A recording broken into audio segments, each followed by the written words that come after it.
gets more than 90 seats, then they'd want their own man. And there's already a massive clamor from within the party, cadre, leaders, that you can't end up as the single largest party and not have your man as chief minister. Rajdeep, how do you think that's likely to play out? 80 and below, the buzz in Maharashtra is they'll be forced to go with Eknath Shinde. If it's 90 plus, they'll say this has to be a BJP chief minister. Look, the local BJP is determined to have a local, that they want their man. They believe that they sacrifice the chief ministership for Eknath Shinde. It's time to return the favor. But you're right, if the BJP ends up at around 80 and is dependent on both Eknath Shinde and Ajit Pawar to form the government, then Eknath Shinde potentially could remain chief minister. Remember also, there are crucial municipal elections in Maharashtra a few months from now. And many believe keeping Eknath Shinde will keep the Shiv Sena UBT in check and away from Mumbai. So you could even have a scenario, make Eknath Shinde for 6 months and then replace him. Remember, they've gone into this election with his face. He's been one of the favorites, but the local BJP does want Devendra Fadnavis. Fadnavis wants himself. But there is a problem there. If you see, Jarange Patil in his agitation has largely been an anti-Fadnavis, anti-BJP agitation. So could Eknath Shinde emerge in some ways as the Nitish Kumar of Maharashtra? That he becomes very difficult to get rid of. You've got him now. He's a Maratha leader. He's worked incredibly hard, working up till 4 o'clock, 5 o'clock. But just think, if I have got 90 seats, I've got 90. And Shinde ends up with 35. Sure. That's almost three times. Why will I not get the chief ministership? I think if Eknath Shinde crosses 45, 50, so he does remarkably well, and the BJP is at 90, then Eknath Shinde could well say, I've got the highest strike rate. So it's the election, Amitabh Tiwari, where you want to do very well yourself, but you also want to ensure that your friends also don't do too well. Yes. If they do less than very well, that's better for you. Because Eknath Shinde has to maintain that equilibrium. BJP was 2.5 times of Eknath Shinde. So if BJP still is 2.5 times of Eknath Shinde's party, then he could come around and say, what has changed? Why should I not be the chief minister? Because things remain the same. It's only when this ratio deteriorates, as you're pointing out. But his leverage is much lesser after the results come out. No, because if you see, if the mandate is one way, then it is very difficult to replace a sitting chief minister who has enabled you to get that mandate.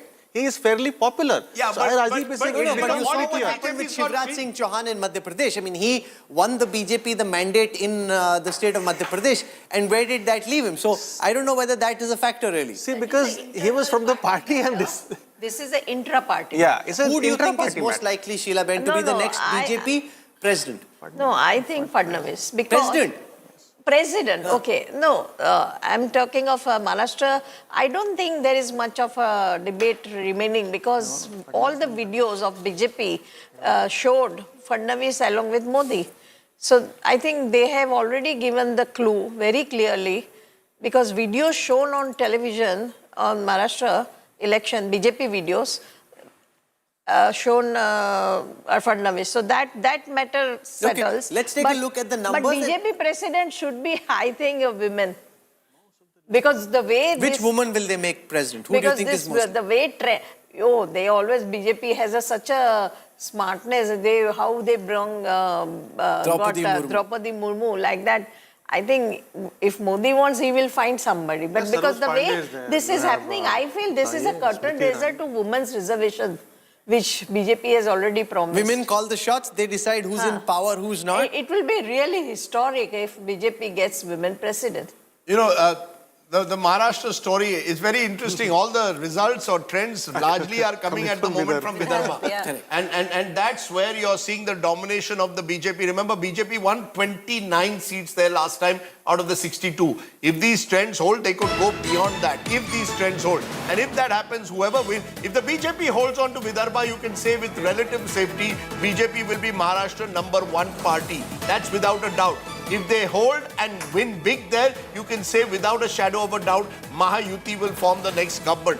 Because the BJP strongholds are yet to come in places like Mumbai and North Maharashtra. In North Maharashtra, we have one lead, which is in Nandurbar, in an ST constituency. BJP doing well in the tribal and Dalit pockets. That Dalit and the tribal pockets, even if you look at Vidarbha, that is where the BJP is doing really well at. So that's where we are getting a lot of the results also. Yeah.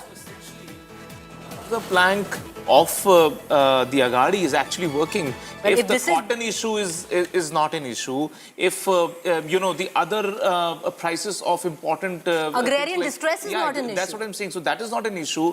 Even to an extent, Maratha reservation issue is not hurting the BJP that much, and BJP is able to decimate Congress party in Vidarbha. So all the lead that Congress was able to garner in the Lok Sabha election has just evaporated. We can take a look and the Congress leads, for example, are coming in places where they expect to win. For example, Aslam Sheikh is one of the few Congress candidates in Mumbai expected to win. He's leading at the moment in Malad West. You've got R.R. Patil, late R.R. Patil's son Rohit Patil, who's leading in Taskau from the NCP, Sharad Pawar faction.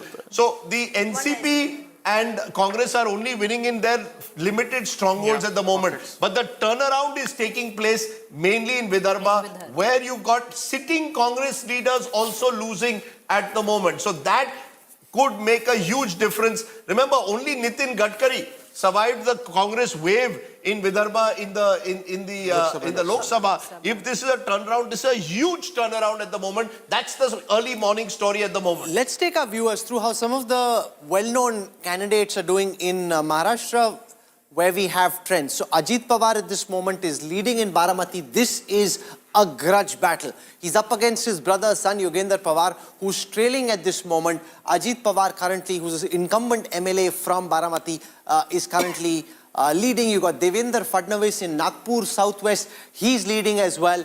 He's up against Praful Gudhade of the Congress, the former chief minister, hoping to get rid of that former tag and be chief minister again. Nana Patole in Sakoli, the Congress's strongman. He left the Congress, came back into the Congress, is the current state party president. He's up against Avinash Brahmankar. He's currently leading in Sakoli.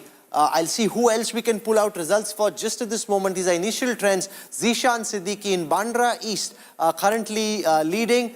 We also have a lead for Rahul Narvekar in Kolaba. Rahul Narvekar, the Speaker of the Maharashtra Assembly, up against Hira Navaji Devasai, currently leading in Maharashtra. Rajdeep. You know, I think what you're seeing in Maharashtra is most of the heavyweights are the only ones of the opposition who are holding their own. In all marginal constituencies, BJP ahead.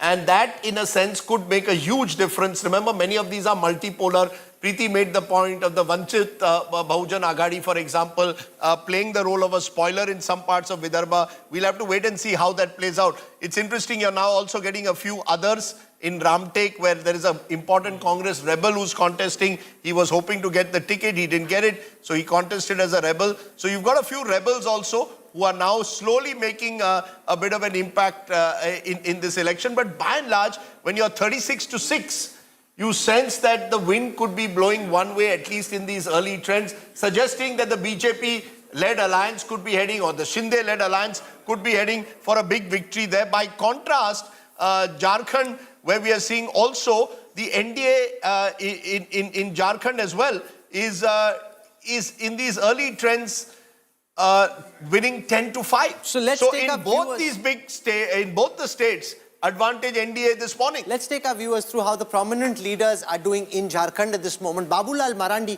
who hopes to be chief minister in case the BJP comes to power, up against Nizamuddin Ansari of the JMM. He's currently leading in Dhanwar. Apart from that, I want to give you results for Dumka. It's a tribal reserved seat in Dumka. Basant Soren, the brother of Hemant Soren, up against Sunil Soren, who's a former Lok Sabha MP of the BJP. Basant Soren in Dumka currently on the lead. Let's give our viewers a sense of what's happening in the Chief Minister's constituency of Barhet, where the incumbent Chief Minister is currently leading against his BJP opponent. Let's also take you to Sita Murmu in Jamtara. Jamtara, of course, infamous for all the cyber frauds that happened there. Sita Murmu, the daughter-in-law of Shibu Soren, is currently leading on a BJP ticket against Irfan Ansari of the Congress. After this, who else can I show you? Okay, Kalpana Murmu Soren. On a JMM ticket, the wife of the Chief Minister against Munia Devi of the BJP, Kalpana Soren is currently leading. That's how it looks like in Jharkhand, where the big picture suggests, if I look at the big picture for Jharkhand, we've got 20 leads at this moment out of 81, 14 of those for the NDA. 12 for the BJP, 2 for its alliance partner, the Students' Union. The India Alliance currently leading on 6, down 4 from the last time, 5 for the JMM. And the problem there is that the Congress at this moment has just 1 lead, Rajdeep. One interesting thing is that if you see here also, the leads are coming from Santhal Pargana largely, Sure. where there is a turnaround, where the BJP had done very poorly in 2019. You know what we're, one of the battles within a battle in Maharashtra, as we've been saying, is Ajit Pawar versus Sharad Pawar. And you remember, Ajit Pawar is fighting Yogendra Pawar, his nephew. In the Lok Sabha, it was Supriya Sule fighting Sunetra Pawar, Ajit Pawar's wife. At the moment, in that battle of the Pawars in Baramati, advantage Ajit Pawar. Not surprising. He's been a dominant. Was a very weak candidate. Sorry? I mean, Yogendra was a very, very weak candidate. You cannot just thrust anybody out there and say that, okay, Pawar Senior is going to bless him and he's going to get all the wickets. But, you know, so therefore we have to see the final margin. Ajit Pawar won by a huge margin last time over a lack of votes. We'll have to see that margin. Interestingly, Sharad Pawar's wife, Pratibha Pawar, whom many believe is the sort of head of the family, actually campaigned for Yogendra for the first time. She stayed away from politics so far, but she came for the final rally. So that battle within a battle that's taking place in Baramati, advantage Ajit Pawar, at least for now. Yes. Rajdeep, too early to say that, caveat must be said that, but I think pure politics of Maharashtra carries lots of human stories. Yeah, sure, but I just want to put a huge caveat. All the Marathi channels are putting it at level pegging. One of them is 51-50. So the local channels are all putting it at 51-50 with 7 or 8 independents and smaller parties. So there are two Don't hope against hope. No, I'm giving you what I'm seeing. So I'm also seeing TV9 is saying 68-69 to Yuti and 50 to Agadi. Yeah, so I mean, remember, 68-69 to 50 is not one-sided. The moment it closes, you need to be secure. One party needs to be 140 plus. Then you have a clear government. The moment you go below that, then you are looking for independents and smaller parties and the demands they make. I still think Mahayuti has the advantage even there because they have the resources. They have many more independents who might back them.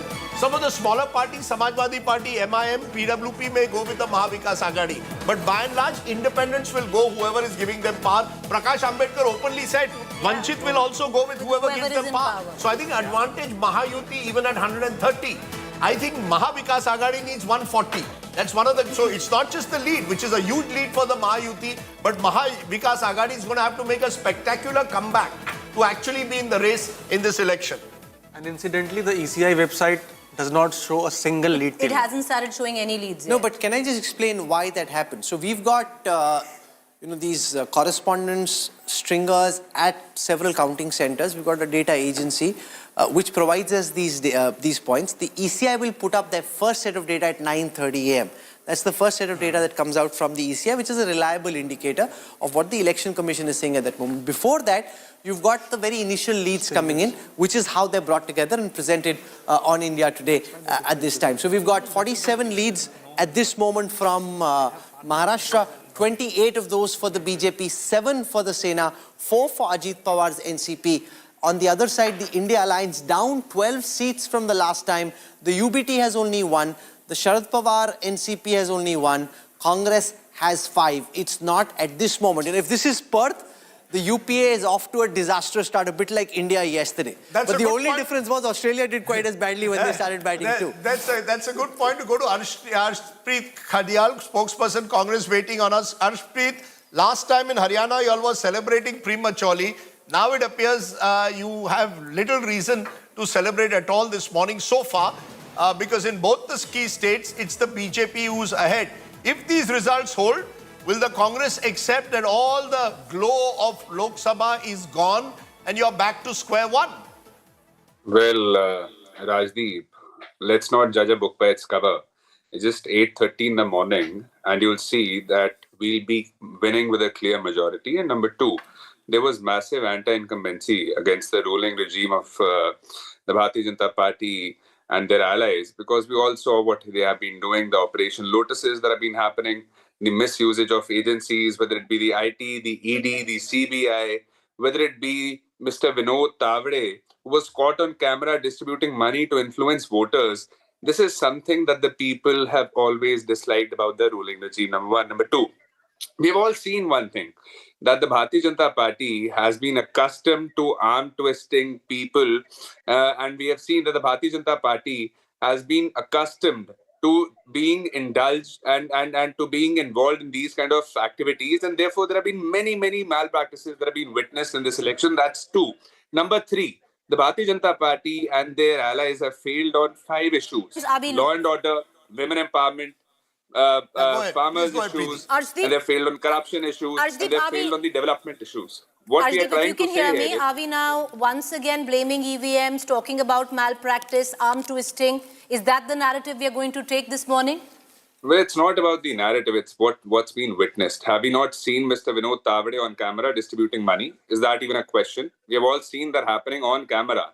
And what action has The been initiated against justification the of what you Bharatiya see Janata on the Party's board leader, right this now, happens where to be the especially the General Secretary. Vidarbha region, where you have the maximum dibs in, if it comes down to the direct fights, out of 75, 36 are the direct fights with the BJP in Vidarbha. And at least what initial trends seem to suggest, Arshdeep, all with the UT leads. Well, see, as far as the Election Commission of India's website is concerned, is it showing even a single seat that's going in the favor of the ruling? That's way Fair point. early to judge. Let's not judge a book by its cover is one. And number two, like I said, the people will be ousting the ruling regime because of the anti-incumbency that has built over the years and because of the unethical conduct of the ruling. Number three, I want to ask from the Bharatiya Janata Party, is there 5 things that the BJP's regime has done in the last couple of years? 5 things that the Bharatiya Janata Party and their allies could tell. There's nothing that the BJP has done and Okay. their allies have done. And all Let we me leave it there. As you said, let's not judge a book by the cover. Let's also not make let's not also jump ahead of ourselves and claim anti-incumbency sweeping, because in these early trends, at least, it's certainly not happening in Vidarbha. And it's often an old saying, Rahul, in Maharashtra, Vidarbha jinkla, Maharashtra jinkta. Because it's 62 seats and it often is a critical barometer as to which way the wind is blowing. These are Swing seats region. which are rural, these are seats which are tribal, there are large number of SC seats. So it gives you a sense of what is the mood in rural Maharashtra. It's 6 elections still, but Vidarbha clearly at the moment has a tinge of saffron around it. Let's take our viewers through the strike rates for the different alliances in Maharashtra this morning.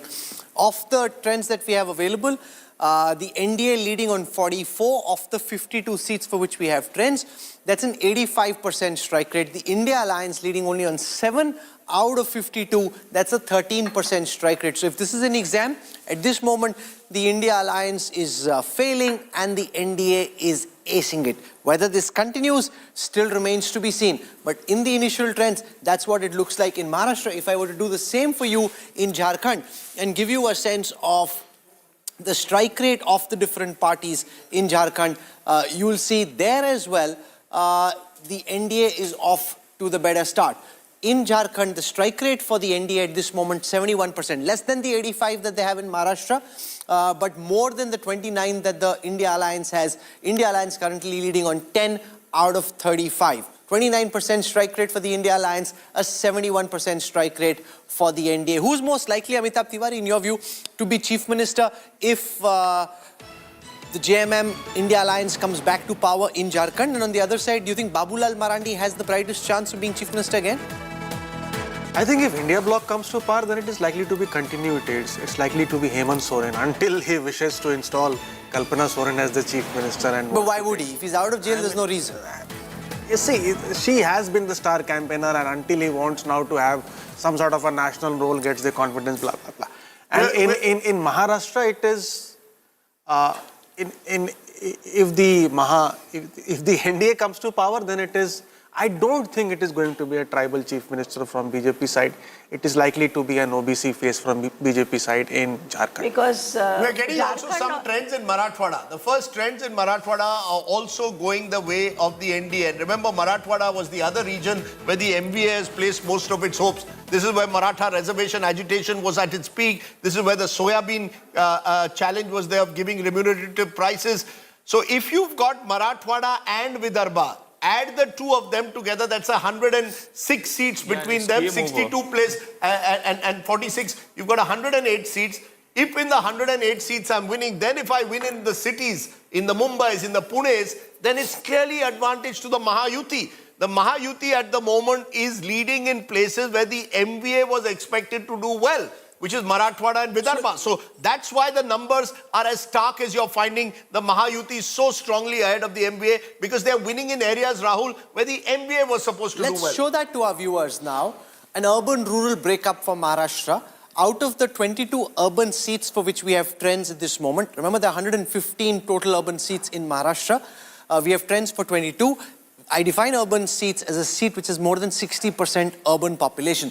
So here you've got 19 leads for the NDA, up 6 from the last time. India Alliance has 2 initial leads, down 3 from the last time.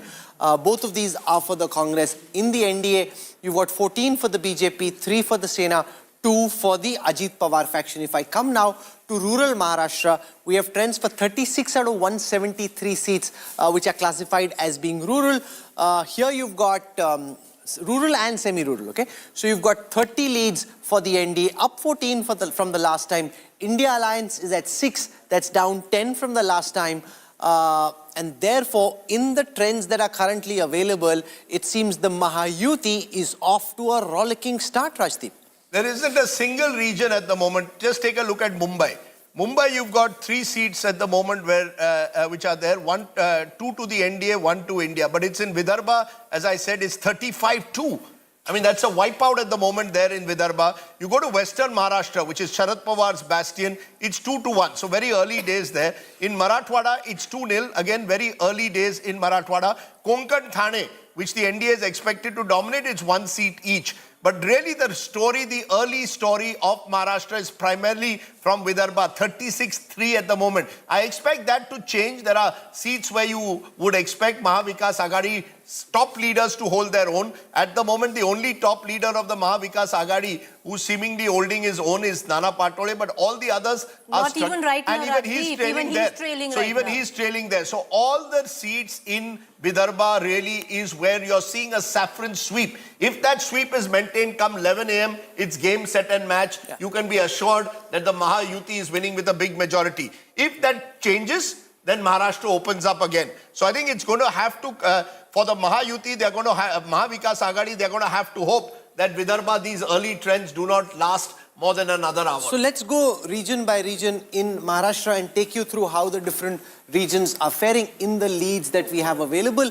I'll start with Mumbai, which has 36 seats. We have trends currently for 5 of them. Both of these have currently gone to the BJP. That's Kolaba and Vandra East. We have 3 leads for the India Alliance. The 3 leads that we have are from Andheri East, Baikula and Malad West. So those are the leads for the India Alliance. From there, if I now come to Marathwada, where the NDA had done badly in the Lok Sabha elections, here we've got 1 out of 47. That is from Jalna, and that's going in favor of the NDA at this moment. Let's now come to Western Maharashtra. In Western Maharashtra, we have leads for 6 out of 70. 3 of those for the NDA, 3 for the India Alliance. So it's equally split in Western Maharashtra at the moment. From there, let's now go to Northern Maharashtra. 12 leads for the NDA, holding on to their leads from the last time. The India Alliance leading on 7, 1 for the UBT, 3 for Sharad Pawar's faction, 3 for the Congress. From there, let's now come to the prize catch of Vidarbha. In Vidarbha, which is where the maximum initial leads have come in from, the NDA at 37, up 12 from the last time. The India Alliance at 8, down 6 from the last time. The BJP bagging a whopping 30 of the 37 leads. The Sena at 5, the NCP at 2. India Alliance has 8 leads, 3 for the UBT, 2 for Sharad Pawar's faction, and 3 for the Congress. This is where the script seems to be coming apart for the India Alliance in Vidarbha just at this moment, Rajdeep. You know, let me explain for our viewers why Vidarbha, the politics of Vidarbha. This used to be for the longest time a Congress-dominated region. There were seats that the Congress had never lost in the Lok Sabha for the first 50 years after independence. The BJP's first breakthrough also really didn't come in Vidarbha outside the urban pockets. Because Vidarbha was traditionally seen with a large Dalit, Muslim, Kunbi population, that so-called DMK alliance was built around the Congress party. It's only in the last 20 years that Vidarbha has started to change. The BJP began to make gains. When the BJP started to grow in Vidarbha, that's when they became a major party of power. Then you have leaders like Devendra Fadnavis, comes from Nagpur Southwest, Nitin Gadkari, Sudhir Mungantiwar, a lot of their leaders started to also come in from Vidarbha. Early leaders of the BJP had come from Marathwada, Pramod Mahajan, Gopinath Munde. In recent times, by building in Vidarbha, the BJP was able to expand into rural Maharashtra outside the urban pockets. If they win big here, it means that the BJP has gone back and consolidated its leads, and 2024 Lok Sabha was an aberration. 2024 Lok Sabha, a lot of the domination was of the Congress once again. Yes, Preeti. But Rajdeep, if you look at 2024 Lok Sabha, Gadchiroli is one seat of Lok Sabha. Yes. It was swept by the Congress in 2024. Yes. And right now you have the BJP leading. Look at the other, and Gadchiroli's got the maximum voting percentage this time as well, and 24 as well. Also, a Lok lot of Sabha, rebels were there. You see, there the Congress's ticket distribution of the was Mahayuti was under huge question. That's what I'm coming on to. In places like Chandrapur, in places like Gadchiroli is where the ticket distribution of the Congress was questioned. Even in, if you look at Amgaon, that's also a ST seat, Rajdeep. This was a seat which the Congress thought they had it in the bag. And if the tribal seats are now shifting to the BJP, then there is a problem for the Congress on hand. Okay, the best news at the moment for the Mahavikas Agadi, we are seeing slowly making some gains in northern Maharashtra and places like Dhule, North, but whether these trends will hold is another matter. But you're seeing Dhule rural, Erandol, some places in North Maharashtra, small gains being made at the moment. But by and large, it's Marathwada and Vidarbha which is driving this surge of the NDA, the Mahayuti, in the very interesting constituency, Kankauli in Konkan, beautiful place. Nitesh Rane contesting from there, son of former Chief Minister Narayan Rane, former Union Minister, is leading there. So in the Konkan also, Kudal, the other brother, Nilesh Rane and Nitesh are both contesting, one in Kudal, one in Kankauli, both are leading. Savantwadi, where Deepak Kesarkar, who was the spokesperson of the Shiv Sena Shinde group, is leading. This is the most beautiful part of Maharashtra. When you go from the air, you see these magical beaches unspoiled. The politics not so magical, I'm afraid. But you're seeing in Konkan at the moment again, the Shiv Sena Shinde group making the gains, and this is one of the battles within a battle. So the two battles within a battle, NCP versus NCP, I would say it's even at the moment, although Baramati Ajit Pawar is ahead. In the Konkan region, clearly advantage to the Shiv Sena Shinde group, including the likes of Nilesh and Nitesh Rane, the family member. Dynasties actually work in Maharashtra, it appears. Okay, you speak of dynasty, we can show you how the dynasts who are in the fray in Maharashtra are doing at this moment. There are 14 people who are contesting on a BJP ticket. We have 3 of those leading at this moment. Congress has 8, at least 8 dynasts. 2 are leading. 2 of the 3 NCP, Ajit Pawar faction dynasts are leading, and 2 out of the 6 UBT dynasts are leading. But more interestingly, I want to show you now the retain ratio for the different parties in Maharashtra. So of the seats for where we have trends, the BJP won 34 last time round. They're currently retaining 82% of the seats that they'd won in the last election. So the BJP at this moment has a retain ratio of 82%. The Congress at this moment has a retain ratio of only 36%, which essentially means of all the seats that they won last time, from within that, the seats for which we have trends at this moment, which is 22 out of 44, the Congress is retaining only 36, and at this moment trailing on 64% of the seats for which we have trends. The Shinde Sena at this moment is retaining 92% of the seats that Shinde Sena MLAs had won in the last elections. The Uddhav Balasaheb Thackeray Sena, 6 trends, they're retaining on 6 at this moment. Kya hua?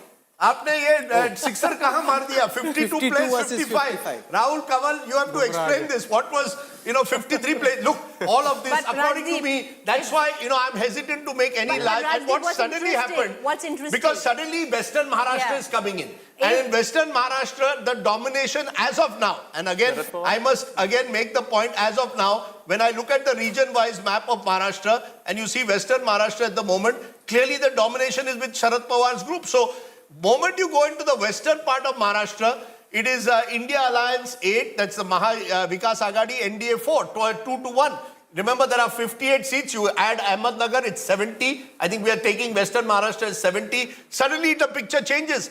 So you're creating a situation, and that's what worries me till 9:30. Yes. Please do not make larger predictions of who's But going to win, Rajdeep, because it's all turning. it's so interesting because we've talked about regions and the politics that exists between regions and within regions. Marathwada, we spoke of the Jarange factor, we spoke of how he goes after Devendra Fadnavis. We've also spoken of how he doesn't say a word against Eknath Shinde. Guess who's leading in Jalna, where he started his agitation from? Yes. Eknath Shinde's party. Yeah, no, look. Right now. But don't forget, Eknath Shinde is a Maratha. Exactly. So the Maratha, exactly. the fact is, Eknath Shinde was seen by some as propping up Zarange Patil. This was the conspiracy theory that he wanted to build himself as a Maratha leader, position him. Just to explain to our viewers, Marathwada is where the Maratha reservation agitation started last year in September. This is where you also have a large OBC population. The BJP focused on OBC groups there, Mali, Dhangars, Vanzaras. Those are the groups that the BJP focused on. So don't write off anyone in any region of Maharashtra. This is going to go down to the wire. But Rajdeep, no, if you actually do look at Marathwada, the BJP is not making any gains yet. So it is the Eknath Shinde faction, and that is classic with what most people, reporters, maybe not pollsters, saw in the Marathwada region. Devendra Fadnavis did not go to Marathwada because he was worried that if Devendra Fadnavis into rural Marathwada. I'm hoping there was an OBC versus Marathwada Maratha consolidation. That's right. So I think Marathwada again will be one of those regions to be looked at very interestingly. One of the 6 battles within a battle in Maharashtra. At the moment, that's much more even.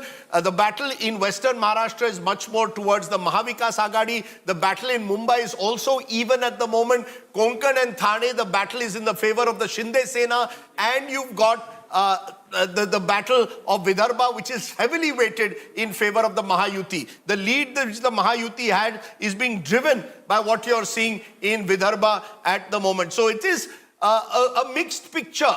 Very early trends now. We still don't even have, I want to make it very clear, the first round is also not over. And an average constituency has 15 to 20 rounds in Maharashtra. Remember also multipolar. So you have about 68 seats where you have at least 5 strong candidates in Maharashtra. Given all of that, all these early trends may well get reversed. Either the Mahayuti goes much further ahead, or the MVA, which only a minute ago on this program had actually gone ahead of the Mahayuti for the first time, could also pull off a surprise. Maharashtra is going to be the classic, as of now in these early trends at least, a ding-dong battle that could change in an hour from now, and one side could go ahead. But that's what we are seeing at the moment. When you look at Jharkhand also at the moment, you will see that even in Jharkhand, you've got an election slowly building up there. What was NDA 25, India 10, but you're not yet getting the seats from many of the bastions of the JMM as well. Once you get that, you'll have a clearer idea. At the moment, Aishwarya Paliwal is at the BJP headquarters. Aishwarya, okay, but Preeti, your big takeaway so far in these very early trends that we are getting, what is it that has most surprised you? What is it that stands out? Well, number one, what really surprised me is if we can even play out the Vidarbha region. The sweep of saffron, Rajdeep, because that would technically mean that the agrarian distress, which was spoken so much of, that how soya bean was the political crop, how farmers were not getting compensation, when it came down to the failed crop of soya bean, when they spoke of cotton, when they spoke of inflation, high price, all of that is not a factor because you do see a surge of saffron there. Okay, let me for a moment look at Rahul's wonderful magic wall and look at some of the key candidates. Aditya Thackeray is leading at the moment in Worli. So Aditya Thackeray versus Milind Deora, that battle within a battle, he is leading at the moment. I'm not surprised. Remember, there's MNS's Sandeep Deshpande also. Ajit Pawar, interestingly, is leading there in the battle with Yogendra Pawar. So there are these very fascinating battles within a battle that are taking place in Maharashtra.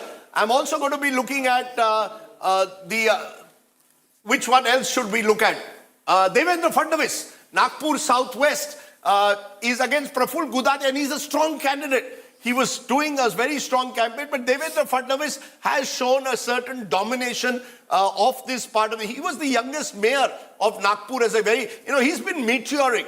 His rise in politics as one of the young faces of Maharashtra politics about a decade ago, very few people knew him in the early... But he wanted to do a kind of politics which he wasn't able to practice. He preached it, pro-development, wanted to send out an image of being honest and hardworking, and then look at the mess that he finds himself in on account of having to poach from the Shinde Sena, poach from Ajit Pawar.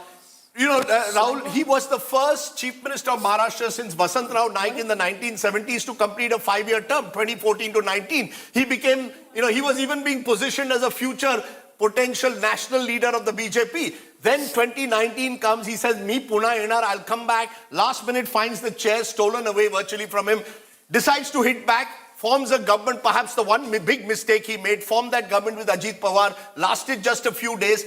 That setback. Didn't want to be deputy CM. Didn't want to be deputy. Kind of nudged to be deputy CM. And don't forget, even when the Lok Sabha defeat took place, he offered to resign.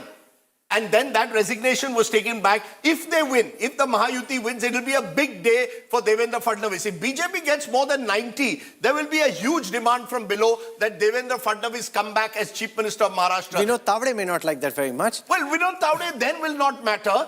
I do think, though, that there is a view, as Amitabh mentioned, that Eknath Shinde's supporters also will feel, look, our candidate was, if the Mahayuti wins, we fought this election under his leadership, why should he not get it? That's post today what plays out. But he doesn't have enough bargaining chips. Politics is about what chips you have on the chessboard. Eknath Shinde, if the BJP is above 90, Rajat simply doesn't have enough chips to be able to drive a hard bargain. It's much, much more complex than that. Who is going to throw what? Like, what sides are they going to pick post the election results? We're just talking about the election results. After that, the dynamics might completely change because everybody has that leverage to go to the... But there's too much bad blood between Uddhav Thackeray and Eknath Shinde for Shinde to now come back to the Uddhav Sena. No, that is true. But, politics, especially in Maharashtra, I've seen everything It's under the the art sun. of the possible. That in Maharashtra, you cannot prejudge anything. Everything is kosher in Maharashtra. So, Nana Patole is leading in Sakoli. Interesting again, because Nana Patole was once with the BJP, moved back to the Congress. Again, meteorically, suddenly became Congress president. Represents the Kunbi factor in Maharashtra politics. Rahul Gandhi talks a lot about OBC politics. You've got an OBC leadership in Maharashtra, unlike in Haryana. One of the differences between Haryana and Maharashtra is Congress didn't have an OBC leadership in Haryana. They put all their weight behind the Hudas. The BJP had an OBC leadership. You projected an OBC leader.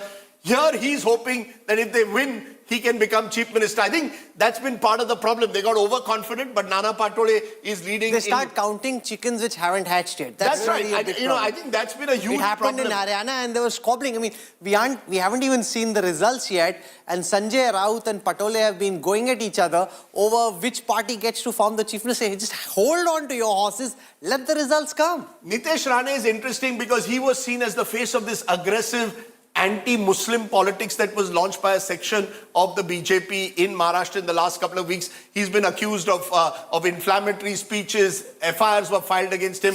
The Ranes rule that particular Sindhudurg district. I didn't hear a single voice when I went down Malvan beach speaking against the Ranes. He owns all the land there. But you see, if you're seated in a television studio, you think, the Ranes are terrible. There are all these cases against them. Their politics is polarized. But go out there. He's the Dada of Sindhudurg. And I remember him as, in the 1980s when I started journalism, he was the head of the BST committee in the municipal corporation. He's from Mumbai. Originally from Sindhudurg, Bal Thackeray sent him back to the Konkan to build the Shiv Sena in the Konkan. So he's an interesting character. And now he looks at you like this. I asked him a question again about the ED. The moment the interview was over, he said, he threw the mic away. Every time you ask me this question, Kati Thamnar, when will you stop? And he pushed the mic away. Narayan Rane is quite a character, so is his son. Not exactly reputable characters, if I may add. Let's see if we have any more of these. Mumba Devi is a seat we are going to look at very closely. Srijaya Chavan leading. This is the daughter of Ashok Chavan. They suffered a setback, lost Nanded after Ashok Chavan had switched Rahul from BJP to the Congress to the BJP. His daughter is standing from Bhokar, where her grandfather Shankar Rao won, where Ashok Chavan has won. Ashok Chavan interestingly took a position against Battinge to Kattinge, saying it doesn't really work because Nanded does have a Muslim population. He would have been hoping to. And the final one is my home constituency of Kulaba. Rahul Narvekar, speaker, became controversial for the verdict. Lowest voting, just a point of trivia, in the state was in your constituency. You see, in Kulaba, we have other things to do like watch Netflix. At least upper class Kulaba tends to watch Netflix or goes for a nice, evening out. That's the upper class. The Machimar Nagar people still vote. There's only 45. Rahul Narvekar has gotten closer now. Okay, let's show our viewers what's happening in Jharkhand. Rahul Narvekar has been in 3 parties. That's right. He's an epitome of what is happening in Maharashtra. So we have politics. 59 leads in Jharkhand. It's a dead heat at this moment. 21 leads for the JMM, only 5 for the Congress, 3 for the RJD. On the NDA side, we've got 29 leads, up 9 from the last time. 23 of those for the Bharatiya Janata Party, 5 for the All Jharkhand Students Union, the JDU yet to open its account, and the Lok Janshakti Party of Ramvilas Paswan, represented now by his son Chirag, with 1 lead in Jharkhand. It's a dead heat. And okay, here's what I'm excited about. Right here in the corner, you'll now start seeing what percentage of the votes have been counted. This is important because it gives you some perspective and context. Can we just zoom in there? So you can see here, 0.2% of the votes in Jharkhand have been counted. So when you get really excited, do a lot of panditry in your mind or listen to what everyone here is saying. Remember, at this moment in Jharkhand, of all the votes on offer, 0.2% of the votes have been counted. This is a new addition we just made because it gives you context, which I believe is very important. So when you look at these numbers, you know how much of the votes have been counted. 61 leads, 30-30. Jharkhand, Rajdeep, proving to be a very exciting contest. With the caveat that you put very rightly, 0.2%. I mean, the problem with this kind of T20 kind of analysis is everything that you and I say and Preeti says and Amitabh and Rajat say will be clipped by media says. Imagine if we say today, what a fantastic campaign that was run by the BJP in Jharkhand, by Hemanta Biswa Sarma, Shivraj Chauhan, and let's say a couple of hours later the situation changes. I think it's best to hold our horses and go by what we are seeing in real time at the moment. Mahayuti nears the 100-seat mark in early trends is what we're saying at the moment for Maharashtra. And I think the psychologically important number will be 140. 144 is halfway, but with all the independents, you will form a comfortable government, anyone who gets 140. So keep in mind, 140 is what you need. Australia is struggling to score 100 at Perth. So, the Mahayuti is doing better than even the Australians at the moment. I have the first figures of the percentage of votes counted in Maharashtra. So far, in Maharashtra, 0.2% of the votes have been counted. So that will give you a sense. We have a total of 158 leads at this moment. The NDA, and this, remember, is the big battle. The NDA at this moment is running away with the election. 96 leads for the NDA, 70 for the BJP, 16 for the Eknath Shinde Sena, 10 for the Ajit Pawar NCP. The India Alliance has 52 leads.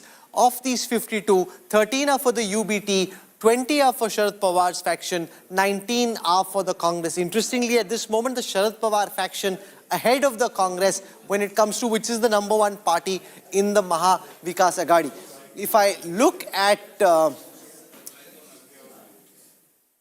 stronghold scanner of the 16 BJP strongholds for which we have trends at the moment, the BJP is leading on 14 of them. If I look at the Eknath Shinde faction of the 3 strongholds for which we have leads, they're leading on 2. So they're largely holding on to their strongholds. Whichever party it is that we're looking at, the Congress, we have 9 leads in seats that constitute a stronghold. Strongholds are seats that party has won in every election over the last 3 elections. So if you win the same seat over 3 elections, it constitutes a stronghold. So interestingly, the NDA has got 4 leads on Congress strongholds. The India Alliance leading only on 5, down on 4, down 5 from the last time. The Congress, Rajdeep, in the very initial leads, not being able to hold on to its own strongholds. That is the story of Maharashtra at the moment. 100. The Mahayuti has touched 100 in terms of lead. So that's a significant milestone that they've reached at this particular juncture. Also in our studio at the moment is the man who knows more about Maharashtra than any of us on this table. Sahil Joshi, our Mumbai Bureau Chief, joins us. Sahil, early trends, only 0.2% of Maharashtra has been counted. But is there something significant that you're already seeing? What I'm seeing, at least on our chart, is saffron in Vidarbha. That is the story at the moment. More than that, I can also see that the Bharatiya Janata Party is leading more number of seats than that of the Maha Vikas Aghadi, and they are far ahead than their alliance partners as well.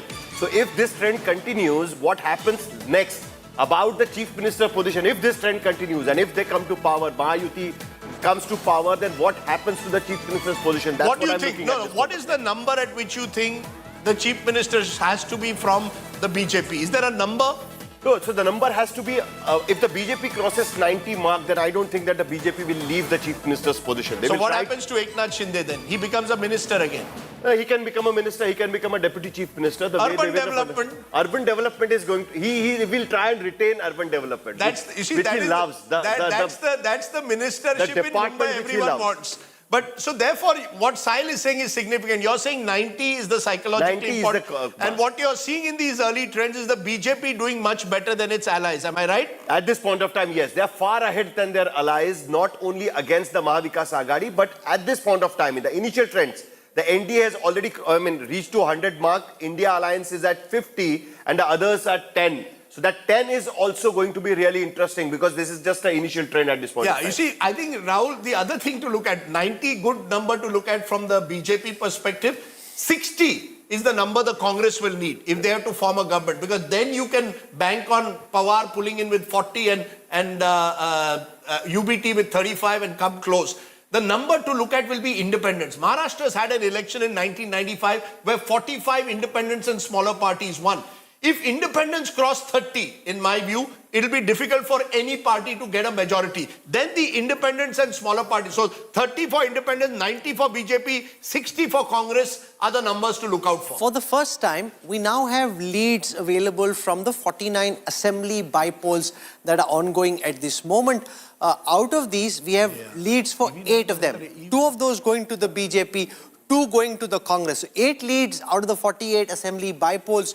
2 for the Congress, 2 for the BJP. The SP in Uttar Pradesh yet to open its account. If I look at the Lok Sabha bypoll where we have trends, we know for a fact that Priyanka Gandhi Vadra in the initial trends available from Wayanad is currently in the lead. So that's where things stand. Rajdi spoke of how Maharashtra is stacking up. If we spend a moment on Maharashtra and look at the seat shares, 98 leads for the NDA, 66 for the India Alliance. And this is very important. Remember, the India Alliance together is at 66.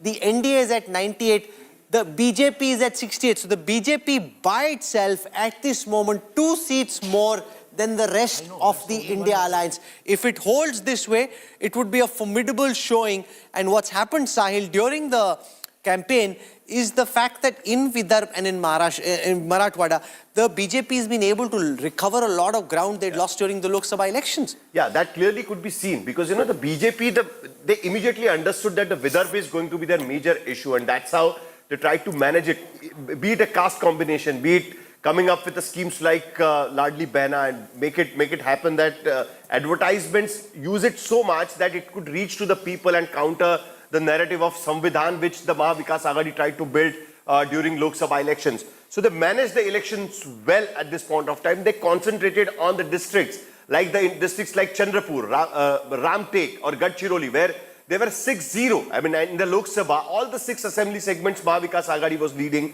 So they concentrated on those assembly segments and then planned their strategies. So it is giving them some kind of a results at this point of time. Even though it's an initial trend, at this point of time, we can see that the BJP is leading on 80 seats almost, and those seats are mainly, if we can look at, are from Vidarbha and the region of Marathwada. There's something interesting I want to show our viewers. We have 17 seats at this moment where there's a direct fight between the Congress and the BJP. And just so that you understand what a direct fight means in the way that I've defined it, a direct fight is where BJP is 1 and Congress is 2, or Congress is 1 and BJP is 2. So where they are directly 1 and 2. So if the vote share suggests that BJP or Congress is 1 and 2, that constitutes a direct fight. 17 such leads, all 17 at this moment are for the BJP. The Congress, in any fight where it's direct BJP versus Congress, the Congress is yet to open its account just at this moment. This could change as the day goes on, but at this moment they haven't opened their account. In the 2 Sena fight, okay, you got Shinde Sena versus the Uddhav Balasaheb Thackeray Sena. We got 2 leads, both of those for the Shinde Sena. The UBT struggling at this moment. Let's see the Sharad Pawar versus Ajit Pawar faction. Okay, so we've got 2 leads there, both of those for both of those for Ajit Pawar, not for Sharad Pawar. Both of those for Ajit Pawar, not for Sharad Pawar. Then I'll see if I can show you some BJP versus UBT, BJP versus Uddhav Thackeray, both of those for the BJP. UBT is struggling, both against Sena and against the BJP. Let's look at BJP versus NCP Sharad Pawar. 7 such seats, the BJP leading on 6 of those, NCP just on 1. And Congress versus the Eknath Shinde Sena, 1 such lead. Congress is trailing and the Shinde Sena is leading. But the big one there, BJP versus Congress, Rajdeep, where all those leads are for the BJP. Another interesting seat that I'm going to look at closely, I'm sure Sahil and I will both, is Mahim. Mumbai, we focused a lot on Worli, but Mahim, remember, is the ultimate Sena versus Sena battle. Amit Thackeray at the moment is leading. MNS is Amit Thackeray against Sada Sarvankar of the Shiv Sena and Mahesh Sawant of Shiv Sena UBT. Mahesh Sawant of the Shiv Sena UBT and Sada Sarvankar of the Shiv Sena Shinde group. Okay, let's quickly get in one reaction from all the guests that are joining us. Dr. Seema Malik is spokesperson of the NCP Sharad Pawar. Advocate Susiben Shah, spokesperson Shiv Sena, Shinde Group. Rohan Gupta, BJP spokesperson. Quick reactions from all of you first. Rohan Gupta, bhai, you're now, of course, with the BJP spokesperson. At the moment, it is advantage to you in both Maharashtra and Jharkhand. But what was looking like very one-sided just half an hour ago, the gaps in both states could be closing. What's your number for Maharashtra? You're a numbers man. Su number apwana, Rohan bhai? Rajdeep भाई 200 touch थसे Mahayuti 200 touch करेंगे हम लोग तमे double century ऊपर जाओ राजदीप भाई 200 yes so you're saying that you will get 200 in Maharashtra? BJP 100 Mahayuti 200 on what basis Absolutely are you so right. confident See, with these numbers? This trend, I'll tell you why, Rajdeep bhai, the way these numbers are coming. See, I am not the man who will just say that कि अभी हम रुझान में आ गए हैं तो मुझे हरियाणा मालूम है कि क्या होता है. But the way ground feedback was coming after the elections were over, कहीं पे उनका कोई narrative था ही नहीं. They were like on defensive. If their senior leader had to react on the narrative of BJP on the last day of campaign, it clearly shows that they have lost the election on that day only. There was no anti-incumbency, there was no cohesive alliance partners, there is no narrative, people won't trust their guarantees. On the other side, BJP had delivered in the state. And so, Right. so there are a lot of factors which clearly So you're show that saying people you want captured the narrative, which can give the stable. Okay, so you believe you captured the narrative, you had a better Absolutely. campaign. Absolutely. And many will agree, certainly on the campaign point of view, it appeared even to me that Mahayuti had a more organized campaign than the Mahavikas Agadi. But Sushiben Shah, early trends again. Eknath Shinde's group doing well in Konkan, Thane. Mumbai is a tighter race. What is your number for Eknath Shinde's group? And do you believe that if, let's say, Baso Par, 200, you're also a Gujarati, 200 Baso Par tame thai jao, who gets the chief ministership?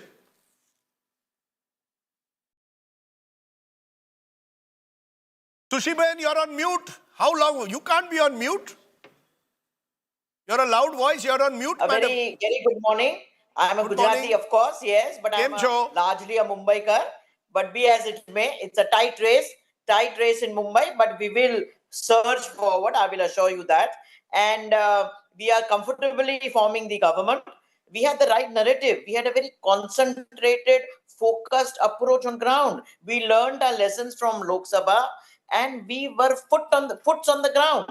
We worked with the farmers, we worked with the women, we worked with the youth, and you see the results. And I'm telling you very, very confidently, we had our Mahila Sena touching more than 1 crore of ladies on ground. We had a team who went across Maharashtra.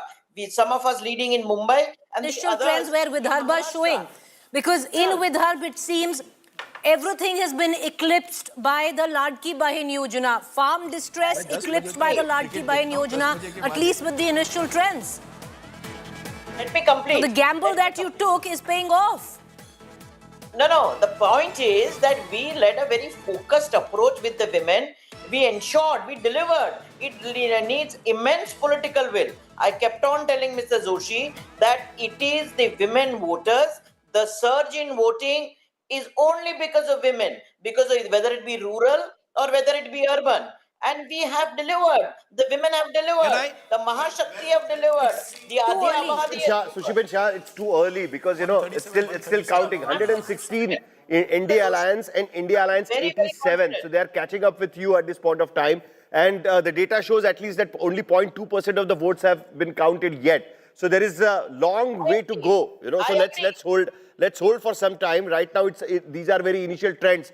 But things are turning out to be very interesting. If this trend continues, then the BJP is going to be the largest party. And I don't think that the BJP is going to let the chief ministership position the way they did in 2022. So you need to really push it hard, You have to reach at least close to the BJP to put a claim on that, right? That's a good point, Sahil. What is the number you think where Eknath, you said 90 BJP needs. What is the number Eknath Shinde needs to say, I want to be CM again? 0.5. 50?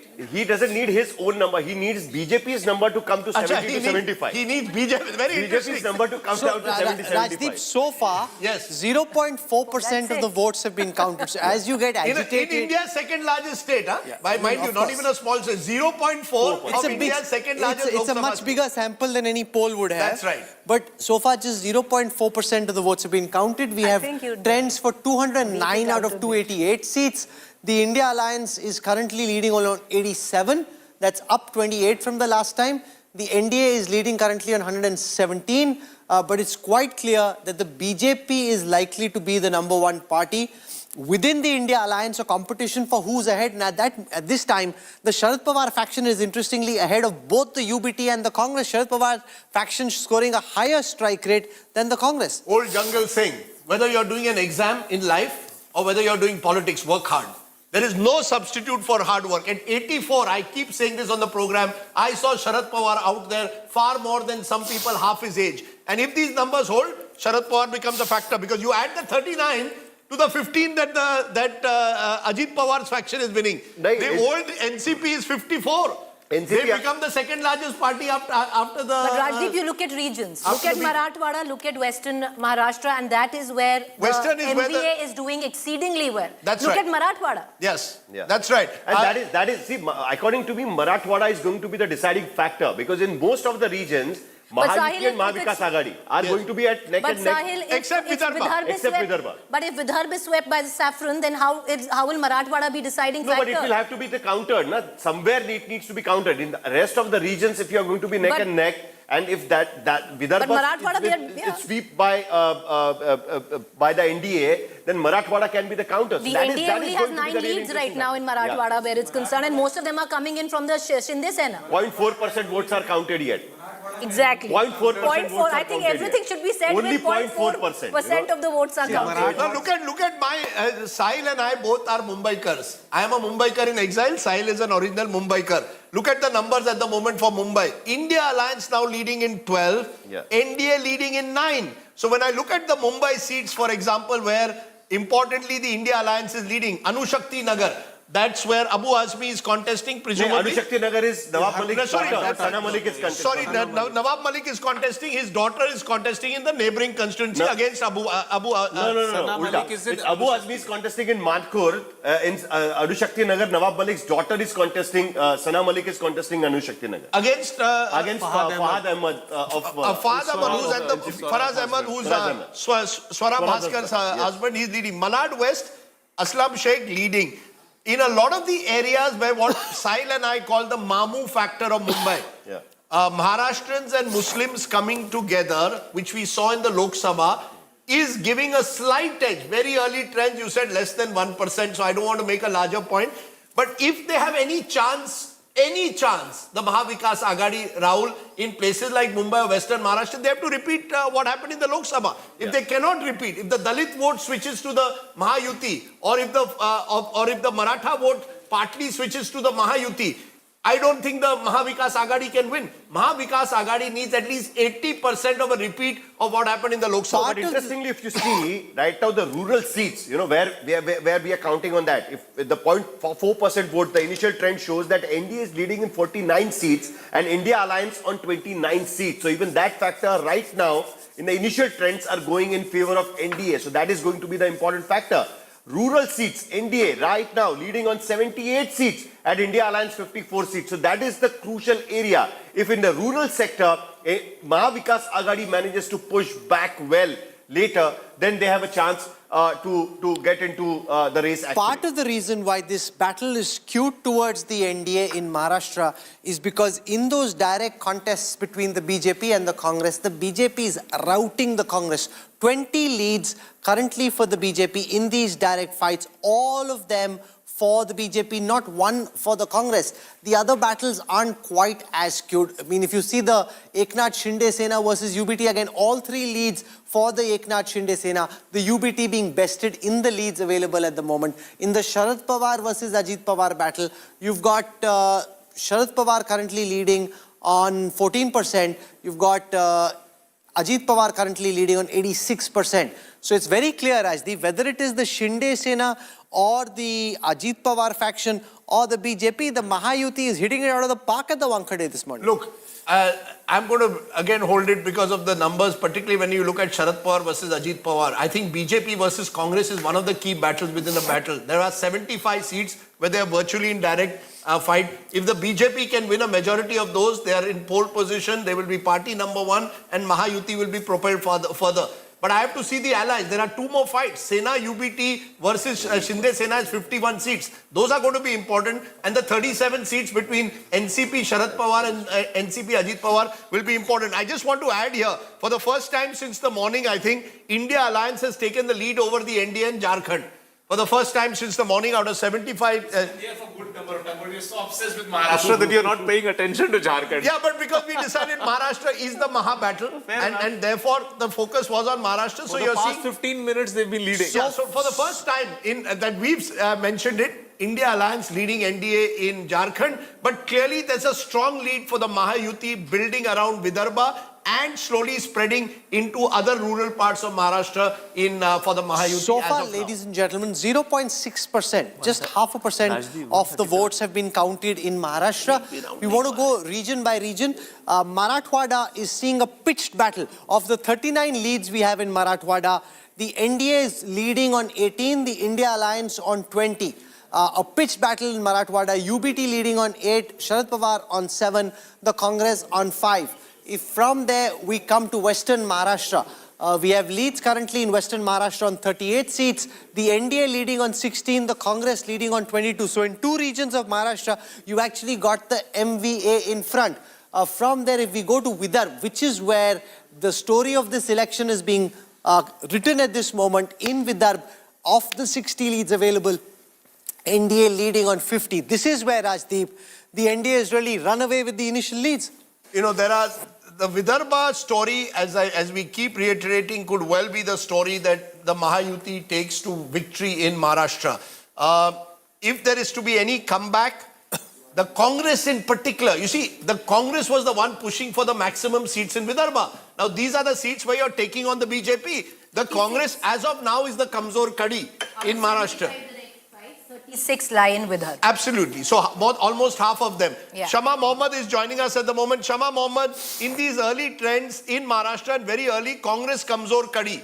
It's the direct fights that you're having with the BJP where you're losing out. And therefore, questions will be asked if these results hold. Did you get your strategy wrong? Did you do the same mistake BJP made in Lok Sabha? Count your chickens before they were hatched.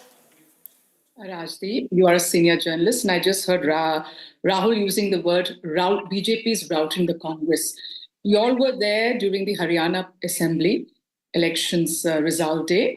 And at 10 o'clock, till 10 o'clock, what was happening? The Congress was leading. What happened after 10:15 onwards? It was the lead of the Bharatiya Janata Party. I mean, these are too early times to say that the Congress is being routed by the Bharatiya Janata Party. Those are strong words, Rahul Kanwal. Why are you getting so excited? Look at Jharkhand. Jharkhand, they were leading, and now we are up there. I'm telling you today, Jharkhand is a state which we are winning. But in Maharashtra, I'm sure this trend will change after 10 o'clock. I was there in Maharashtra. There are various issues. See, the farmers are very upset about the soya bean price. And there are farmer suicides every other day. And that's really going to affect.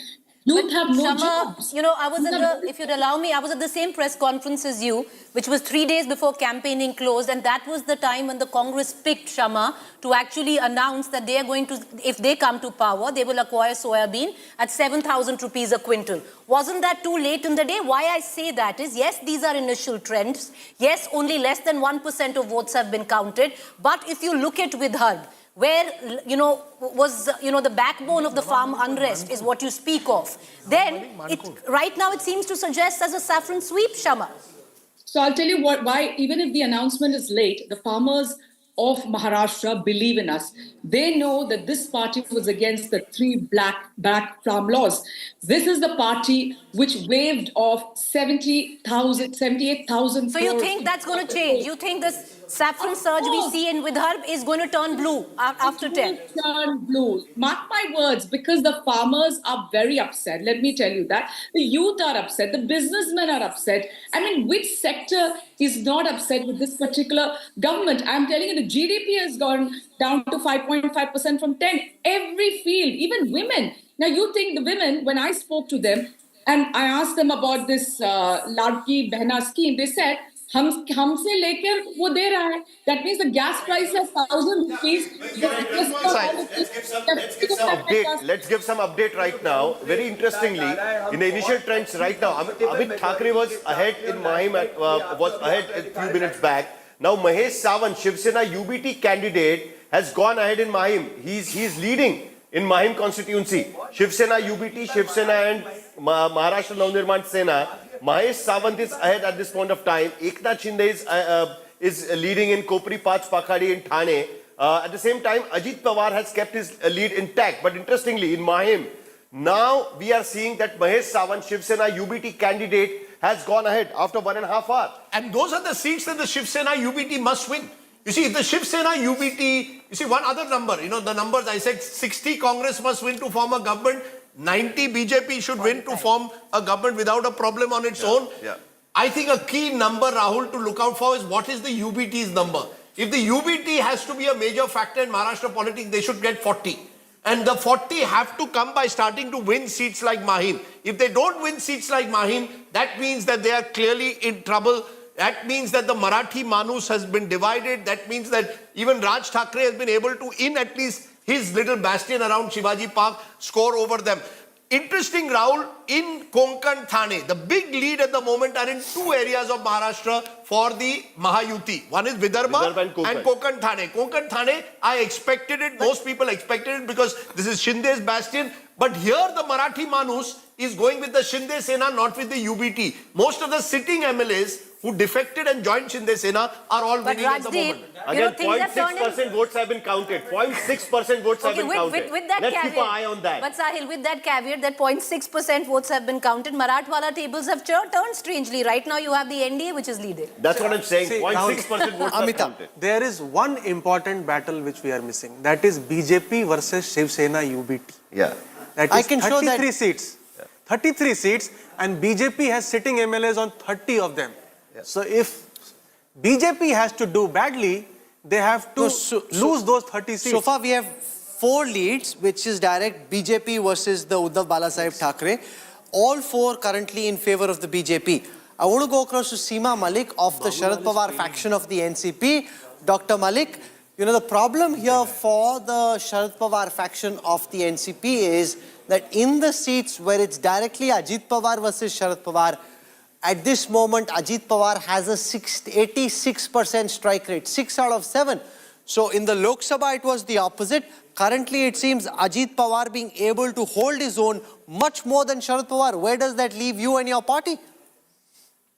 See, these are the early trends, and you see the way the MVA is increasing now. I was just watching.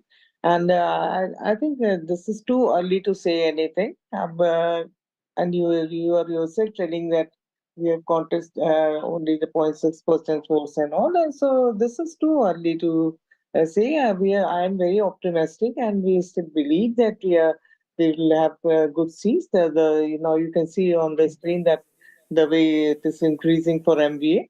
And see, I still believe that people have voted for the core issues, they have voted for the price of the soya bean and cotton, and they have voted for the. So let's take our viewers through where the vote share percentages stand at the moment. This is the first time I'm showing you vote share today. 0.8% of the total votes have been counted. In that, BJP has picked up 34% of the votes. 0.8 may seem like a small percentage, but remember, it's on a very large base. Therefore, it's pretty representative in terms of what it could suggest about how this battle is shaping up. 34% of the votes counted so far have been for the BJP. 17.2% have been for the Eknath Shinde Sena. 9.7% of the votes so far have been for Ajit Pawar. The UBT has only 4.7% of the votes. So Shinde Sena at this moment more than thrice that of the Uddhav Balasaheb Thackeray Sena, and NCP at 12.5 for Sharad Pawar's faction, more than Ajit Pawar's faction, but they also contested more seats. So remember, the base effect comes into play. The Congress at 17 is half the votes counted in favor of the BJP. The BJP at 34 is more than the Eknath Shinde and the Congress put together. So a big lead there, Rajdeep, for the BJP. And this BJP is doing well. Yeah. You see, one of the things of this election is the BJP is doing And well. crossed the halfway mark right now in leads. BJP has crossed, Mahayuti, as per our numbers, has crossed the halfway mark in these very early trends. Remember, very early trends, it has crossed that magical 144 mark. But to take your point, Rahul, BJP doing much better than its allies. You see, that's part no, but the allies aren't doing badly either. But in these early... Well, you see, they need to also pull up much more. Out of the 148, the BJP is getting almost 75% of the allies are giving you only 25% bandwidth. If your number, the BJP needs to do well, its allies also need to do well. They need to do better than they are doing at the moment. Not really. BJP, If you want to go to 160, 170. BJP needs to do really well to be able to ensure that they become chief minister. The allies need to do middlingly well so that both are put in their place. If one ally does really well, then it's problematic for the BJP. If you've got two allies, then both are in their place. It's the best case scenario from the BJP's perspective. It is, but you see, the BJP has two battles, and you mentioned one of them, which was with the Shiv Sena UBT. Amitabh made 33 seats. The other battle is really that Congress battle. Yeah. Because the better the BJP does in the battle, the more chances of the Congress not even reaching 50. If the Congress doesn't reach 50, Mahavikas Aghadi will find it almost impossible to form a government. Can I show a vote density map? What this does is, it tells you which seat is being won or lost at this moment by what percentage of vote. Of the trends that we have available, the BJP NDA alliance is leading on 71 of those seats with more than 50% of the votes that have been counted so far. So where the BJP NDA is winning, they are winning big. 71 seats so far have a vote share of more than 50%. The India Alliance, on the other hand, where it is leading with less votes, because 48 seats where the India Alliance leads at this moment, the vote share is between 40 and 50. So where, Sahil, the NDA is winning, they are hitting chakke pe chakka. Where the India Alliance is winning, some of those seats are still very much up for grabs. That's because the BJP, wherever the BJP has firmed up itself, BJP has always won with big margins, and they have not left those seats, like say in Mumbai, the 6 to 7 seats where the BJP is sure to win, and they don't need their alliance partners to win those seats, and they win those seats with a large margin, and that's why we are seeing this difference very clearly. Similarly in Vidarbha, say for an example, a seat of Devendra Fadnavis, they have been winning it for more than 35,000 votes, and they will retain that seat with a larger number if they are pushing, the election towards themselves. So, and also, therefore, vote share is a very inaccurate way to look at Maharashtra. Yeah. Because if you see vote share, the BJP wins big where it wins. So often that can give you a misleading picture. Interestingly, You've got to bring Mumbai, it down to vote share region by region. In Lok Sabha, the BJP India got more votes, absolute numbers in Mumbai, but they got less seats. It's basically because in Piyush Goyal's seat, they won by 3.5 lakh votes, whereas in other seats, the Mahavikas Aghadi won by hardly 50,000 or 1 lakh. What I want to do now, for the first time, is show our viewers the margin calculator for Maharashtra to give you a sense of how comfortably placed the winner and the runner-up are in these seats. Where do things stand? Of the 185 seats for which we have leads, there are seats where the margin is less than 500. NDA is leading on 96 of these. Remember, if the margin is less than 500, that seat can change. So far, only 0.8% of the overall votes have been counted. 96 leads for the NDA, where the margin is less than 500 between the NDA candidate and the India Alliance candidate. The BJP leading on 59 of those, the Shinde Sena on 25, the NCP on 12. As far as the India Alliance is concerned, there are 84 seats at this moment where they're leading with less than 500 votes. UBT leading on 26, Sharad Pawar leading on 35, Congress on 21. And as I look at this data, it is the Congress which seems to be the Kamzor Kadi. You've got the UBT and the Sharad Pawar faction outperforming the Congress at the moment. And that's the Vidarbha story. The Vidarbha story is the story of the Congress at the moment being bested by the BJP in direct fights. That's one of the stories within a story. Also, if you look at urban-rural, NDA leading in 53, India in 41. Now, to win Maharashtra, it's a heavily urbanized state. You need to win rural Maharashtra. You can't win Maharashtra if you're, Right now, the bigger story is coming in. That's in Sangamner. Balasaheb Thorat is trailing. What I'm hearing from ground at this point of time, Balasaheb Thorat, the stalwart, who hopes to be chief minister. Right now he's trailing. I'm not saying that it's what 0.8% right now. How much we have counted? 0.8% vote and counted. he's been winning for the last 25 years. Yes, and on the other hand, India Alliance is crossing 100. So they are pacing up. But at the same time, Balasaheb Thorat is trailing in Sangamner, even in the initial trends, is I think a bigger story. I mean, if we have. That's right. Even Chhagan, big one. Chhagan Bhujbal is trailing, and here the Maratha OBC factor comes into play. Large Maratha population in Yeola near Nashik. Chhagan Bhujbal was the original OBC face, first of the Shiv Sena, then went to the Congress, then of course shifted to the NCP, is now with the NCP Ajit Pawar. If Chhagan Bhujbal starts losing, it shows that there is a Maratha factor also, which is consolidating behind the India Alliance. That's the point. That's the point. If Chhagan Bhujbal loses, then Marathwada is swung towards Mahavikas Aghadi. It's very clear. If Chhagan Bhujbal loses, if it is working in Yevala, which is in North Maharashtra, then obviously in Marathwada it should swing towards Mahavikas Aghadi, which happened in Lok Sabha elections. That's why I keep saying. That's why. Yeah. It is not necessarily that, Sahil, because we have to see the demographic of the seat. In Yevala, 37% Marathas, 35% OBCs. No, but that's what I'm saying.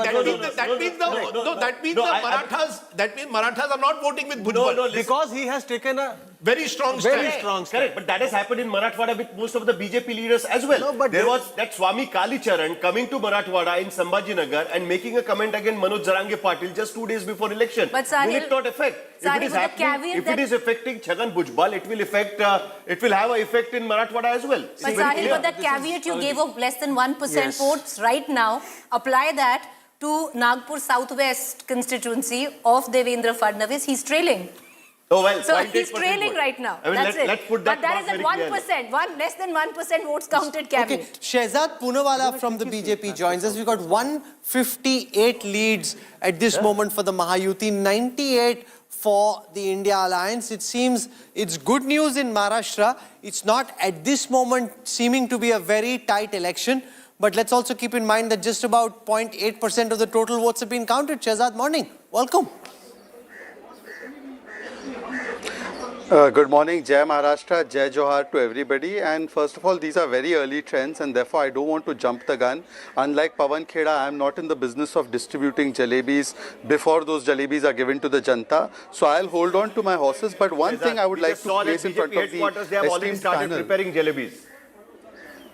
No. Sahilji, that's why I know. I'm the national spokesperson of the largest party in the world. Please give me an opportunity to speak. It's at the national I want to clarify on your I just saw the visuals. Aishwarya Paliwala was reporting from there. It's not the Maharashtra. Sir, it's at the national headquarters. They have already started preparing jalebis. So we're expecting a big win, right? Sahil, can you please allow me to speak? Can you please allow me to speak? I request you. I'm at the headquarters that you're speaking of. You are not. You're in Noida. So please, Sahil, let me have an opportunity to speak. Sahil, I am telling you that Aishwarya Paliwal's report, as much as she's a good friend of mine, every time the journalists and the BJP Karyakartas come here, we make the breakfast for people. That is part of that breakfast. It is not part of our celebration jalebi. I have clarified it on Twitter and I'm telling you as the national spokesperson of Bharatiya Janata Party that no jalebis are being prepared for any kind of celebration. Please take it on record. Now let me come to another point, sir, with the utmost humility at my command, that Rajdeep ji and Rahul Kanwal ji will know that as soon as the Lok Sabha elections got over with Maha Vikas Aghadi having a major lead. Today, if the Mahayuti has a major lead, even though it's very early trends, I still concede that. It must be asked that how come in the last few months the entire narrative and the entire situation has changed, and from this you will realize that the fake narrative that was being peddled by Mahavikas Aghadi and no leadership that is there, and Prime Minister Narendra Modi and the government's work in Maharashtra is the one that is now giving us the result that we are in such a good situation from somewhere where we were not even in the reckoning in 2024 Lok Sabha elections after the results. So that part should be analyzed, because The important point, that and I much think is clear that it is no longer what Shama Maha Mohammed Vikas needs Aghadi to was respond to it. sweeping From having almost a 30 versus 17 advantage in the Lok Sabha elections to now being way behind the Mahayuti, about 1% of the vote has been counted. That's a reasonably big sample size. You know, this has been a massive turnaround for the Mahayuti. This was your election to win. There was anti-incumbency. You know, it really is, after Haryana, yet another example of the India alliance not being able to bring it together against the BJP and its allies. Rahul, you're a senior journalist. I've used respect for you. You again said 0.8% of the vote has been counted. Somebody's talking 0.8%. I mean, again, I'm going to repeat it. Just now, Shehzad Poonawala said something which is very true. They were not even in the reckoning. He's understood that. Now, what I'm trying to tell you here is it is not yet 10 o'clock. It's 9:40? Yes. How you remember Haryana turnaround happened at 10:15. So I fail to understand what this excitement is all about when I'm telling you today that, yes, there will be a turnaround here by 10:15, 10:30. You will see that. It is not possible just 160 it goes. Even we were way ahead at 10 o'clock in the morning in Haryana, way ahead. Suddenly it changed at 10:30. I still remember that the numbers just changed. It was not going up or something from BJP in Haryana. It suddenly changed. So why are you talking so good about these numbers? The way Congress had won during Lok Sabha, it is not coming out to be like that. Even if it is 1% vote, even the Election Commission website is showing right now that NDA is leading in 80 assembly segments, whereas Mahavikas Aghadi is only 40. The reason why this whole fight has come to this level is basically because you couldn't campaign well the way you could have in Vidarbha, and Vidarbha is showing tilting towards NDA at this point of time. Yeah, that's what I'm saying. Again, at this point of time, leads always changed after 10:15. I will not agree to what you all are saying. You're going on saying that there is a victory sort of, I can hear that, pushing it all, including Rajdeep. Everybody is like, and Mahayuti Aghadi is winning. It's not justified reporting in this manner. These are nobody, ma'am. We have to report the data available for us. At the moment, it is 162.97. On the EC's website, also it is 80-40. Yeah. I mean, the question valid to be asked is a party which won 30 out of 48 seats, including one independent support who eventually supported you, is now struggling to reach the halfway mark. What the final number is, we don't know. Is there a sense that maybe you could have scored a self-goal, or you remain completely confident you will get a majority? Because I'm going to clip what you're going to say and play it again in the evening.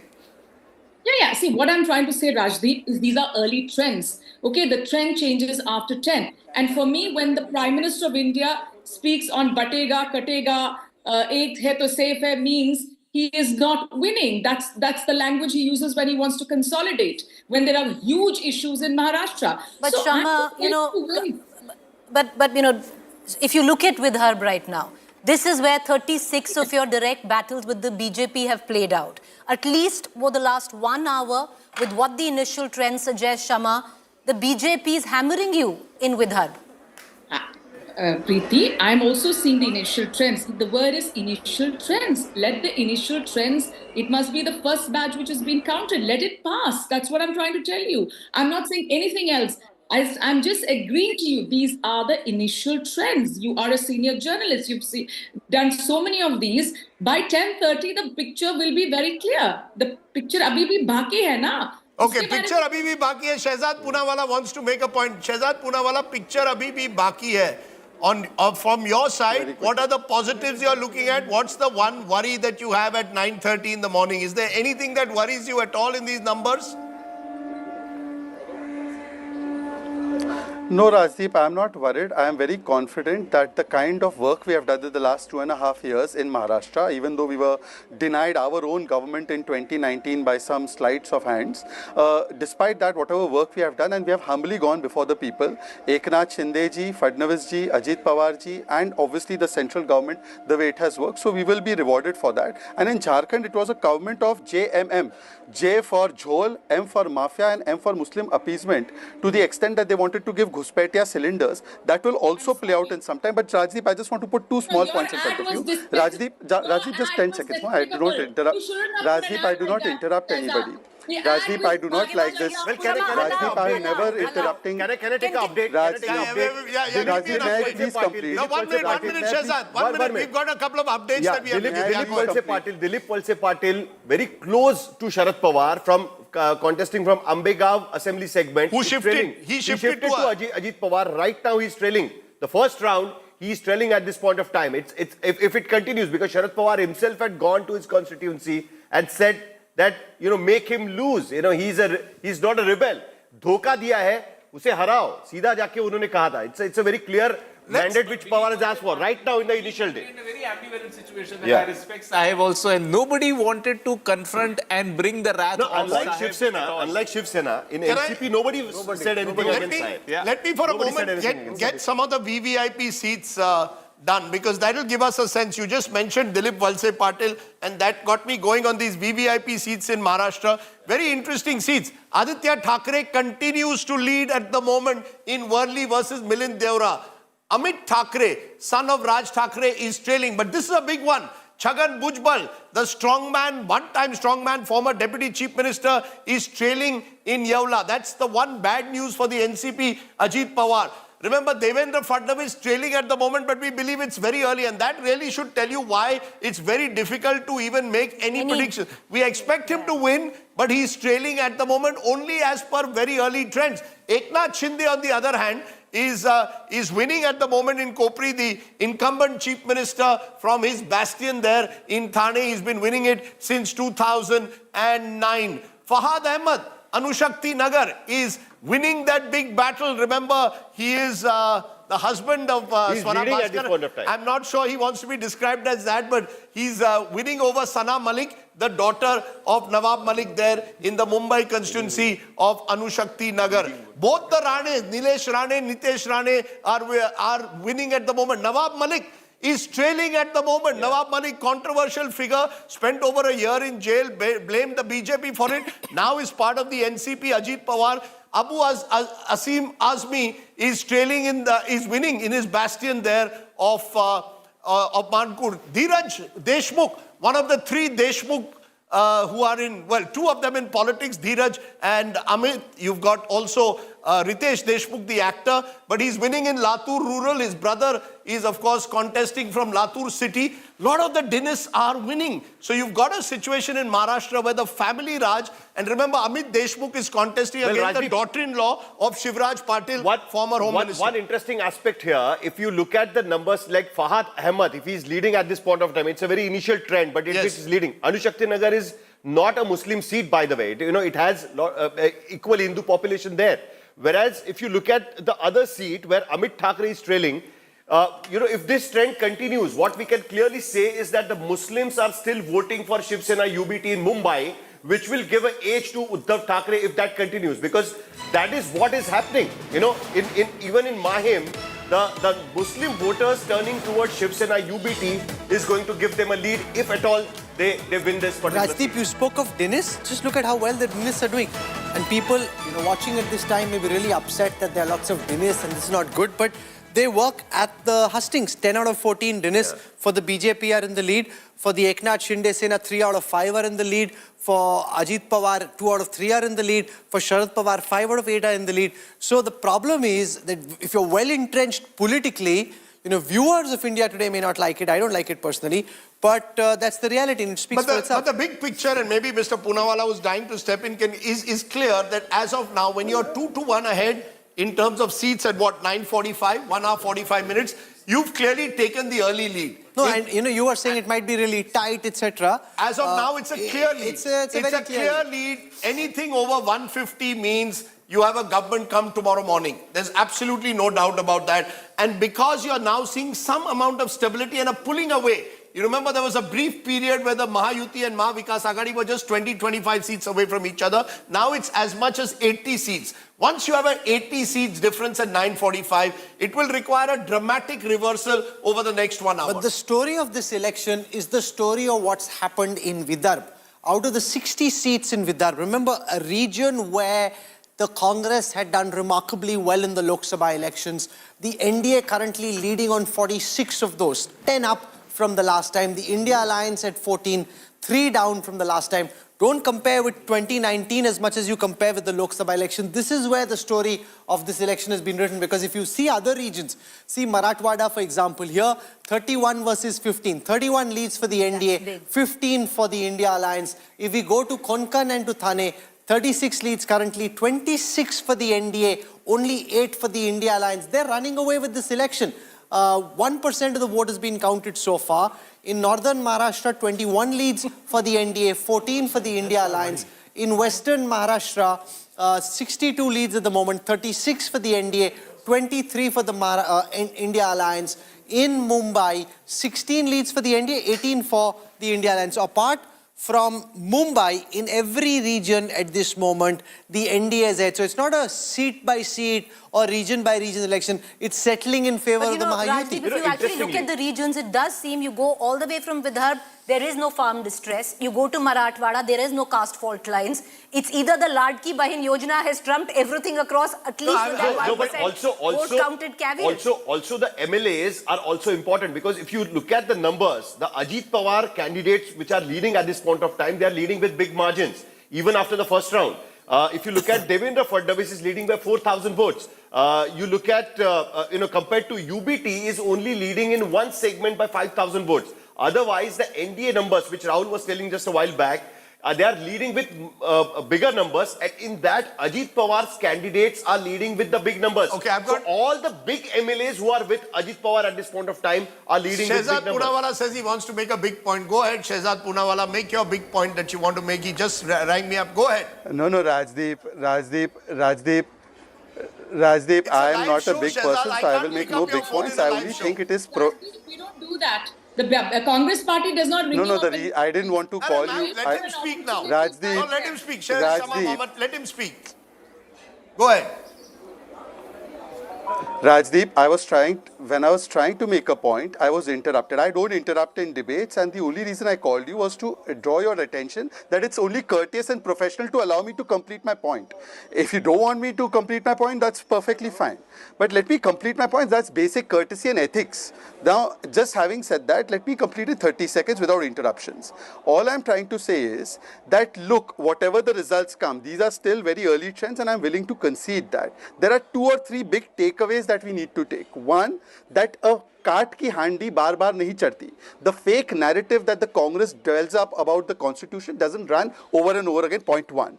Point 2, the Congress is a kamzor kadi. Whether it's Jharkhand or Maharashtra, it is a liability. And point 3, please ask Shama to write and give it to you now that they won't blame EVMs at 4 o'clock, 5 o'clock, 6 o'clock. That's all I wanted to say. I'm not a big person who makes big points. Let Shama Mohammed make all the big points. No. I'm just telling you that I have never in my life sent a message to the anchor to ask me a question. I don't do those sort of things. You've been already doing all these adjustment stuff. But let me tell you... No. Goodness.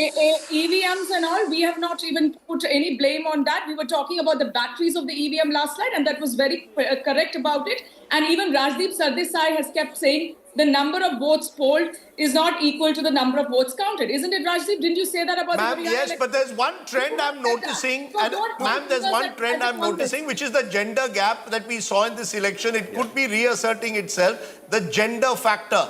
And if that gender factor plays, it's playing across Maharashtra. It appears that it's trumping everyone else, because then you need at least one region for me to see that there's a seat-by-seat fight. I'm not seeing it anywhere. Very interesting update from Marathwada. In Bid, in Parli Assembly segment, Dhananjay Munde, Bid was like a completely OBC versus Maratha fight we saw during Lok Sabha elections. Dhananjay Munde is almost leading by 9,000 votes at this point of time, even in the initial trends. that clearly shows that NCP, AP MLAs are doing much better when it comes to the lead because they have been there since last 4 to 5 terms. And they are getting that traction. And added to that, Sahil, the big picture is the real swing voter in India today is the woman. Yeah. I mean, I've said this now for 10 years and it's happening today in Maharashtra. If these numbers hold, Rahul, if there is one pan-Maharashtra factor that's coming out, rural, urban, forget my Shetkari identity, forget farmer distress. Me Mahila aahe, mala 1500 rupaye miltat. I am voting for the party, money in hand, versus the promise of 3,000, 1,500 in hand. If these numbers hold, it shows that the Ladki Bahin has worked. Party promise. Even the Congress party weren't sure that a lot was said in the build-up to the elections about the role that independents were likely to play. Of the trends available, look at the collapse of the independent factor. Only 4 independents are in the lead at the moment. The MNS has only 1 lead. So these smaller other parties, shaded here in purple, which we were thinking could have a big role to play post the results, they seem to have collapsed. It's really a bipolar fight between the NDA and the India Alliance, with the independents being reduced to a rump. They haven't done well. I want to show you for the first time how the rebels are doing. If you look at the rebel factor again, in Haryana, this was a very important factor. Of the leads that we have available, 62 rebels of the BJP, only 1 of them is leading. 47 for the Congress, at this moment only 1 leading. In the NCP, Ajit Pawar, only 1 leading. For UBT, none of the rebels are leading. For Sharad Pawar, 1 rebel from Sharad Pawar is leading. But Rahul, they might not be leading, but they might be pulling away votes in particular constituencies. Most certainly, but when it comes to how big the independent factor would be, so much scenario mapping was done about how there could be 30 or 40 independents in a tight fight and that could complicate things. It's the collapse of the rebels and the collapse of the independents in the data so far, Amitabh Tiwari. I would say, still it's early time. Sure. The election commission shows them leading in 16 seats. So I think they will end up at their historical average of 25 seats, almost 25 seats. They will end up. They might not become a kingmaker because one of the parties is going to emerge as a clear winner. This is independents and smaller parties. So independents and smaller parties, you see, they need to cross 30 to start becoming a factor. But you're now seeing... No, you're not good. And what you're seeing now is a 100-seat lead. I mean, unless something dramatic changes, and now it's almost 10 a.m. Now 1.2% of the vote has been counted. A trend is settling in. A trend is settling in. We are not saying that it can't change given the fact that there are multipolar, but it would require a miracle now. Now you are entering the stage. But it's largely, I'm contesting that. I'm saying it's largely bipolar. No, the idea that is multipolar is not way. That is pre-election scenario. What we are also seeing, Rahul, is across Maharashtra now. It's not one pocket. The morning was only Vidarbha. I'm looking now at the trends in Marathwada. The NDA is holding its own. I'm looking at the trends in Mumbai. NDA is pulling ahead. I'm looking at Konkan, Thane. NDA is well ahead.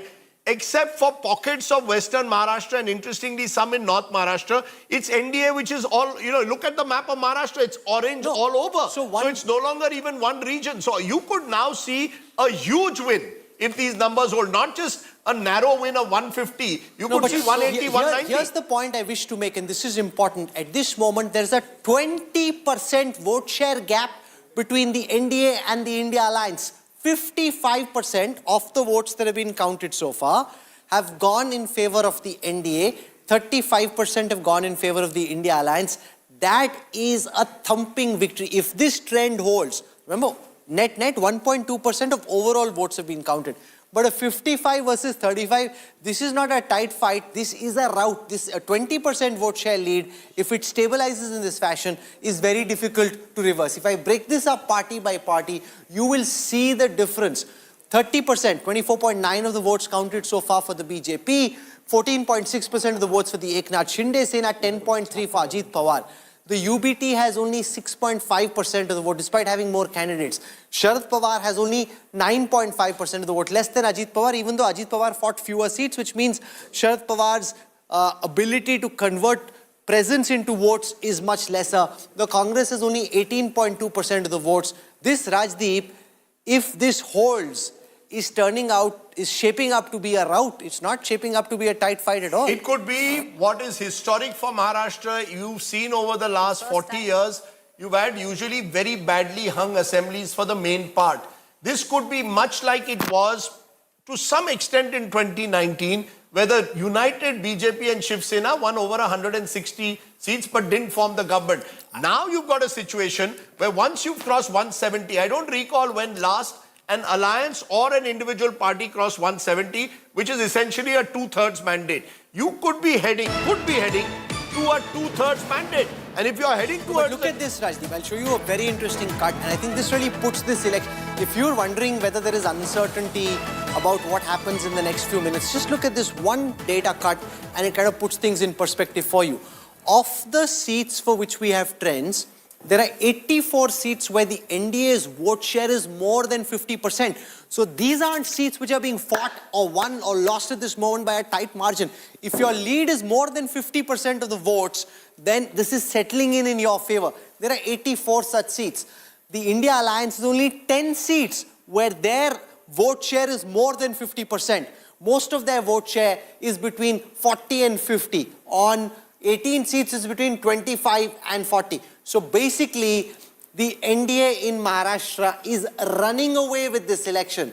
This is very, very clear. They have 16 seats where it's between 40 and 50. But if the bulk of your seats are in this corner, it's very clear they're running away with this election. If I look at the battles where the margin is less than 500 votes, there are 1.3% of total votes counted in Maharashtra. Of that, the NDA is currently leading in 125.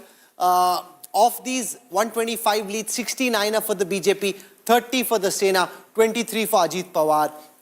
The UBT at 19. Oh my God, the Congress is the kamzorest kadi in Maharashtra in the MVA. UBT at 19, Sharad Pawar at 25, Congress only at 17. It's the collapse and the surrender of the Congress. That, again, a big data trend coming from the election intelligence dashboard. Absolutely, and this shows that the Congress party, which was riding high after the 2024 verdict, just didn't go on the ground hard enough.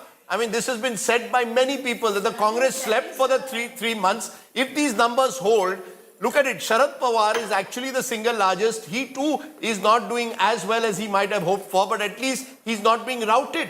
The Shiv Sena UBT is also struggling because if they only end up with just 20 or 25, that means Shinde Sena will be more than them. So you've got a situation now where the Uddhav Sena could be heading for a big defeat, and so could the Congress. And that's the number. I want to show something You're showing a very important story.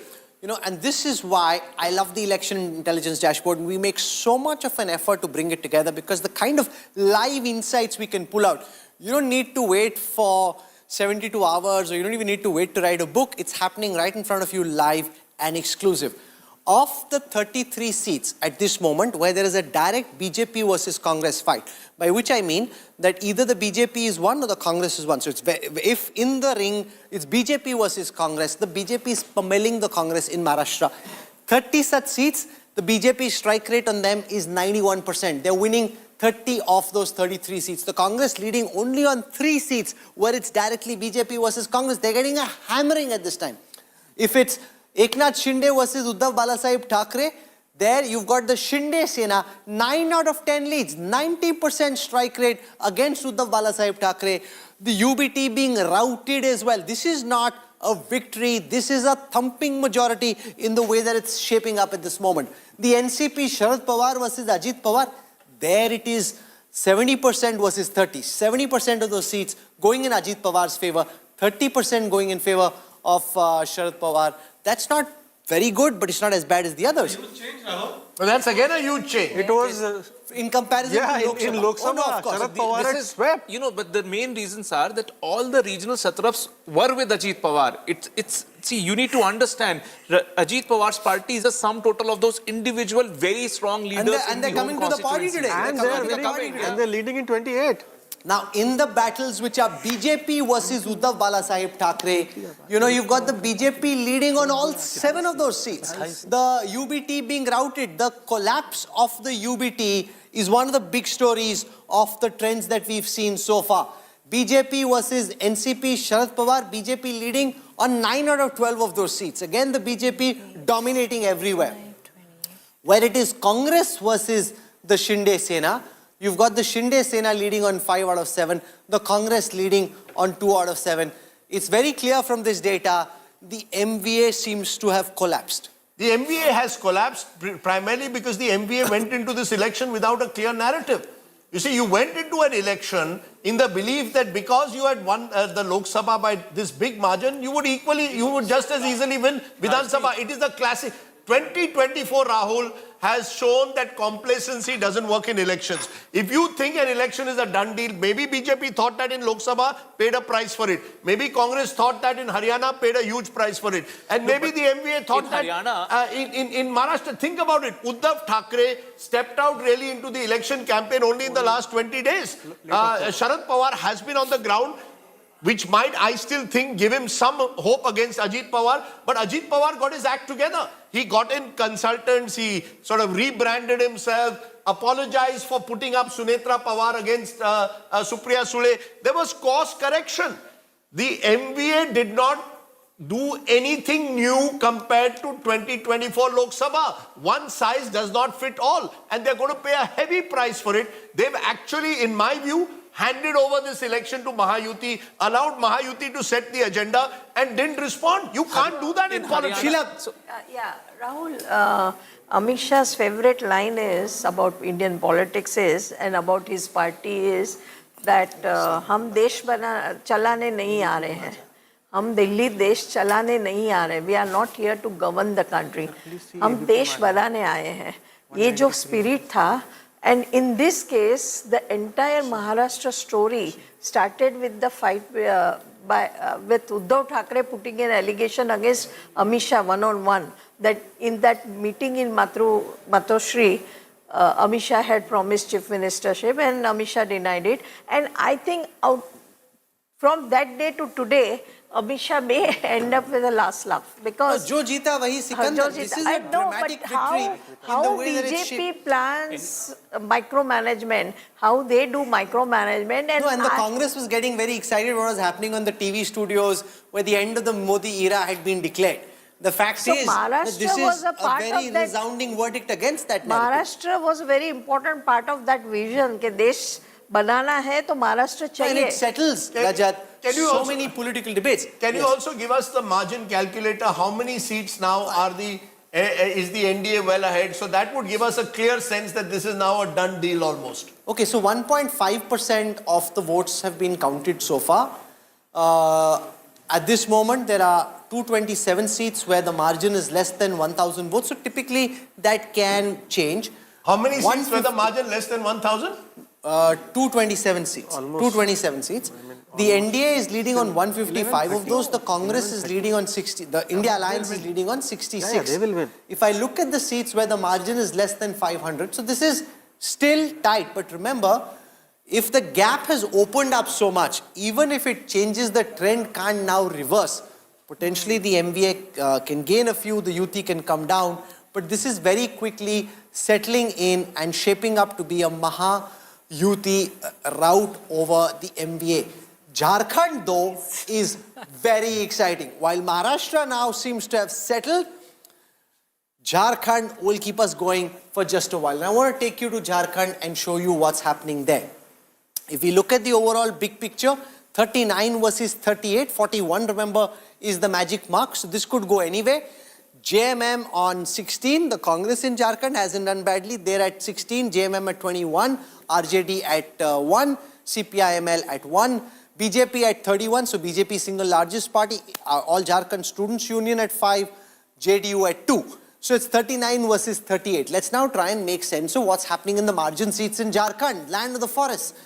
29 of the seats which are being won by the NDA at this moment have a margin of less than 500 votes. The gap between the NDA candidate and the guy who's coming second is less than 500. There are 29 such seats. 20, so the distribution is roughly equal.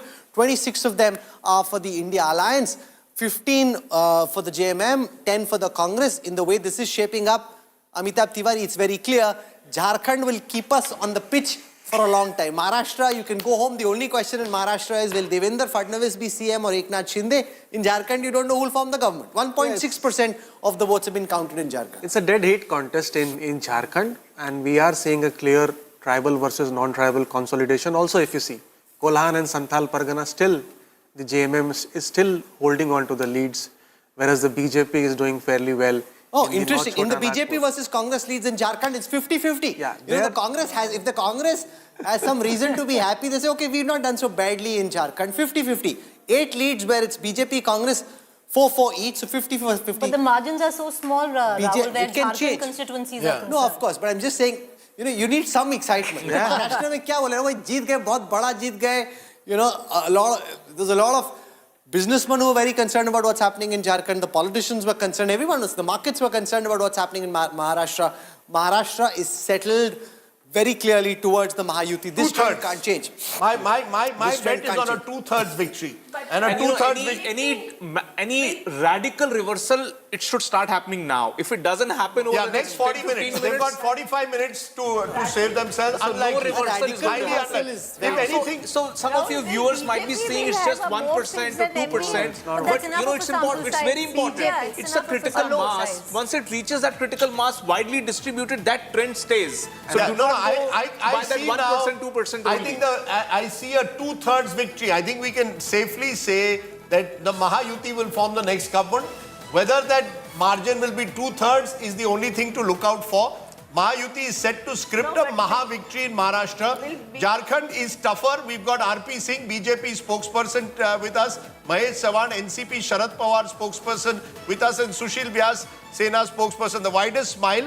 And Supriya Shinde, the Congress's chairperson. The widest smile surely is on the face of RP Singh. And a glum looking, but I'm sure still fighting, defiant Supriya Shinde. Why don't you start RP Singh?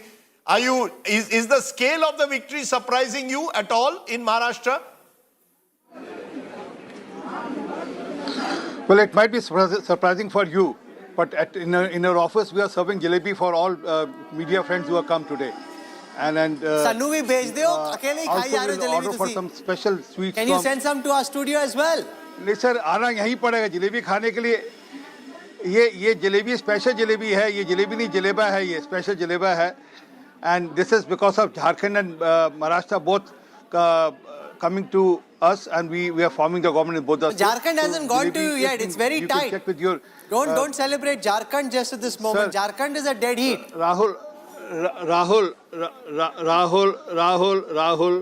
till yesterday, even Maharashtra was tight by a lot of media houses, by a lot of agencies also, survey agencies also. So, but fact is that in both the states, I mean, take my word, the machinery which we have, the party functioning system which we have, no party can match that. The way we work on the Panna Pramukh, the way we work on the booth level, the way we work on the mandal level, Khand level and the mandal level, there is no match with any. The system which Amit Shah ji has set up for the organization, no one can break through that. No one can reach that level, I mean, today.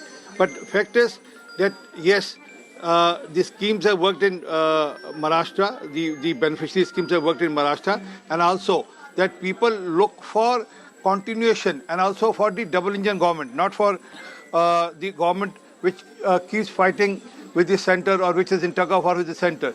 So people are looking for the double engine government, and as the let Prime me Minister take that Modi to ji has Supriya Shinde. You're spot on. Your welfare schemes seem to have worked in Maharashtra and worked big time. Not just worked, but worked big time. Supriya Shinde, your response to what you just heard from RP Singh. He's saying, look, we've turned over what happened in Maharashtra dramatically, and the numbers suggest that there is no way back now for the Congress in Maharashtra.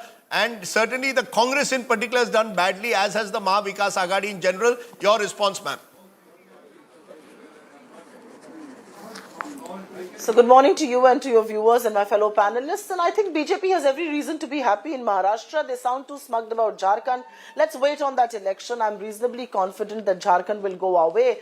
But Maharashtra has been very, very deeply disappointing, and I'm not going to mince my words on that. I thought we had a good campaign. I thought we were raising the issues on the ground.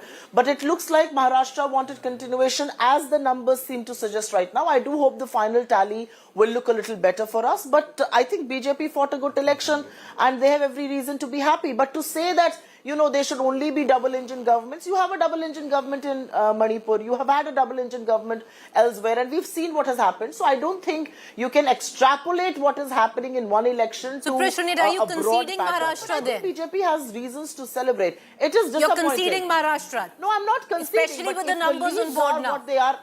No, I'm not as yet, but if you only let me speak, I'm not conceding Maharashtra, but if the leads are what they are, I'm not a political novice to think that suddenly the tide can change completely. They have a huge lead. I'm not conceding just yet. I don't think anybody should be calling an election at 10:15. I think it will be political stupidity to do that. But yeah, the leads are big, and I think BJP has a reason to celebrate. But do the issues in Maharashtra cease to exist? Do the issues on the ground cease to exist? Absolutely not. No, but if those issues were there, why couldn't you capitalize on it? Supriya Shinde, no, it doesn't. in recent political history, this will constitute one of the biggest botch-ups in terms of campaigning.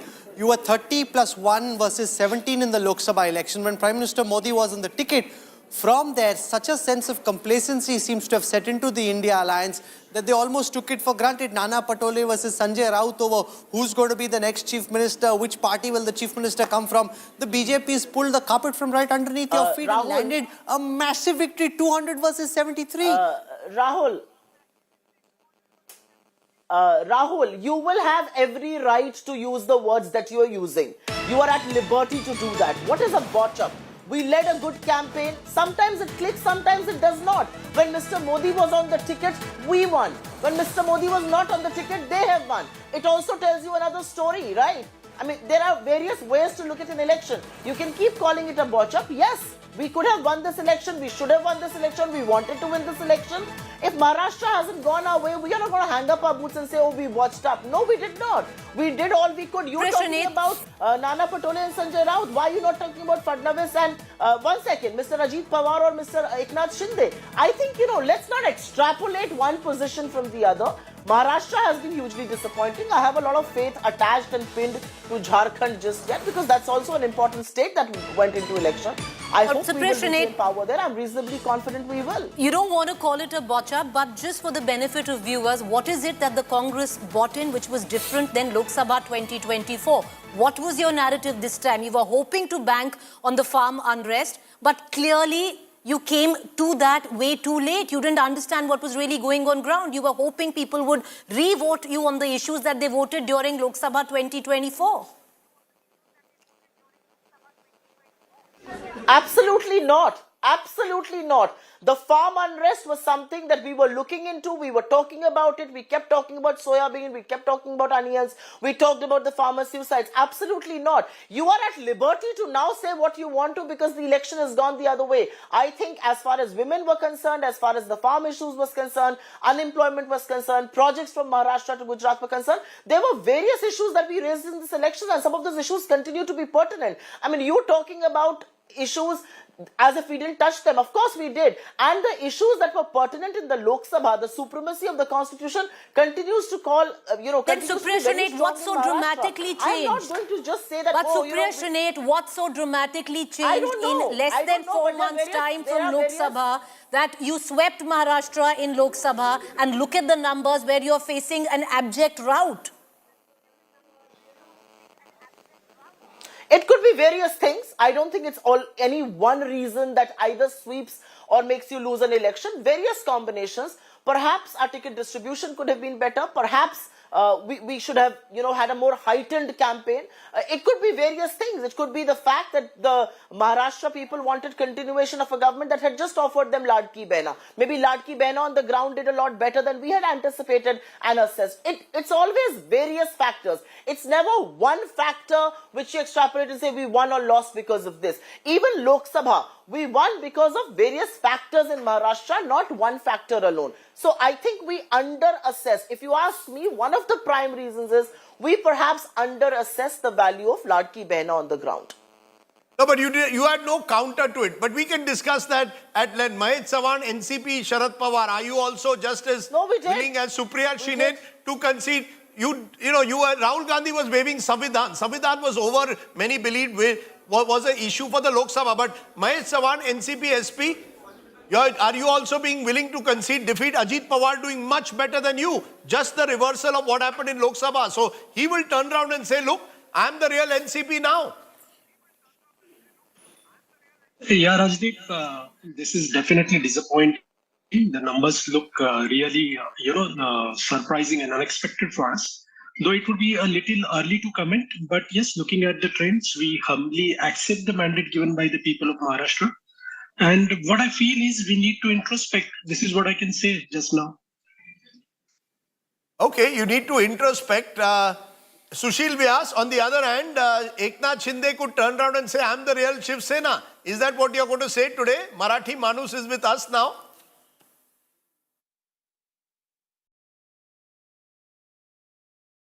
You're on mute, sir. You're on mute, sir. Entire Maharashtra as a whole, not only Marathi Manus, those who are living in Maharashtra, they have endorsed the popular scheme, they have endorsed the way in which our present Chief Minister and the present government works. So we were telling, the kind of response we were getting in the campaign period, during campaign period, we were confident that this kind of results will be there. So, and we fought this election under the leadership of Eknath Shinde. So there is another, I may agree with you, this is an endorsement, who is the real leader of Shiv Sena. Yes, the people of Maharashtra are expressing themselves by expressing faith in the leadership of Eknath Shinde, that he can lead the Maharashtra, he can give a popular government. So there is a pro-incumbency votes which we are seeing. Although these are the earlier trends, but it looks nothing likely to be changed. Can I give you a fascinating number? The BJP on its own is already 30 seats ahead of the MVA as a whole.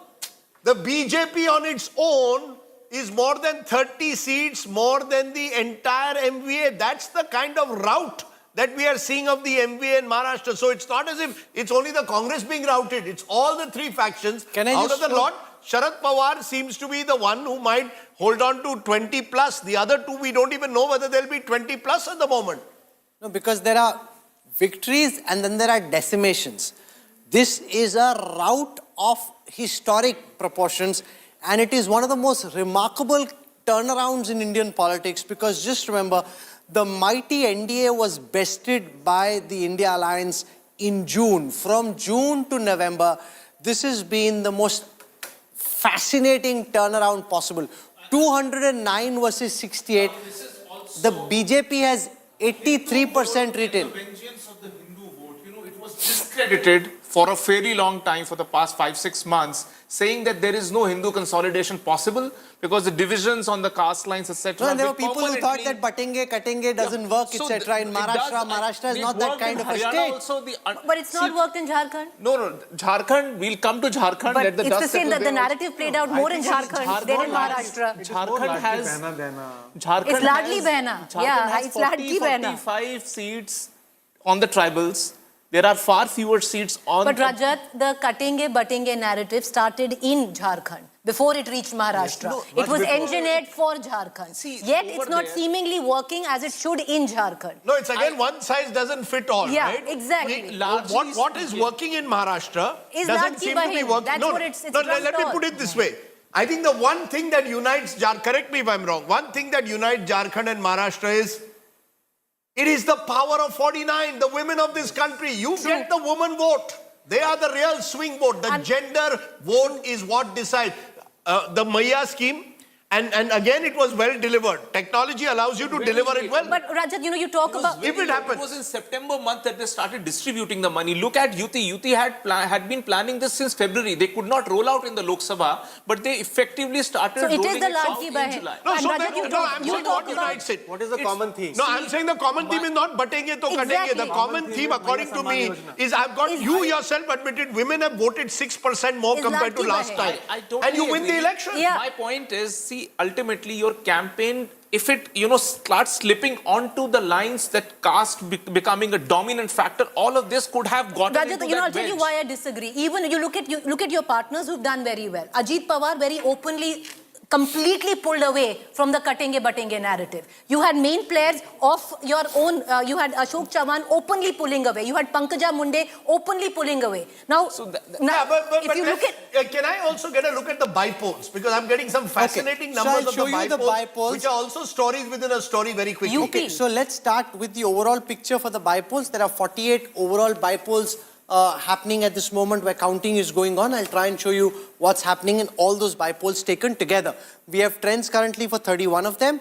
BJP leading on 9, Congress on 4, Samajwadi Party on 2, BSP on 1, Trinamool on 4. If I go state by state and start with Uttar Pradesh, in Uttar Pradesh, of the 9 bypolls, we have trends for 7, BJP on 4, Samajwadi Party on 2, RLD, which is a BJP ally, on 1, so that's 5 for the NDA.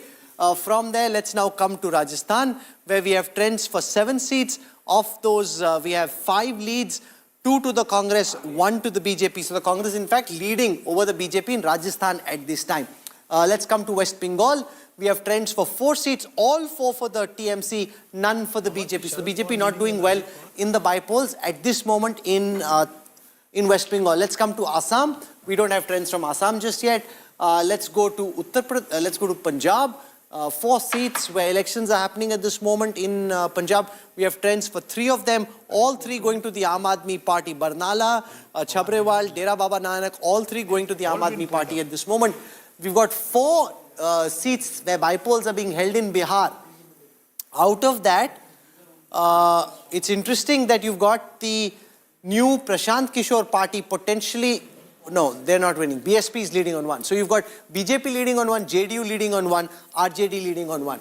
Okay, so that's as far as Bihar is concerned. Let's now show you the 3 Karnataka bypolls. In the Karnataka bypolls, Congress leading on 1, BJP leading on 1. We have trends for 2. From there, let's now go to the Lok Sabha bypolls and see what's happening in the Lok Sabha bypolls. So Wayanad and Nanded, those are 2 seats where elections are happening. I want to see if we can pull up the... We know for a fact that Priyanka Gandhi Vadra is running away with the election in Wayanad. It's quite a big victory for Priyanka Gandhi Vadra in Wayanad in the way that it's shaping up. So Rajdeep, that's really where the bypolls stand at this moment. You know, the interesting one there was states like Uttar Pradesh, where clearly again the BJP has pulled it back. Big victory for Yogi Adityanath. Obviously, state government, Mamata Banerjee sweeping Bengal, again, not surprising. So you've got all the sort of sitting chief ministers doing very well in bypolls. And the Congress's problem is they'll celebrate Wayanad and not realize the bigger picture. Rahul Gandhi spent a couple of days in Wayanad and spent the same amount of time almost in Maharashtra. But Rajdeep, now you've got to spend, you want to win Maharashtra or you want to win Wayanad, you are going to win Maharashtra is fascinating to the point of infinity. At this point, the BJP is leading on 123 seats by itself. They could be on a halfway mark on their own. Shinde-Sena is just 3 behind all the MVA put together. What a fantabulous performance this has been by Eknath Shinde's army. 56 leads for Shinde-Sena. The problem though for Ajit Pawar is whether he's around or not may not matter very much. He's now entirely dependent on the BJP's largesse because the BJP is 123, Shinde-Sena at 56. I think it's quite clear that the BJP might want to press Sheila Bhatt for its own. With 123 seats, there is no way that anybody else will be chief minister. Devendra Fadnavis will be sworn in as the chief minister of Maharashtra 3rd time. There are no ifs and buts anymore. And Shinde might be taken to the centre. Shinde may be offered something at the centre or he'll take UD minister. I don't think he wants to come to Delhi. But look at Ajit Pawar. You made a very important point. Why do I need Ajit Pawar now? Absolutely. You see, the fact is, Ajit Pawar was taken by you because a year ago you felt you needed a 3-party army to stop the Mahavikas Agadi. He may well have you may use him as a minister, you may still make, but you're not dependent on him. This is the perfect scenario for the BJP. You get your chief minister, you're not dependent on Ajit Pawar, and even Eknath Shinde cannot dictate terms to you beyond a point. You may use him because there's a Thane and Mumbai Municipal Corporation election in 2025, so you will need him for that as one of your faces. But I think he will also acknowledge at 123, you don't get it. That's the difference with Bihar. In Bihar, usually they used to be in the same range when Nitish used to be made chief minister. No, but imagine 216 versus 60. This is a rout of historic proportions. This is not a normal election. This is not a wave election. You know that whole this thing is a tsunami. That Yogendra Yadav was saying ki Aandhi hai, Tufan hai, Tsunami hai, and they missed it all. I mean, frankly, there was an Aandhi, so you can call Tufan, Tsunami, call it what you will, a tsunami most likely in Maharashtra. And again, everybody missed it. Jharkhand, look at Jharkhand. They have similar tsunamis going the other way. The excitement, though, is that the India alliance in Jharkhand is very close to the India alliance in Maharashtra. And I don't think that's something they would have expected. I mean, Jharkhand only has 81 seats, but there are 51 there and 59 here. A complete decimation of historic proportions currently underway in Maharashtra. But therefore, let's not also, minimize what's happened in Jharkhand. This is a state where normally you have some element of anti-incumbency every 5 years. If this has come back and they've won 51, Hemant Soren is another of the man of the... There are 4 man of the match today, or 5 I see at the moment. I think with Hemant Soren, you have to put a slash and you have to put Kalpana Soren with it. Kalpana Soren was wildly popular in Jharkhand. But, at the end of the day, let's put them the Soren. Arresting key leaders and putting them in the jail in the run-up to the election today. is always, backfires. The same happened with Trump. So at the very top, I'm going to give credit to Amit Shah for what he did for Maharashtra. Sure. They planned Maharashtra, they course-corrected right at the top. He had 2 guys who did it for him, 3 people. Bhupendra Yadav from the center, Devendra Fadnavis, who was, as I said, ready to resign after the Lok Sabha defeat, and Eknath Shinde, who 2 years ago was, ye kaun hai? Auto rickshaw driver hai, kya karega, 3 mahine rahega. The auto rickshaw driver has shown he can run through any road. So auto rickshaw... He's not driving an auto rickshaw, he's driving a Ferrari. So there, Ajit Pawar also written off. Small, would call him a man. These 3 are the big winners. In the biggest winner of all, Rajdeep, the biggest winner of all is Prime Minister Modi, and I'll explain to you why. Yes. Because post the 4th of June, this massive effort which was made to try and push the Prime Minister on the defensive, to make it seem that he'd lost the trust and the faith and the goodwill of the Indian people. Maharashtra speaks to that. Haryana spoke to that. Look, this is not a normal victory. If it was 160 versus, say, 100, you're in a different situation. This is 218 versus 58. Yes, but it BJP is double the entire Maha Vikasa Gadi put together. That's the extent of the victory we are looking at. Yes, but this victory would have been even bigger if Jharkhand had not been what it is. What it does, it shows the diversity. There's no comparison, surely not. These are not 2 equal states. With a limited point that there is a diversity dividend in this country. No one state, no one size or no one formula fits all. Think about it. The Congress has been unable to win Haryana, big setback. The Congress has been decimated in Maharashtra. It pushes the Congress back to where they were before 2024. Agreed. What it does is look at the regional parties. My point is, we are seeing this time and again. The regional parties are always better positioned to take on the BJP than the Congress. The Congress is the Kamzor Kadi. No, Rajdeep, even in Jharkhand, you're going to see. Okay, no, Rajdeep. Turn around and see the UP bypolls right now. Yes. And the number is right there. It was what... the BJP plus RLD leading on 7 of 9. Yeah, but a bypoll cannot become a bypoll is controlled by whoever is in power. It is my limited point is simply this. Elections are very, the problem some politicians and even experienced ones have is they treat one size fits all. And they win one election and they think, yaar, ye formula chal gaya, wo chalega. You saw Jagan Mohan Reddy. He also put money in the hands of people but lost the election. BRS, it doesn't mean, Telangana. It's a Telangana, BRS. I think in Maharashtra, Rahul, if the opposition was a better opposition, they could have taken them on Ladki Bahin 4 months ago. You opened up. If you don't fight back when someone puts Ladki Bahin out there, what did your first reaction do? Arey, isse kitne paise chale jayenge? You should have said, arey, you could have given your narrative, na? You have to have a stronger... Maybe they should take you as the strategist. No, I will not. They will lose their deposits. Wo better hoga. Isse to better hi hoga, Rajdeep. It can't be this bad. No, 61, the strategists, the politicians, they need to be fired. No, in my blog, the one state I seem to have got right is Maharashtra. I came back and said Mahayuti is winning Maharashtra. True, you're right. Yeah, you did. She will, you're right. 100%. Most people said that it's going to be hung or it's going to be close. I said Mahayuti is winning. But yes, Rajdeep did say. I didn't see the scale of the victory. I thought it would be 160, 170. But once you win now in India, So Rahul, Supriya Shinde, will the Congress draw solace from Jharkhand, which now seems to be settling in your favor, 51 versus 28? Again, tough for trend reversal to happen from here. Or do you concede that Maharashtra really was the big political prize? That's where commerce is, that's where industry is, that's where the money is, that's where the politics is. You won Jharkhand. Is that a consolation prize, or will you at the end of the day say the score is 1-all? 37. Rahul, first and foremost, while I'll say the score is 1-1, I would want to take some objection to what you just said in your conversation with Rajdeep and Preeti. To say, Maharashtra is a completely different state.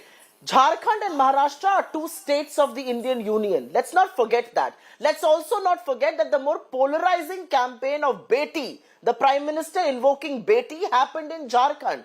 Let's also not forget, when you give all the credit for Maharashtra to Mr. Modi, what about Jharkhand? He was also, if he was on the ticket in Maharashtra, he was also the face of the campaign in Jharkhand. I'm giving it to the Sorens. Hemant Soren and Kalpana Soren were the face. Let me please finish. Madam, why don't you agree that the regional parties are in a better position to take on the BJP? If you let me speak, I will also come to you. I will also come to the assumptions that you have made. I was only responding to what Rahul has said, and I think it's not fair to say Maharashtra is what matters and Jharkhand does not. Jharkhand also has mines, Jharkhand also has minerals, Jharkhand also has people, and the people have spoken very effectively in Jharkhand. They have rejected the BJP. They are voting us back to power. As far as the face of the campaign is concerned, he was the sitting chief minister. He was jailed and he was not allowed to campaign in the Lok Sabha. It also tells you what people feel about the kind of ammunition you put to power. It also, the Congress is doing well in Jharkhand, by the way. I was just seeing the numbers. So don't dismiss us there. I do feel, and I'm very confident that we will form the next government. We will repeat the government in Jharkhand. I have already said I'm very disappointed with Maharashtra. We perhaps need to go back to the drawing board and see why did it not work for us. And I must also say here, the fact that the Election Commission allowed the elections to be delayed in Maharashtra has worked for them. I mean, Ladki Behna could be rolled out. Three installments went to the people, went to the women. And you're right, the women voter matters. And she matters big time. Okay, Sanjay Raut is speaking from the Uddhav Balasaheb Thackeray Sena. He's crying conspiracy. He says, how can they all win? Let's listen to Sanjay Raut. पहले गौतम अडानी के खिलाफ एक warrant निकला, arrest warrant, बहुत बड़ा भ्रष्टाचार का आरोप हो गया, ब्राइब का केस है, रिश्वत का केस है 2000 करोड़ का, उसमें भारतीय जनता पार्टी की पूरी पोल खोल गई। गौतम अडानी, बीजेपी, मोदी जी, शाह जी और फडणवीस, शिंदे, ये एक है और उसका ऊपर से ध्यान हटाने के लिए ये पूरा एक कपट कारस्तान हो गया है और उसकी तैयारी पहले से चल रही थी। हमने ये महाराष्ट्र जो गौतम अडानी के जेब में जा रहा है, मुंबई जेब में जा रहे हैं, हमने विरोध किया। ये अडानी राष्ट्र नहीं होने देंगे, तो इसके लिए इस प्रकार के नतीजे महाराष्ट्र के ऊपर लाद गए हैं। ये जनता का कौल हो ही नहीं सकता। महाराष्ट्र की जनता का मन हमें मालूम है, ये हो ही नहीं सकता है। राउत साहब, दिख रहा है कि लाडली बहन जो सरकार, अरे लाडली भाई, यहाँ लाडले भाई है, लाडले नाना जी है, लाडले दादाजी है, सब कुछ लाडले है ना यहाँ। हमको मालूम है क्या है ये। इतनी ये निर्णय जो आया है, ये नतीजा आया है, ये जनता का निर्णय नहीं है, मैं इतना ही कहूँगा। नहीं राउत साहब, लेकिन लोकसभा चुनाव के वक्त आपने जो जनता ने कॉल दिया उसको, उस वक्त भी हमने कहा था मोदी जी हार गए हैं, लेकिन चाहे महाराष्ट्र हो चाहे और स्टेट में गड़बड़ की है। महाराष्ट्र के नतीजे भी उससे ज्यादा आने वाले थे अच्छे।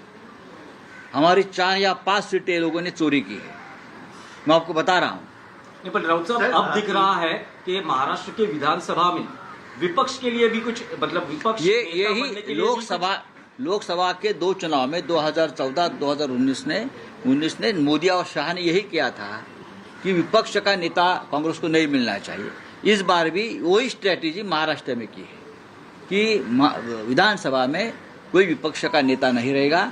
ये हमेशा बीजेपी की स्ट्रेटेजी रहती है। लेकिन आप कह रहे हैं कि कुछ गड़बड़ है। गड़बड़ तो है। गड़बड़ क्या है? मतलब अभी ईवीएम में गड़बड़ है या अरे भाई ठहरो, फंडिंग हुआ है, पूरे नतीजे आने तो हम बाद में बात करेंगे ना, क्यों नहीं करेंगे। पैसा तो ऐसा है कि हर चुनाव क्षेत्र में नोटों की मशीन लगाई थी।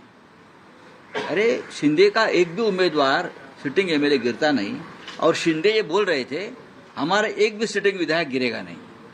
आपको मालूम होगा तो मैं इस्तीफा दूंगा। ऐसा होता है क्या चुनाव में कभी? हमारा एक भी नहीं गिरेगा। ये कौन सा भरोसा है? ये कौन सा लोकतंत्र है?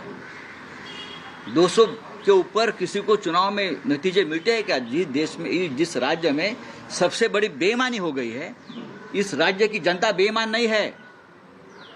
ये नतीजे ऐसे दिए आपने कि आपने राज्य को जनता को बेईमान ठहराया है। इस राज्य की जनता बेईमान नहीं है। जो नतीजे आ रहे हैं वो महाविकास आघाड़ी को कबूल है नहीं। तो आगे की क्या भूमिका रहेगी महाविकास? नतीजे कबूल नहीं है। मैं मानता हूं जनता को भी नतीजे कबूल नहीं है। जनता को भी ये जनता का निर्णय नहीं हो सकता है। मैं बार बार बोल रहा हूं और मुझे बार बार आप वही सवाल पूछ रहे हैं। लेकिन जो महाविकास आघाड़ी के कुल आंकड़े दिखाई दे रहे हैं, कुल संख्या दिखाई दे रहे हैं, उससे ज्यादा शिंदे गुट के कैसा हो सकता है? आप अपने मन को पूछे, आप पत्रकार है, आप अपने मन को पूछे क्या महाराष्ट्र में संभव है? आप अपने मन को पूछे कि महाराष्ट्र में शिंदे को 60 सीटें मिलती है, संभव है क्या ये? अजीत पवार को 40 सीटें मिलती है, क्या ये संभव है? भारतीय जनता पार्टी को 125 सीटें मिलती है, क्या संभव है? क्या इस राज्य की जनता भी बेईमान है? इस राज्य की जनता बेईमान नहीं है, उसके ऊपर हमारा विश्वास है। चलिए, thank you.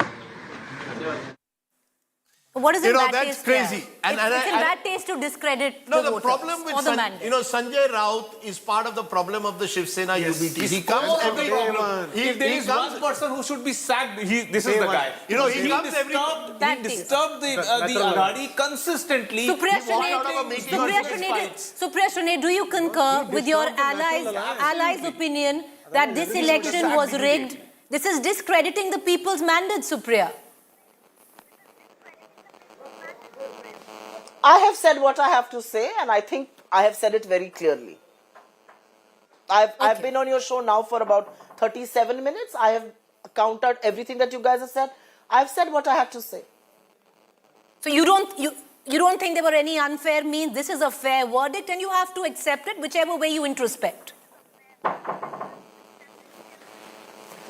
Look, I do believe what the people do in an election has to be accepted by everybody.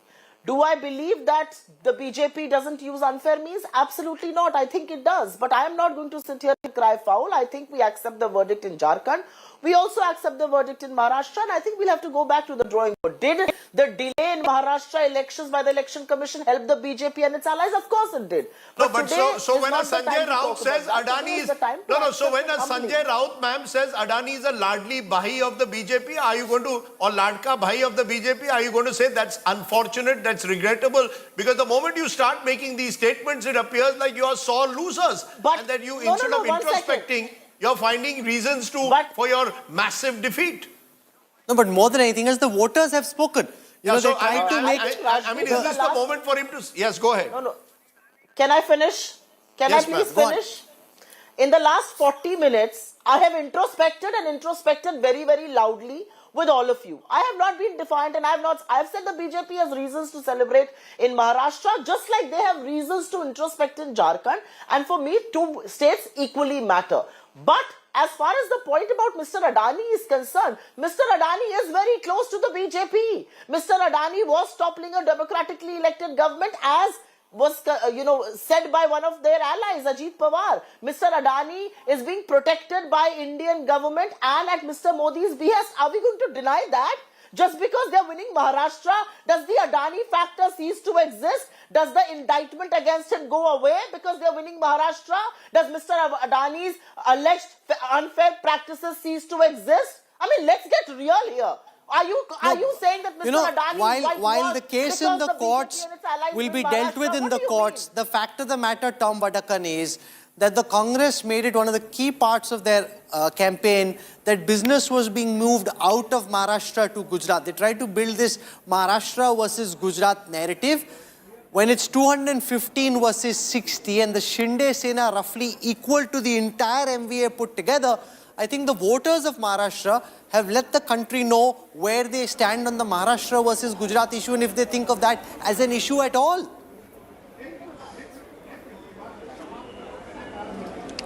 Well, I think this whole thing has been clarified by our Deputy Chief Minister of when the industry moved out. He has given the logistics, and I think people of Maharashtra understand that logic, because it has nothing to do with the current government in Maharashtra. It is something that was a backlog of the Shiv Sena dispensation of that time. let that matter rest. But however, let me tell you something. This crying foul about Adani and trying to say he is influenced, I mean, this is rotten, absolute nonsense. And I think it is an appropriate time to keep industrialists out of these political discussions, because essentially today it is Adani, tomorrow it will be Reliance, it will be Tata's. I mean, you can't go on with this. I mean, there are influencers, there are regime changers across the board. Solace is one. He has done it through his NGOs. He has been working. So let us keep our Indian industrialists safe and sound, because essentially they are our providers. They give employment to our people. They protect, I mean, they set up industry, and today we are one of the top reckoners industrially across the globe.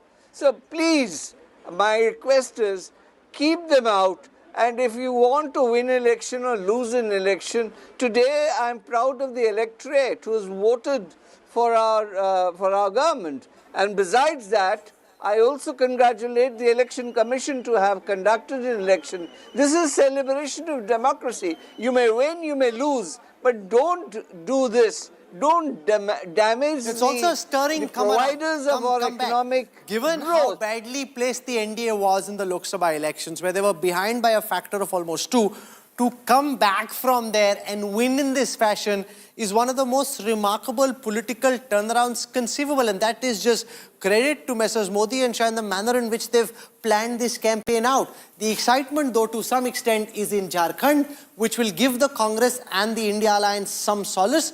The interesting thing in Jharkhand is that the JMM is at 31, the NDA together is at 29. That's a big victory in Jharkhand for the India Alliance. Congress is at 12, RJD at 6. In the NDA camp, the BJP at 26, the AJSU at 2, JDU at 1, and the Kurmi voters, because of the JLK and potentially Amitabh Tiwari going away, seems to have hurt the BJP a lot in Jharkhand. And frankly, this is embarrassing for Himanta Biswa Sarma, because this was his big coming of age outside Assam, running a full campaign, and also for Shivraj Singh Chauhan, who worked really hard in Jharkhand, but at the end of the day, they don't have anything to show for it. See, I think the Tiger Jairam Mahato helped the NDA bloc in 2024 Lok Sabha election because he split the opposition vote. But in the Vidhan Sabha, he's again splitting the opposition vote and thus helping JMM alliance, because he has emerged as a leader of Kurmis. Ajsu, Sudesh Mahto has been the leader of the Kurmis for a long time now, for 15-20 years. And that's where the battle is. If you see Santhal Pargana, where this entire "Katenge to batenge or ek hai to safe hai" slogan is there, they are not doing particularly well. And the very surprising thing is, Tejasvi Yadav's party, RJD, is leading or winning in 6 out of the 7 or odd 8 seats it is contesting, which is near the border of No, but Jharkhand. look at this. So much was said of Kolhan and the impact that Champai Soren could have in Kolhan. In Kolhan, you've got the JMM India Alliance at 8, NDA only at 3. So the JMM at 7, Congress at 1, and that is deeply problematic. NDA is at 3, which is an improvement of 3 from the last time. But frankly, this is quite embarrassing. You know, the fact is this was an area swept by the JMM alliance last time itself. So they've still swept it. And I come back to it, Rahul, and I'm going to emphasize this because I'm getting people you saying, you know, look at Bhatenge to Katenge, it works so well in Maharashtra. It doesn't work everywhere. Are you telling me that the BJP, in fact, if anything, the BJP was even more overt with pushing the thing, Ghuspetiya, narrative in Jharkhand? It didn't work. India is, I meant, you know, this is the problem I have with facile explanations. India is the most diverse country in the world. What is true of Maharashtra is not true of Jharkhand. The only unity I see between two governments, both incumbent governments are being voted today, is your strong welfare schemes well directed to the woman.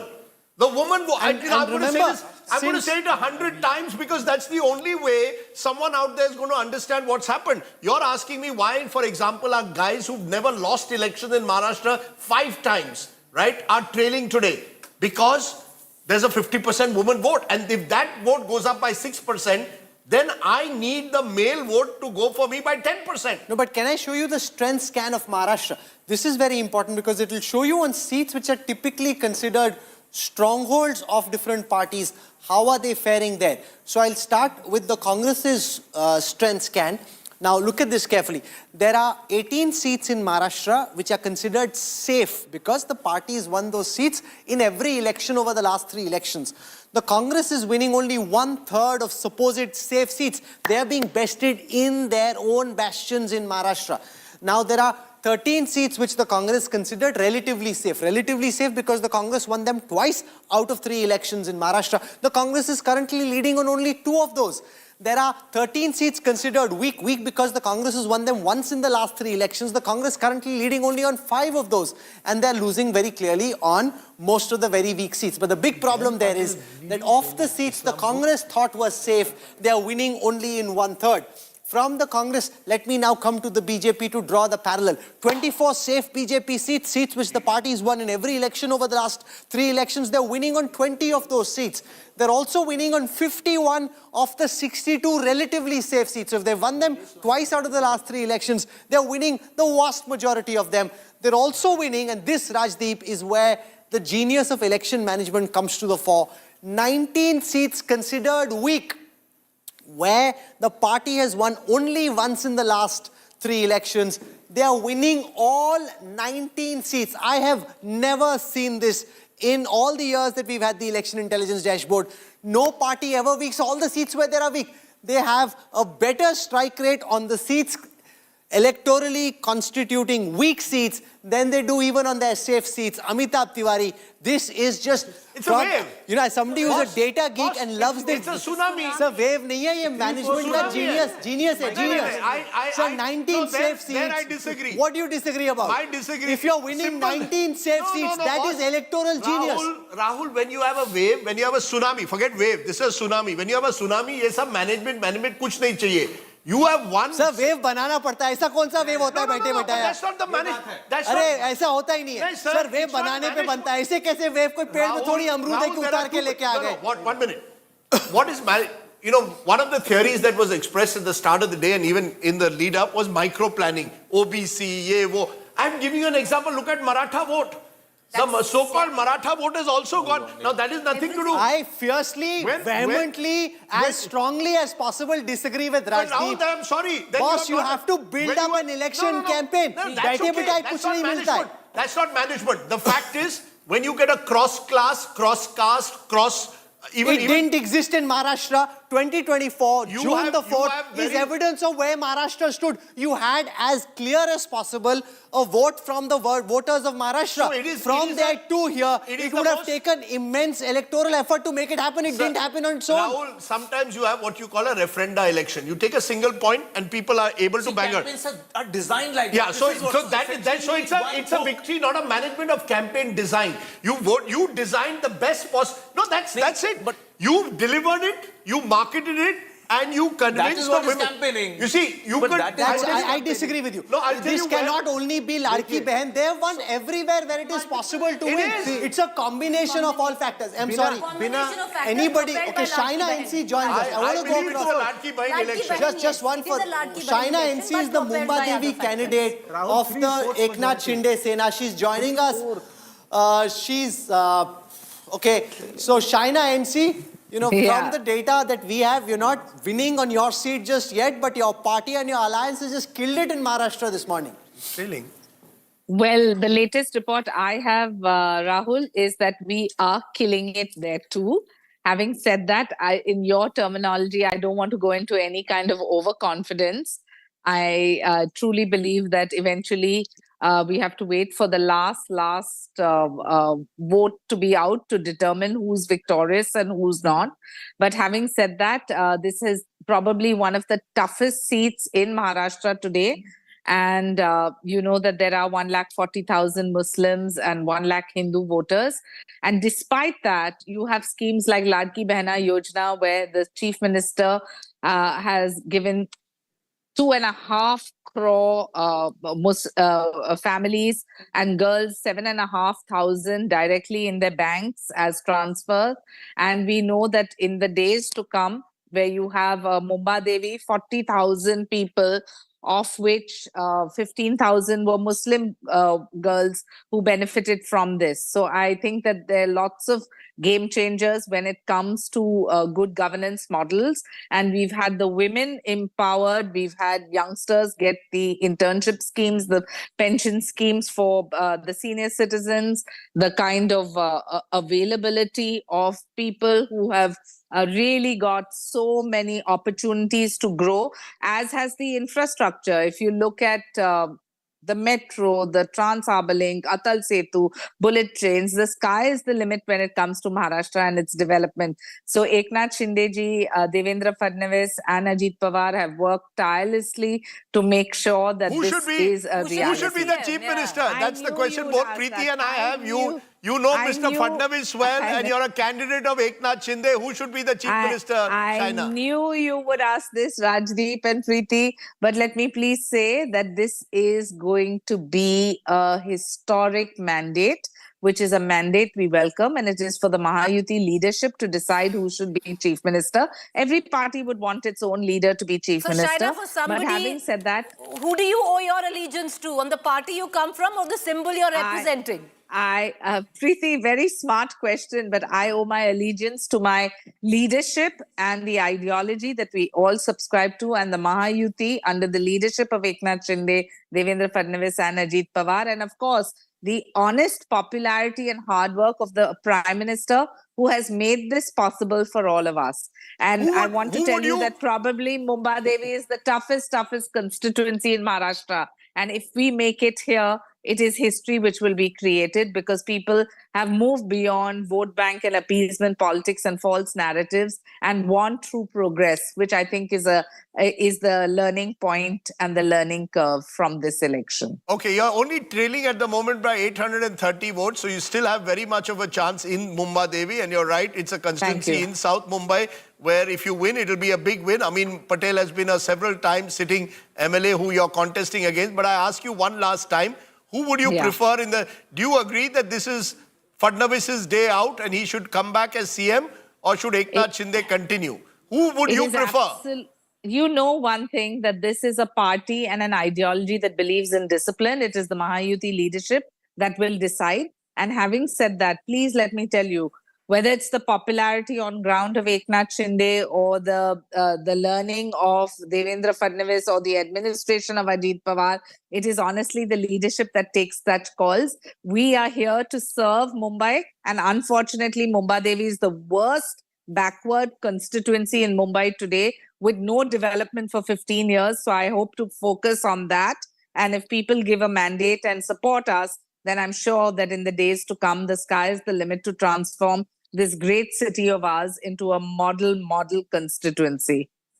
Okay, we'll wish you well. We'll see how that goes. It's quite a battle that you're having there at the moment. Yeah. But we are seeing at the moment, for example, former Chief Minister Preeti and all of us, Prithviraj Chavan is trailing in Karaj South. So you've got heavyweights of the Congress trailing. The only few who are surviving this sort of tsunami which is taking place in Maharashtra are the likes of Jayant Patil of the NCP. He seems to be winning at the moment. Chhagan Bhujbal is on the other side, one of the few heavyweights of the Mahayuti who's losing at the moment. But by and large, across Maharashtra, we are seeing a phenomenon, a kind of tsunami of unprecedented proportions. And it will be interesting to see now whether the BJP can edge towards the halfway mark on its own. Rajdeep, you see, because if the BJP was last when you showed us was 123. If the BJP comes close to a halfway mark, that's game, set, match, everything. They're 20 short of a halfway mark. That's right. That's not mathematically You know, possible Shaina because they contested only NC was with us. She's been itching and waiting for an opportunity to contest. कहीं से भी chance मिल जाए. Like a Ranji batsman saying, मुझे एक मौका दो. And very tough seat round. And you know, she was in the chawls, in her sari, climbing all the way up. She really gave it her all. I don't know how this election will end, but especially for our viewers who see her oftentimes on television, she fought a tough battle and she fought it really hard. It was almost like this Ranji player saying, ek mauka mujhe do, see what I got. Here it is. Rahul, there are many mysteries of this election, very big, important election. But one of them is that how come no print media or anybody used the word tsunami for BJP, neither even the strong wave for BJP? We missed it. That's a fair point, no doubt. But that's also what makes elections exciting. If everybody already can just go on a motorcycle or on a chopper or in a car and coming up with answers on what happened, then there's no fun. 3/4 majority. Yeah, it's 218 is 3/4. It's more than 3/4. So it's a phenomenal victory, and I think that's what, frankly, you can't blame anyone. This is what makes elections and politics so exciting. I have a story to tell you. During the, I won't name the election, but during one election where a particular party was trailing, the topmost leader from that party called while counting was going on at around 10 o'clock, which means counting was on for 2 hours, and said, we will lose, but we will lose just by a bit. The opponent will be in front, but we will lose. 2 hours later, that party had won a landslide. And this is somebody who I think is very smart when it comes to political management. And even though he was winning, he didn't know he was winning. He thought it'll be a tight mandate. And that just shows, Rajat, how no matter what they say and the swagger and the strut that they exude, andar hi andar sabko dar lagta hai. You don't know what's happening. Ultimately, that's the reality. There are a lot of like America.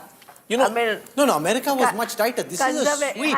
This is a sweep of historical proportions. Conservative nationalist class that BJP is Can I just show so that this is in context for our viewers? I just want to show you where the historical data stands in Maharashtra. So if you look at where things stand and compare with the past, the NDA has a 51% vote share at this moment. The India Alliance is a 35%. In the Lok Sabha elections, it was 43.9 versus 43.3, a 0.6% gap. That's now a 16% gap. Rajdeep, for Rahul Gandhi and the kind of politics that he ran, very strongly pitched against one corporate group, trying to make this an anti-Adani election. So this kind of a verdict where you've got India at 55, Congress at only 21, not even the number one party, and the Sena is at the exact same number at this time as the India Alliance. It's a very strong rejection of Rahul Gandhi's brand of politics. Look, I think, again, I repeat, one size doesn't fit all. I think Rahul Gandhi's brand of politics is also to be measured against the complete lack of organization of the Congress party. You see, why put the door only on... What about the likes of K.C. Venugopal? Remember what happened in Haryana? You see, more than this Maharashtra victory on the back of Haryana. Haryana was an election you are expected to win. And you had all the issues working for you. In all these states, the fact is it's not just an individual. It's your machine, right? You build a machine. It's not just Amit Shah, one individual. It's the manner in which your RSS... Remember, RSS did 60,000 meetings in Maharashtra. 60,000. Often of 100 and 200 people going on the ground. Do you have anything similar to match it? The BJP RSS machine is just far too formidable. So Rahul Gandhi has to recognize that. If the Congress expects to win, they win by default. They won Telangana because BRS screwed up. Had Chandrasekhar Rao dropped 30 sitting MLAs, he may well have won Telangana as well. You won Karnataka because Siddaramaiah and Shiv Kumar worked for it 2 years before and got their act together as a group. And the Bommai government screwed up. So the Congress cannot expect to win on default. It cannot expect to win. No, but they have to pick the right issues. Soybean prices, cotton prices. अरे पता होना चाहिए ना कि जनता को क्या चाहिए. आप constitution लेके घूम रहे हो. So in an assembly election, this people is the don't care about that at Rahul, that time. we have been talking about it even during the exit poll discussion time, that anybody who was there did not see any preparation, any run-up to the campaign. That fire was not there. You were picking issues which, sitting in Delhi, you could guess that this is possibly an Adani issue. Possibly the Dharavi is going to come up, stand against and sway the whole state of Maharashtra. How on earth is it possible? If Supriya Shunit is still with us, Supriya today, okay, she's not with us, but Rajdeep, today you can, the Congress can take solace in the fact that you've got Jharkhand. But having said that, how many, but Kalpana Soren, over 50 rallies she did. How many did Rahul Gandhi do in Maharashtra? 8. Exactly. 8 and out the of which answer 2 lies was in closed that. door Samvidhan Sabha. Exactly. And the answer You're lies in an in election. That. Exactly. I'm not at the India International Center where I'm going to discuss constitution. Can I show you how Maharashtra has changed? I think this is very important for viewers to see. There was a big Dalit consolidation in favor of the Congress on the issue of Arakshan in the Lok Sabha election. See what's happened now. Out of the 18 seats which we classify as being Dalit majority, where the Dalits can decide who wins. So predominantly Dalit, where the Dalits are influential. the BJP alliance is winning on 14 of those seats. Even on Dalit reserved seats, even on Dalit seats, the NDA is being bested. It's 14 versus 3.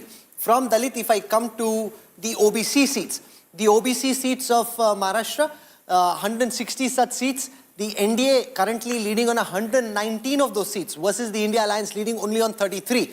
From there, if I come to the tribal seats of Maharashtra, on the tribal seats as well, and this is important, this is data we are showing for the first time, the NDA leading on 28, 15 for the BJP, 5 for the Sena, 8 for Ajit Pawar, the India Alliance leading only on 7, 5 for the Congress, 1 for the Sharad Pawar faction, 1 for the UBT. From there, if I come to the Muslim seats, Marathwada seats, out of the 30 Muslim-dominated seats, which is why I said this is a phenomena of election management. Of the 30 Muslim-dominated seats, NDA leading on 16, the India Alliance on 11. Rajdeep, on Dalit seats, on tribal seats, on Muslim seats, the BJP has really run circles around the India Alliance. Look, when a woman votes, बार-बार woman बोल रहा है, woman का नहीं है, सबका vote है. No, 1 minute. So you can't have a 16% vote share lead with only women. Sir, the Muslim-dominated seats in Maharashtra, barring Malegaon, do not have a Muslim majority population. No, but it's the same Muslim voters who helped them win in the Lok Sabha elections. I don't agree. This is your home state, but I don't agree with you. I'll give you an example. No, what example will you give me? This is not just the women voting for the BJP. Rahul, you have to understand. For example, Dhule seat. I said this even pre-election. Dhule seat has 6 assembly segments. The seat in Lok Sabha was won by the Congress, but in 5 of the assembly segments, the lead was with the BJP. In the 6th segment, the Congress had a huge lead in Malegaon, which is Muslim-dominated. When you say Muslim seat, it doesn't mean Muslim-dominated. My limited point is, we are seeing a tsunami election that is cutting across class, caste, region, right? That doesn't mean it's management. That means you have struck an issue which has struck a chord across the state. Now, why not accept that? Look at Eknath Shinde. Eknath Shinde is winning virtually 3 in every 4 seats he's contested, which is phenomenal. Ajit Pawar, who most people wrote off, is winning also virtually 3 in every 4 seats he contested. Now, does that mean management? No. It means it's a tsunami. People have chosen between 2 parties and decided, हमें ये लाडकी बहन and the stability which is offered by Eknath Shinde is eminently preferable to a Mahavikas Agadi, which till the last moment was fighting कौन बनेगा मुख्यमंत्री, कौन सी seat मिलेगी, and offering nothing to the voter. Why not accept this as the mismanagement and the complete debacle and decimation of the Mahavikas Agadi, plus the very intelligent campaign run by the BJP alliance, backed by the election machine on the ground. It's a combination of various factors. That's all I'm saying. But everything under the umbrella of the Ladki Bahin Yojana. That's right. You need one thing. You need one talking point. You have that under the umbrella and you ran a multi-campaign underneath that. I agree with you. With the batenge, all Amitabh Tiwari, Rajdeep's argument is, and I want to demolish it through data, that this is a woman-led vote. Women would have had, and the post-poll studies will prove that, a role to play. But when you're 222 versus 54, this is in some ways like Trent Bridge 1983, Kapil Dev 17-5 coming in, or the last match in Australia, I think it was at Adelaide, where we were 36 all out. This is that kind of a recovery. No, I'll give you one example of a similar vote that you remember Bengal just 3 years ago. Why did Mamata Banerjee win big? She won Madhya Pradesh. Mamata Banerjee had a 6% lead among women. The moment you have a 5% plus lead among women, it's a decimation. Shivraj Singh Chauhan had a 6% lead among women. Yes, the other factors also come in. Stability. I'm not saying men don't vote for one's party, but your traditional core voter comes. Elections are won by incremental voters switching from one side to the other. You had a roughly, we'll see the final swing. My sense is you'll have a 6% swing. I can show that. Also, one aggregating factor has been Hindu consolidation, whether you like it or not, but there is this current... To some extent, of course. Which under the umbrella of the Ladki That's a subtext. Why would Marathas otherwise vote in such big numbers? So that's, I want to see how the Marathas... You're right. To have unifying agendas instead of divisive agendas, which Congress gave up right at the outset of the election. They had no play on the caste issues. They had no play Not just Marathas, Rajdeep. Even Dalits, where you saw an identity of a Hindu, then you saw an identity of being Dalit, which aided under the Ladki Bahin Yojana. But ma'am, look at it, Jharkhand, tribal-dominated state, with a large Dalit population, they voted the other way. I agree. So it comes under the umbrella of the Ladki Bahin Yojana. Is the common theme. Exactly.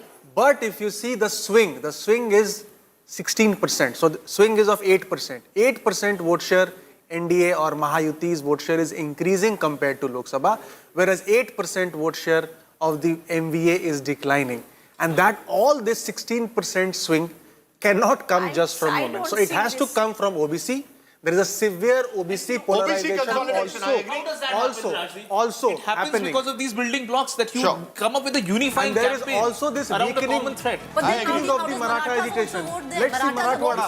Right? If there was an OBC versus Maratha consolidation, both have gone. Marathas have women also. See That's Marathwada. exactly my point. Rajdeep, my point This with is all the more reason for a It Hindu is the Ladki consolidation. Bahini Yojana.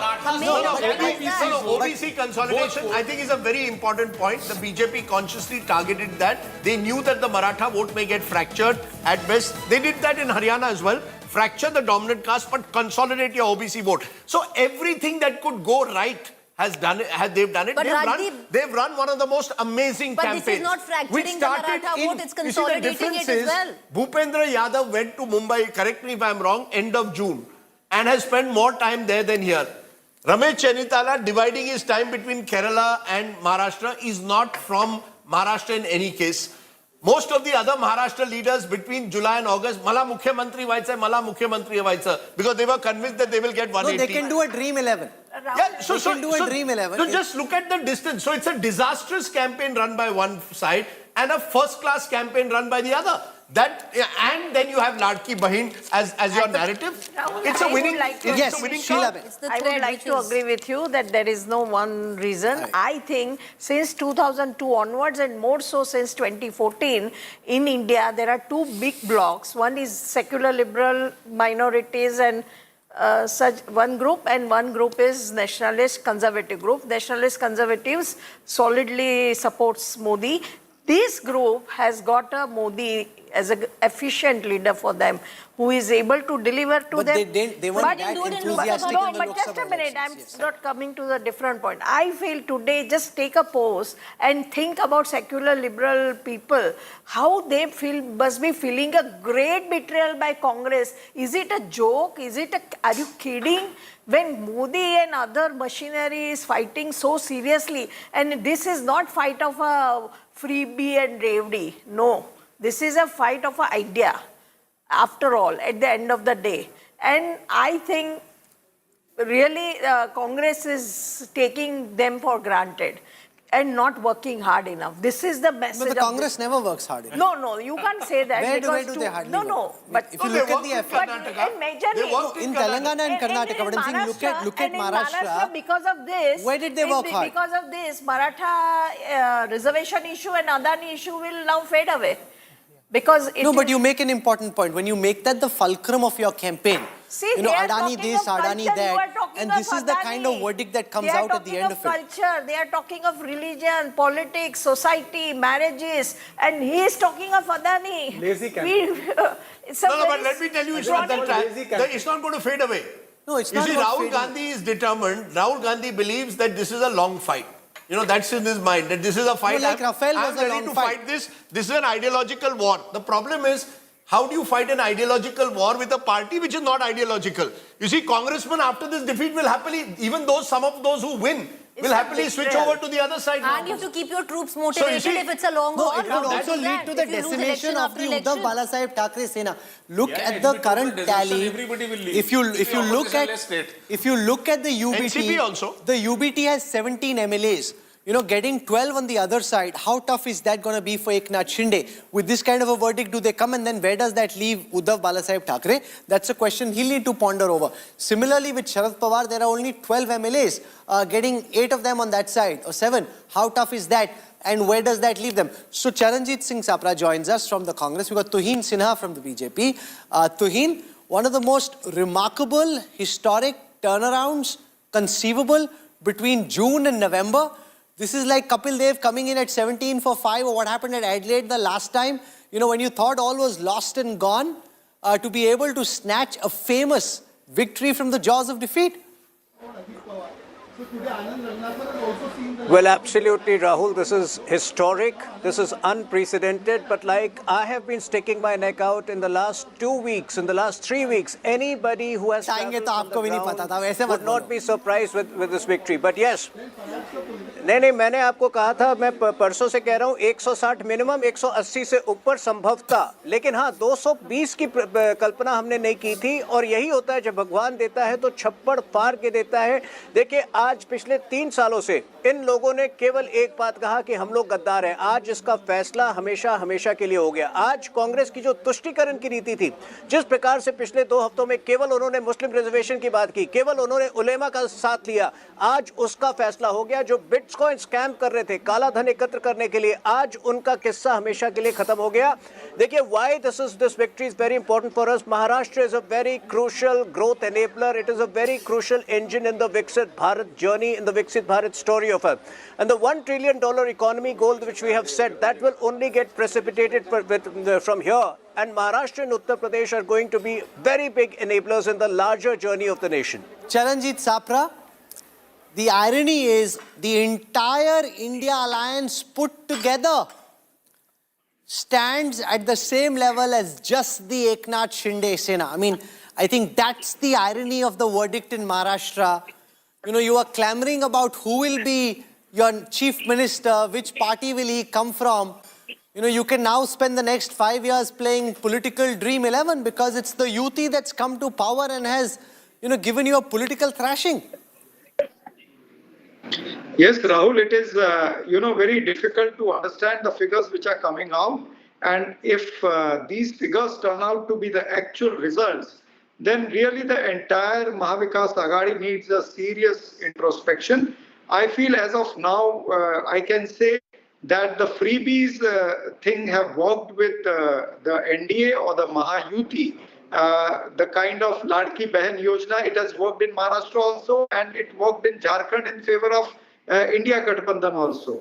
So the freebies are working. This is one conclusion. Secondly, polarization factor. The BJP tried to, do a desperate polarization, which they have probably succeeded. And the results are coming accordingly. The war slogan like "Batenge to Katenge" or maybe "Ek hai to safe hai." These slogans have somehow no, but do you accept, Charanjit Sapra, that this is also a rejection of your Maharashtra versus Gujarat? You know, Adani, the whole focus was this anti-cop, in an industrialized state like Maharashtra, the issues that your leaders took up, have frankly been rejected by the voters of Maharashtra. That's how Eknath Shinde is a breakaway faction of the Shiv Sena. They alone are equal to your entire strength. See, Rahul, I told you and I'll repeat again that when polarization plays, the other factors, they mellow down. That is one thing. Secondly, money has also worked. Note for vote has also worked for Shinde Sena or for the Mahayuti. You see, when 150 crores have been caught by the election commission or by the police, the maximum money which is confiscated is from the leaders of Mahayuti, whether it was Shadol, whether it was Pune, whether it was in Marathwada or whether it was in Kolhapur. I can give you names also. So, and we have seen the Vinod Tawde issue also. This issue was not brought up by Congress party. This issue was brought in front by the BVA, Hitendra Thakur and his team. So the note for vote and the note jihad has also worked in Maharashtra. This is the thing which we can, go towards conclusion. But let us wait. Let us see till 1 o'clock what happens, and then maybe post-poll introspection is required. Okay, Aishwarya Paliwal joins us from the BJP headquarters. They had some garma garam jalebis which were in the pan in the morning.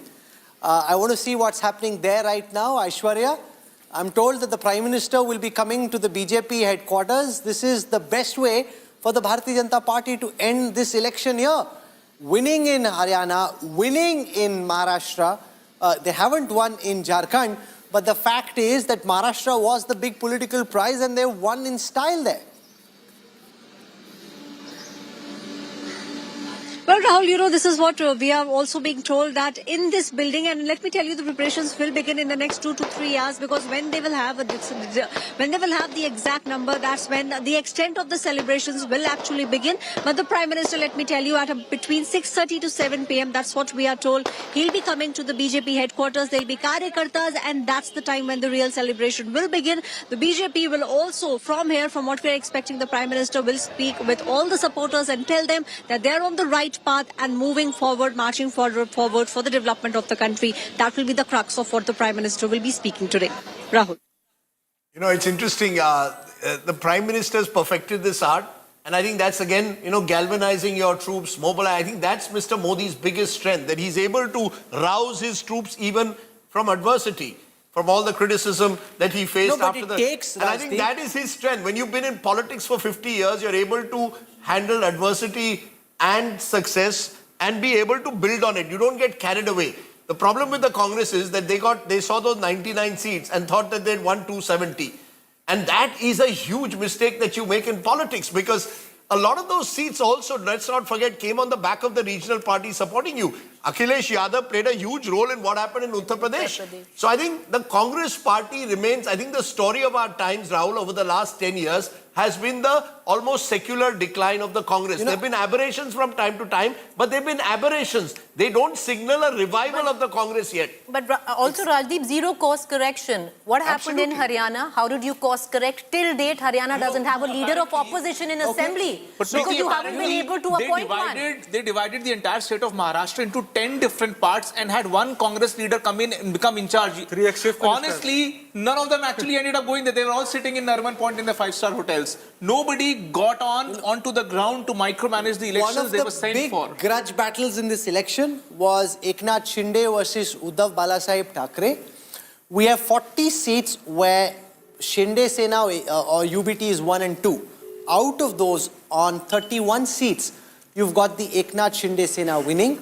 The UBT is winning only on 9 of those 40 seats. I want to introduce Priyanka Chaturvedi, Member of Parliament of the Rajya Sabha of the Uddhav Balasaheb Thackeray Sena, Deputy Leader of the Shiv Sena UBT.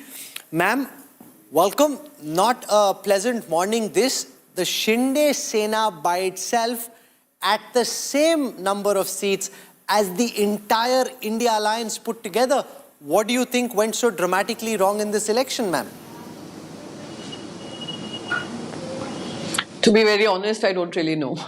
And I won't be able to give you answers because I wasn't mentally prepared to come on television channels accepting this kind of a defeat.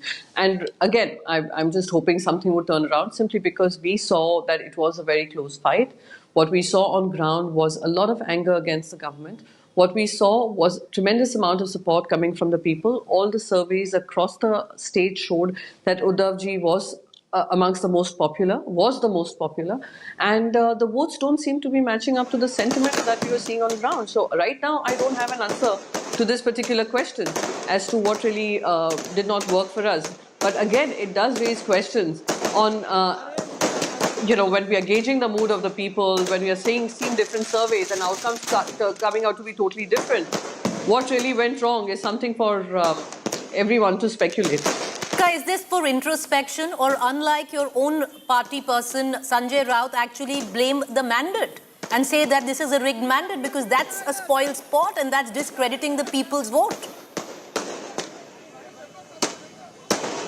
No, I would continue to say this, that when we were on ground, many people came and expressed a similar sentiment that while our vote may be going towards y'all, please ensure that the EVMs are playing fair. That is a doubt which has been consistently raised by lots of voters across Maharashtra, and it's not like it's coming out of the blue. This is something which has been raised consistently during. But Priyanka, it wasn't raised in Maharashtra in Lok Sabha 2024. Come assembly elections, you have a mandate like this, and you blame the EVMs there. Allow me to, please. Yeah. Preeti ji, you haven't allowed me to complete. I do know it's a tough day for me right now.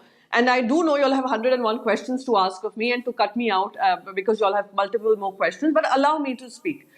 It's not like I'm saying something out of the blue. This is all I'm trying to say is what Sanjay Rautji is expressing is a doubt expressed many times. Whether we accept it in the Lok Sabha, whether we are not accepting it in the Vidhan Sabha is the second thing. The question here is, when the ground sentiment showed that it was such a close fight, when every single seat was a close fight to finish.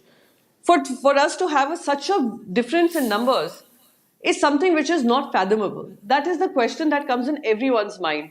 That we have been amongst the people, we have seen the sentiment, and we've seen the Lok Sabha outcome versus the Vidhan Sabha outcome. To us to see this kind of a pattern and difference is something which, again, I don't have answers to. And I'm not blaming anything here, but these are questions that will arise in every voter's mind as well as in every political party's mind. Is the question of who is the real Shiv Sena settled today? Has this election settled that in your view? Or do you believe that you want to wait till the Mumbai municipal elections? Has that question been settled? No, I'm not going to get... No, I don't think winning and losing decides what is the sentiment amongst the people. Of course, they've got more numbers.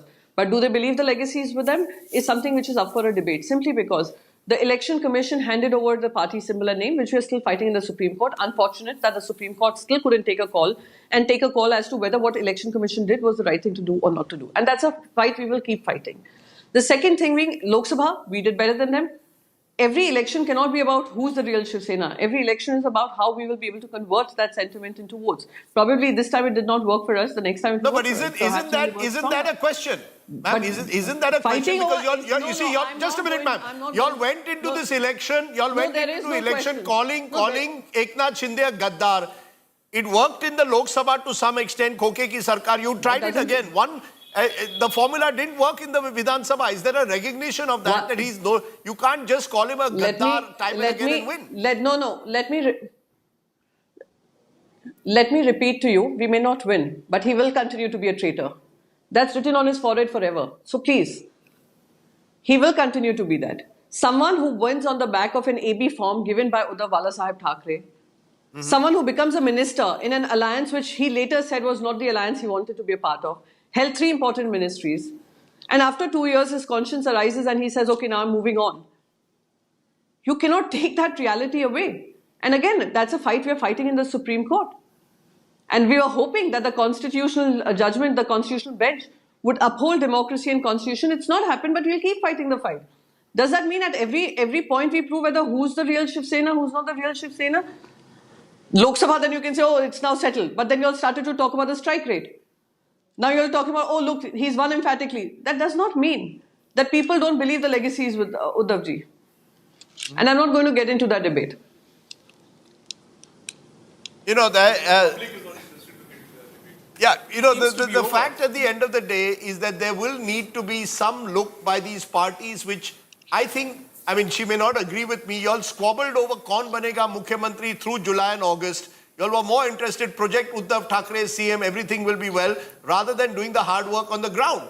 Yeah, I mean, absolutely. the fact is, at that time, the BJP was on the ground, the RSS was on the ground, and you all were sitting in your bungalows in Delhi and Mumbai deciding Kaun Banega Mukhyamantri. Let's not be unfair. She's saying it's a tough day and a tough morning to reconcile to this. Not a No, but that's the truth. Fought hard I'm not holding it against her. I'm not holding it against her. I think there's a recognition. I'm willing to answer your question. Okay, go ahead, ma'am. Rahul, I'm willing to answer your questions, even if they are the toughest ones. So Rajdeep, let me tell you one thing. What we were doing, what went wrong, we will give you a detailed analysis, firstly. This second thing about squabbling over Chief Minister phase, wasn't it your survey and CSDS survey and various other surveys which showed that Uddhav Thackeray ji was amongst the most popular leaders, above even Mr. Eknath Shinde? It's a fact.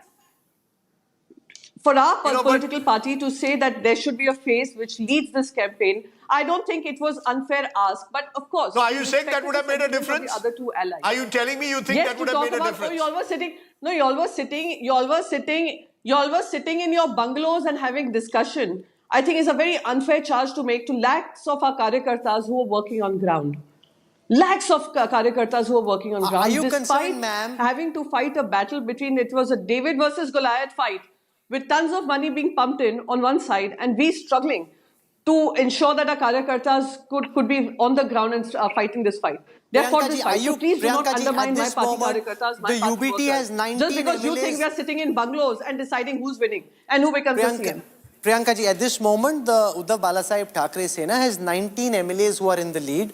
Are you concerned that given the scale of this victory, that more than 12 could switch over, and you've already lost the vast majority of your MLAs, you may end up losing some of these as well.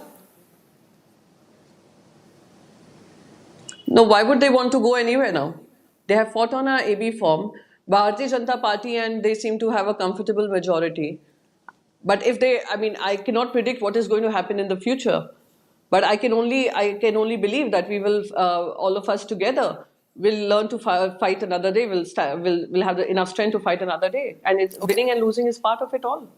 Sure, you're being very strong in this verdict, saying that you're willing to take on the tough questions. I want to show our viewers now what's happening in the VIP seats of Maharashtra. And the problem there for the Eknath Shinde, for the Uddhav Balasaheb Thackeray Sena, is that even someone like Aditya Thackeray, who's the only member of the Thackeray family to have fought an election himself, is actually leading just by 500 odd votes at this time. And the reason that he's winning is because the MNS actually put up a candidate there who's pulled away a substantial amount of the votes. You take the MNS votes away, and then there is a possibility that Milind Deora may have actually been ahead. At this moment, Aditya leads, but it's not by a comfortable majority. And remember? Don't forget, even in the Lok Sabha, this was a seat that they only won by 6,500. So it was open. In the last assembly, it was a 60,000 lead. Right. So I it think shows the fall in popularity. Look, I think this is very good example, Rahul, because remember, Worli has a large Marathi population, as Marathi-speaking population as well. So you see, this whole thing of the Marathi Manus standing by you has not really happened. If the Marathi Manus was standing by you, you should be winning these seats with a very big, comfortable margin. And I think but that's the ultimate scare, right? Aditya Thackeray, to his credit, took up the challenge of becoming an MLA, took up the challenge of becoming a minister. But I think somewhere there's been a mismatch between the Shiv Sena's communication of why did it abandon Hindutva as it was seen, and the mood on the ground. There is confusion in the ranks. You need to resolve that. You can't say, the reason why I left is because Amit Shah betrayed us on a 2.5 year commitment. The worker is now saying, look, the worker is a Hindutva-Vadi Maharashtrian. That is your core voter. That core voter, it appears, and it happened in Lok Sabha also, Rahul. In Lok Sabha, you will see the Shiv Sena did well in constituencies with large Dalit Muslim population. I've just been sent data because remember, this takes a few minutes to update. In Worli, Milind Deora is now up by 597 votes. And Aditya Thackeray is trailing. He's got 17,607. Milind is at 18,000. I asked him when we met at the Mahalakshmi racecourse, will you be Balika Bakra or the Giant Slayer? At this moment, with the slenderest of margins, he's leading. Let's look at some of the other seats.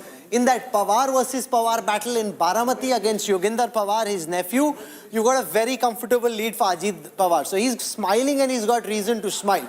Amit Deshmukh in Latur city, son of former Chief Minister Vilasrao Deshmukh, is trailing behind Shivraj Patil's daughter-in-law Archana Charukar because she's got a 1,500 lead, which is a pretty comfortable lead in Latur city. Amit Thackeray, Raj Thackeray's son in Mahim, is currently trailing.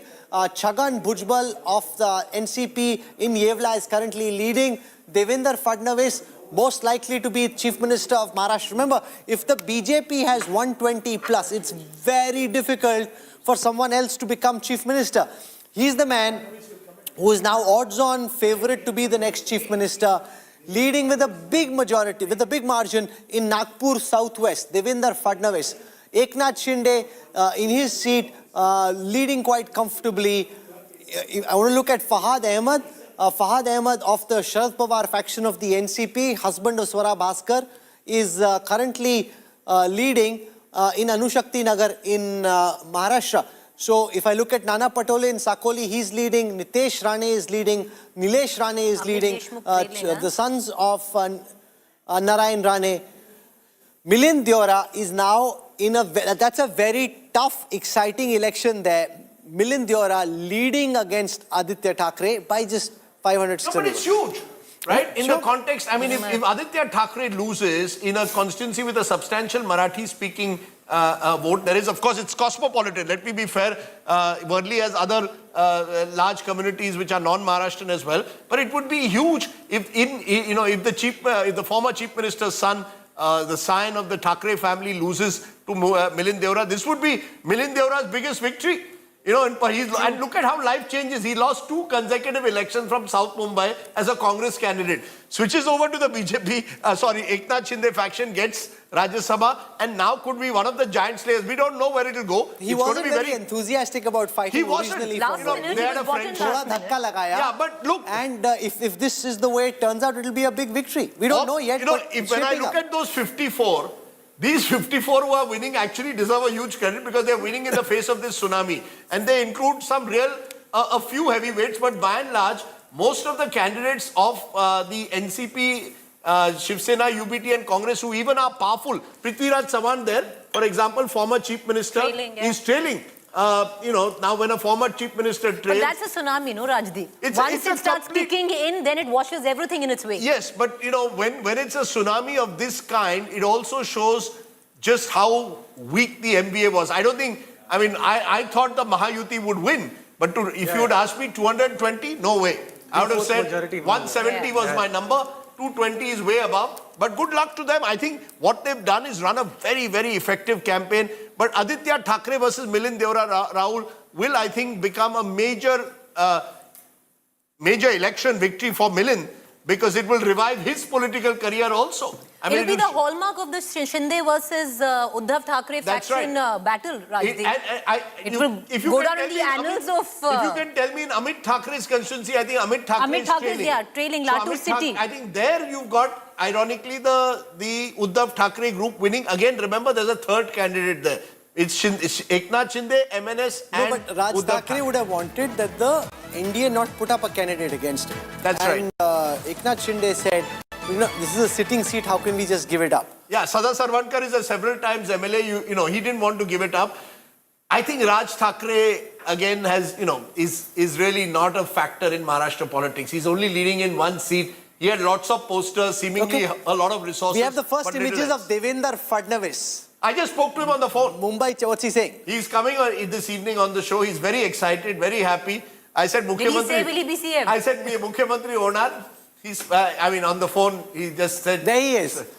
The big boss. He is most likely going to be Chief Minister of Maharashtra. I mean, it will be very difficult with this kind of a verdict. No way. For it's done. Eknath Shinde to be Chief Minister again. You're watching the next Chief Minister of Maharashtra on screen, and he will therefore now become a 3-time Chief Minister, Rahul. 1 term of 5 years, 1 term of 3 days or 4 days, or was it a week? But the shortest surviving Chief Minister of Maharashtra, only the second in 40 years to complete 5 years. And this time, with this kind of majority, you would expect him to comfortably complete another 5 years. And thereby he becomes a leader for the future. That's what, he's got a long runway in front of him. Chief Minister again, most likely. He's looking confident. He has that Don-like feel to him right now. You know, he's there talking on the phone. He knows he's being recorded. He loves it. And what a day it is, because there's so much said about it. He takes himself very seriously. No, he's a serious politician. Youngest ever mayor of Nagpur. Comes from a family. His father was also an MLA. Nitin Gadkari claims he brought him into politics. I recall Devendra Fadnavis, Rahul, very interestingly, between 2009 and 14, made his reputation by targeting Ajit Pawar on the irrigation scam. He made his reputation as taking on as an anti-corruption crusader. Then became the leader of the BJP party president. Came in from the outside. He was junior, let's say, to a Gopinath Munde and others. Gopinath Munde tragically passed away in that accident. I believe Gopinath Munde would have been Chief Minister of Maharashtra in 2014. Sometimes, you know, that's the way life takes you. Suddenly, from just being another face in the BJP, you become Chief Minister. Then very effective. You see, he's a CEO-style Chief Minister. And I believe, I mean, this may be wrong, that Maharashtra needs that. When you're the country's financial powerhouse, you need a Chief Minister who says 10 a.m. means 10 a.m. Devendra Fadnavis has... With Eknath Shinde, it could mean anything. 10 could mean 12, it could mean 7. Let me give Mr. Shinde one credit. The Chief Minister converted CM to common man. And it broke the accessibility. You see, today if I wanted to meet the Thackeray's, very difficult for an average citizen. Eknath Shinde's doors were open. Now for the Shiv Sainik, that's what you want, right? Suddenly you have access to the so-called... So I think from a variety, Devendra Fadnavis, I think suits the kind of politician BJP wants. Strong RSS background, comes from Nagpur. What better way that, you know, to have your... In the next year, the 100th year of the RSS. You'll have a Nagpur Brahman. You'll have a Nagpur Deshastha Brahman, if I may call him. I'll give it, break it down even further. Comes down from Nagpur, becomes the Chief Minister. It's been tough for a Brahmin. Remember, he couldn't go into if any RSS person is watching, he'll say Rajdeep is being unfair because we've grown much beyond just the Brahmins. One minute. Devendra Fadnavis could not go into rural Marathwada because the Maratha factor was so strong.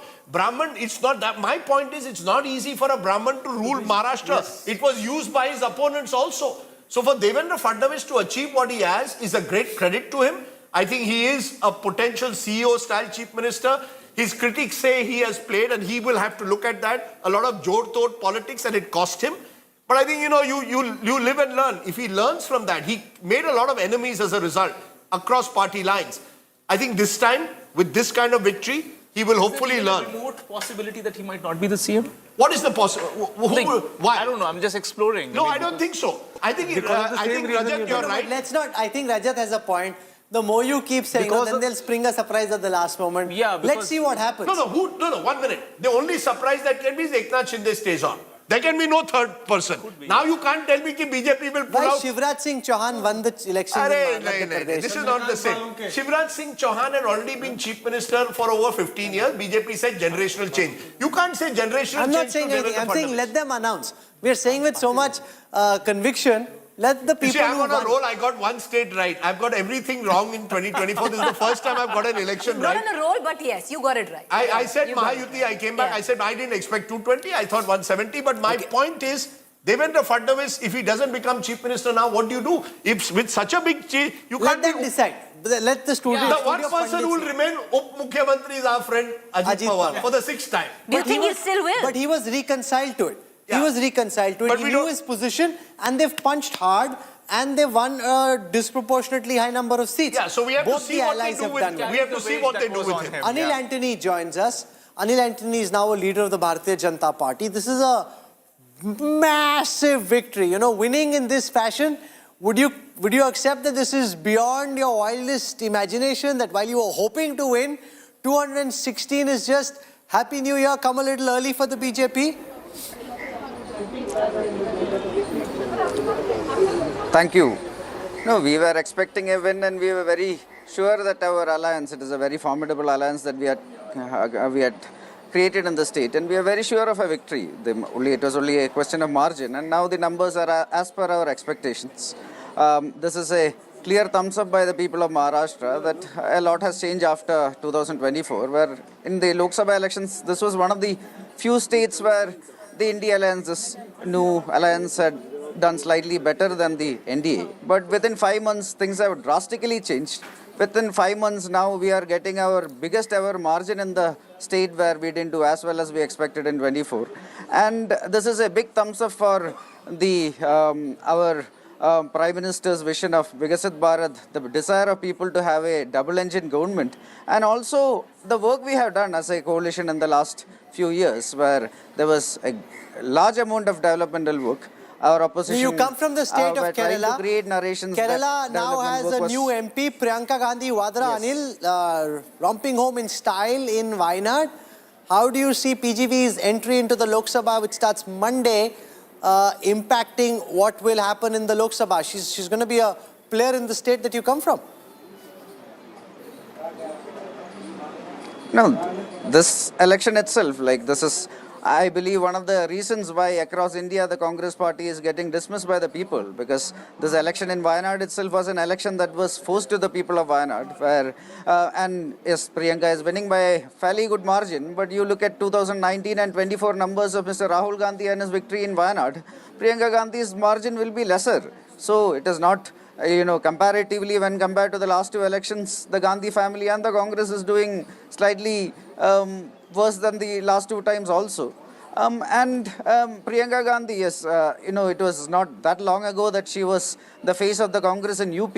She was supposed to be the person who was supposed to fight the UP Chief Minister and BJP in UP, and now suddenly she is also in Wayanad. Let's pivot for a moment to Jharkhand, having a fight with one of her more... one piece of bad news for the BJP comes. You've got the India Alliance at 49, the NDA at 30. Where do you think Jharkhand went wrong? Why could you not put up a good fight in Jharkhand like you have in Maharashtra? No. See, right now I would say it is too early for us to analyze the results of what went wrong or right. There are still 4 or 5 rounds of counting left in many constituencies also. The difference is around 10 seats, so we are still optimistic that things could change. And at the same time, like we are putting a good fight there in Jharkhand also, where by vote share we are the largest party in the state at this moment. But yes, numerically we are we hope that we can have a last minute surge. We are not writing anything off. At this moment, the Bharatiya Janata Party is very happy with the results across India. In Maharashtra, we are having a record performance. The bypolls in UP, Assam, many states we are doing very well. Kerala also, at this moment when I speak, there is a bypoll happening in Palakkad where we are slightly ahead after 9 rounds. So things are good for the Bharatiya Janata Party today. This is a thumbs up for the party across India where there is a desire by the people to have double engine governments everywhere. Anil Antony, there was a slogan that was used in this election which became contentious. Ek hai to safe hai, batenge to katenge. Now, you could argue that in UP, Yogi Adityanath has won. You've done remarkably, spectacularly well in Maharashtra and not so well in Jharkhand. Is this slogan, you believe, a factor? Was it the Mahila factor, the fact that Latki Bahin in Maharashtra and Maya in Jharkhand will be seen as the winning ticket? Do you believe the sloganeering of the BJP won you the election? Was there Hindu consolidation in your view? See, it's a combination of many factors. We wouldn't say Hindu consolidation. Our leaders did say ek hai to safe hai.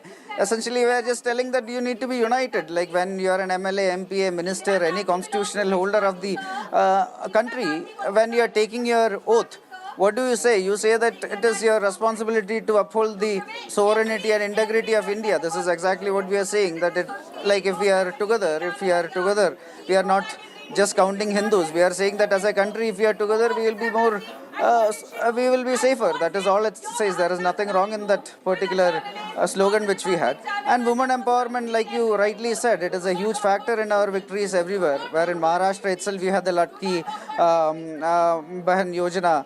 Then 50%, like in transport buses, 50% off were given to women.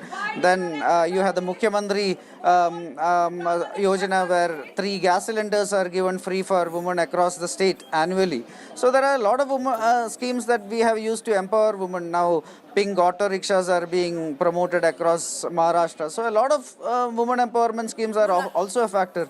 Development schemes are also a factor. Our opposition were trying to create narrations that we are not getting enough development projects. In 2014 in Haryana, in 2024.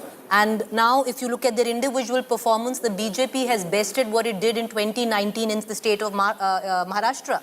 122 the BJP had in Maharashtra. They're leading on 126 seats right now. It's like a full circle if you look at it. And can I give you a very interesting, you're free to dive in. Look at the reversal with 2019. 2019, BJP won big time. 122 seats in the Lok Sabha in both these states. When it came to the Vidhan Sabha, there was a decline. And what was our analysis? That when Mr. Modi is not on the ticket, BJP loses by double-digit vote share. That was the analysis then. And of course, look at how it's changed. Mr. Modi is not on the ticket. In Maharashtra or in Jharkhand. And in Maharashtra, the BJP gained. He was not on the ticket in Haryana. BJP gained. So I think what you're seeing, and I meant, is localization of elections. You need local leaders. You need local organizations. And you need a strong narrative. And resources. Let's not be honest. No, I will say this, Rahul. This again will get me into trouble. The BJP had 10x, or I will say 100x. But Rajdeep, 100x of resources my problem of the opposition in Maharashtra. Resources come later. You have seen Nilesh Lanke. Do you deny that? First, let me complete my point. There have been candidates of the Sharad Pawar's camp who've barely been living in a small house. Look at Nilesh. Nilesh Lanke is a case in point. Yes. He won the Lok Sabha seat. Problem is hard work. No, I'm saying resources are a huge advantage as well. It's just one of these small things which matter. Narrative has to be good. Problem with the Congress party, they just did not have the narrative, and it's so alarming. You've been repeating this. In this case, if you look at it, resources matter, but does the Congress really use their resources? Haryana, you had people, you had helicopters at their disposal. Yeah, of course. You had the top leaders sitting in hotels. I am not holding the Congress party, Preeti, Rajat, is a party that needs to go back to the drawing board and start finding how do you win elections. You cannot sit in, 24 Janpad, 10 Janpad and 24 Akbar Road. You can't sit in 24 Akbar Road and 10 Janpad and have people who are completely cut off from the grassroots. You will be surprised, Rahul. There was a Congress leader who was apparently had a major role to play in Maharashtra. He was ringing up journalists of Maharashtra to find out the names of constituencies 1 month ago. He did not know the caste demographics of those constituencies 1 month ago. No, but what did they learn from Haryana? What has changed in Haryana? No, but then how can someone sitting in Delhi, then how do you, on what basis is that person being put in charge of a particular area? What did the Congress do? 3 weeks ago, they told Ashok Gehlot, you're in charge of Mumbai. Exactly. They put some, how? You can't run. You see, what is someone? And this is He's a after very Ashok successful. Gehlot was put in charge of the Jat belt in Haryana. After you lost the Maharashtra election, suddenly the Congress said, okay, we need people on the ground to manage things. You can't do it like that. Indian elections, Rahul, don't work like that. This is, you know, if this was a business house which was working in this manner, it would have shut a long time ago. They would have sacked their CEO. Right? Look at what Tata's did. Tata's was an old company, you know, a legacy brand. Congress is a, you know, is a great legacy brand. But Tata's reinvented themselves, got a Chandrasekharan, got the best guys to be CEOs of the various Tata companies. Congress still will say, ये मेरा आदमी है, ये उसका आदमी है, अच्छा उसको कैसे नीचे करना है, ऐसे नहीं होता है. The Congress has a lot of talent. Congress rewards non-performance. Congress rewards non-performance. Mediocrity. General Secretary organization of the Congress has lost how many elections? You disrespect your voters because it's not that they were not people willing to vote for the Congress. Debacle is not the story of this election. Frankly, it is the BJP's comeback in Maharashtra, which, ladies and gentlemen, will go down in history as one of the most remarkable modern-day comebacks. Comeback because this was in Madhya Pradesh or Gujarat where they romped home during the Lok Sabha election, so they already were starting from a high base. This was Maharashtra where they were starting from a deficit. 30 versus 17, that's the quantum of deficit they started from. From there, to be able to decimate the opposition and to reduce the Congress to a rump, that is one of the most phenomenal tsunamis we've seen being created. Rajdeep made the point earlier that it was a tsunami. I don't agree because there was a tsunami that existed. They've literally, man by man, woman by woman, by putting effort on the ground, they've built this tsunami. It wasn't a tsunami that came from the Arabian Sea. This is a tsunami that was man-made. I want to show you how the gains and losses fare when it comes to votes for the BJP. The BJP's biggest gains have come from northern Maharashtra, where it's picked up 7% votes, from Vidarbha, where it's picked up 6% votes, from Mumbai, where it's picked up 4% votes. If after that I look at the Congress's vote share in terms of its losses, they've lost 6% vote from the last assembly in Marathwada. They've lost 10% vote in Western Maharashtra. They've lost 4% vote in Vidarbha. They've lost 4% vote in the north. So they have losses everywhere and no gains in any cycle. This is a complete collapse. It's been said in the past, 4th of June was the aberration. From there on, Haryana and Maharashtra show just how empty the Congress's nest at this moment is and how corroded it is and how much effort it will take to try and revive it. Consistently, their underlying message was caste census repeatedly. You know, what is RSS in these 60,000 or 18,000 meetings doing? It is essentially carrying forward that message that we have to stay united, no matter what color you want to give it. But this is a central message. We cannot be divided on the lines of caste. This has ensured that, you know, there is unity, largely speaking, plus good amount of tinkering in the strategies. And just to give you a historical arc as to why today is such a big day. Rahul, till 1995, the BJP had never had even a cent of power in Maharashtra. It was a Congress-dominated state. All the battles would take place intra-Congress. 95 was the first time they got an opportunity. By 99, 2004 and 2009, Congress NCP coming together won 3 elections in a row. This was even when Atal Bihari Vajpayee ji was the Prime Minister of the country in 99. Congress NCP came together and won. So this is a Congress-dominated state for about 60 years. In the last 10 years, barring the 2024 Lok Sabha elections, the BJP has emerged as the party number 1. It's a dramatic transformation of a kind. I'm not saying that it's like Madhya Pradesh or Gujarat, which is a BJP dominant state, but BJP is a number 1. And this victory gives the BJP the platform now over the next 5 years to try and make it a BJP dominant state. Remember, large RSS presence. RSS plus BJP in a state like Maharashtra gives the, you know what one NCP leader has said? NCP Congress built its foundation on the sugar cooperatives of Western Maharashtra. Now they'll be worried कि आमच्या साखर कारखान्याचं काय होणार? Devendra Fadnavis, even in his first term, started chipping away at those dominant places where the Congress and who's was. the cooperative minister of India? It's Amit Shah. So they will now use know this where period. the power of Maharashtra comes from. That's and right. that's the power they're taking back from the Congress. That's NCP. right. And you've got Ajit Pawar with you. Now you can break a You know, part of the the interesting NCP. thing, What Sheila will- Ben, is that Amit Shah hasn't done a single interview since the Lok Sabha elections. I have a feeling we'll soon be seeing an interview because this is when he needs to speak. Look at the victory that they've got. A victory which is beyond the wildest imagination of even those within the BJP. A victory that they've strung together. A tsunami they've literally created. I think because of 240 seats, I think they were very serious this time.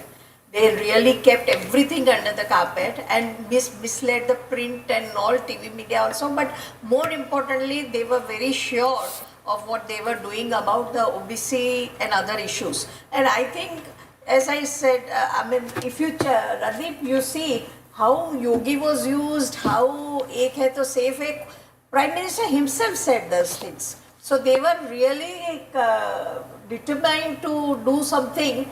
And they let the numbers speak. But more, I just want to add one line on this controversy about Congress. It's very easy today to speak in a very typical secular liberal rant against Congress. But I just want to tell... Okay, your mic is... I just hold that for a second. I think your mic just slipped. Till then, look at the power map of Maharashtra. About 26% of the votes have been counted in Maharashtra so far. Here you see the 2019 power map of Maharashtra. The saffron denotes the NDA. The blue denotes the India Alliance. Just see how the map has changed. This is a very big sweep because the entire hinterland of Maharashtra now has a saffron edge. There's some pockets where you've got the India Alliance, where they've picked up some seats in concentrated pockets, Rajdeep. That is the interesting analysis here. There are concentrated pockets where the India Alliance has done well, but by and large, if you look at the map of Maharashtra, it's been changed quite dramatically. You know, when you have a tsunami, it changes the landscape of a state completely. I think the biggest change that I actually see is Western Maharashtra. You see, if there was one region where the BJP used to always find it a bridge too far, it was Western Maharashtra because it was dominated by either the Congress or the NCP. Now when I look at the numbers and we can see them, that's where I believe the biggest shift has taken place in Maharashtra politics. Look at region-wise, I look at Western Maharashtra, 53-11. 53-11 in Western Maharashtra. Who would have ever thought, even at the, that the Congress would be, even in the worst times, even when Indira Gandhi was swept away in 1977, the few seats that they would hold on to was in Western Maharashtra, because you had the Patils, the Pawars, the families. This time, you're seeing a decimation of the Congress even there. Because 20 seats were NCP SP versus NCP Ajit Pawar. And Ajit Pawar is holding on to it. So this is also loss also of Sharad Pawar here. Sure. Also of Sharad Pawar. So Sharad Pawar has lost out to Ajit Pawar in Western Maharashtra, and in Mumbai, Konkan, Eknath Shinde has completely demolished Uddhav Thackeray. The reason for that also is that Yes. Sharad Pawar was only getting leftover candidates. All the prominent leaders of the NCP, 42 to 44, they sided with Ajit Pawar. They were all regionally very strong. Yes. Now, Sharad Pawar, when he wanted to contest 80 odd seats in this election, he didn't have any faces. So he had to get whatever was left over in each of the constituency. All these leftovers, if you get, they do not have the equal amount of strength that these very strong regional Rajdeep, incumbents had. You know, you speak of how an incumbent has got the top hand during the assembly bypolls, right? Which is what we are seeing in Uttar Pradesh. Look at in Gujarat, Congress is leading in Vav, Banaskantha.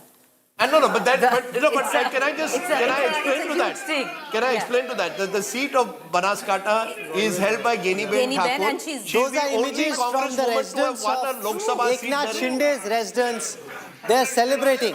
The laddus have come out this morning, and with good reason. I just want to show you on the Sena versus Sena seats. 76% of the wins are for Eknath Shinde's party. 29 out of 38 seats where 1 and 2 were either of the Senas. You've got 29 leads for the Eknath Shinde Sena and 9 only for the UBT. And let me give you another example. On the screen, you're seeing Shrikant Shinde. Shrikant Shinde, at the age of 35, is already a 3-time MP, was an trained orthopedic. while his exams were on, contested his first election. Now he's a 3-time MP. But he undertook a 2-month yatra. Eknath Shinde, Shrikant Shinde went to over 90 constituencies, took a yatra through them in the month of September, October. Now, Aditya Thackeray, on the other hand, was boxed in by the end by having to take on a Milind Deora in Worli and didn't really move out of Mumbai. I just want to give our viewers this story. He'll be the first Thackeray to lose an During the election. campaign, if he loses, Shrikant Shinde called us home. So we reached home after interviewing Ajit Pawar at 9 o'clock. We were at Varsha. He wasn't there. So I was a little irked, like, where is this guy? He said, I was working till 6 a.m. in the morning and I slept over at Thane. So that is really a reflection of the kind of work ethic they have. Krishna Hegde from the Shiv Sena joins us. Celebrations galore and with good reason. But are you concerned now that somebody from the BJP could become chief minister given how close the BJP is to the victory mark all by itself? 127 leads. 127 leads for the BJP.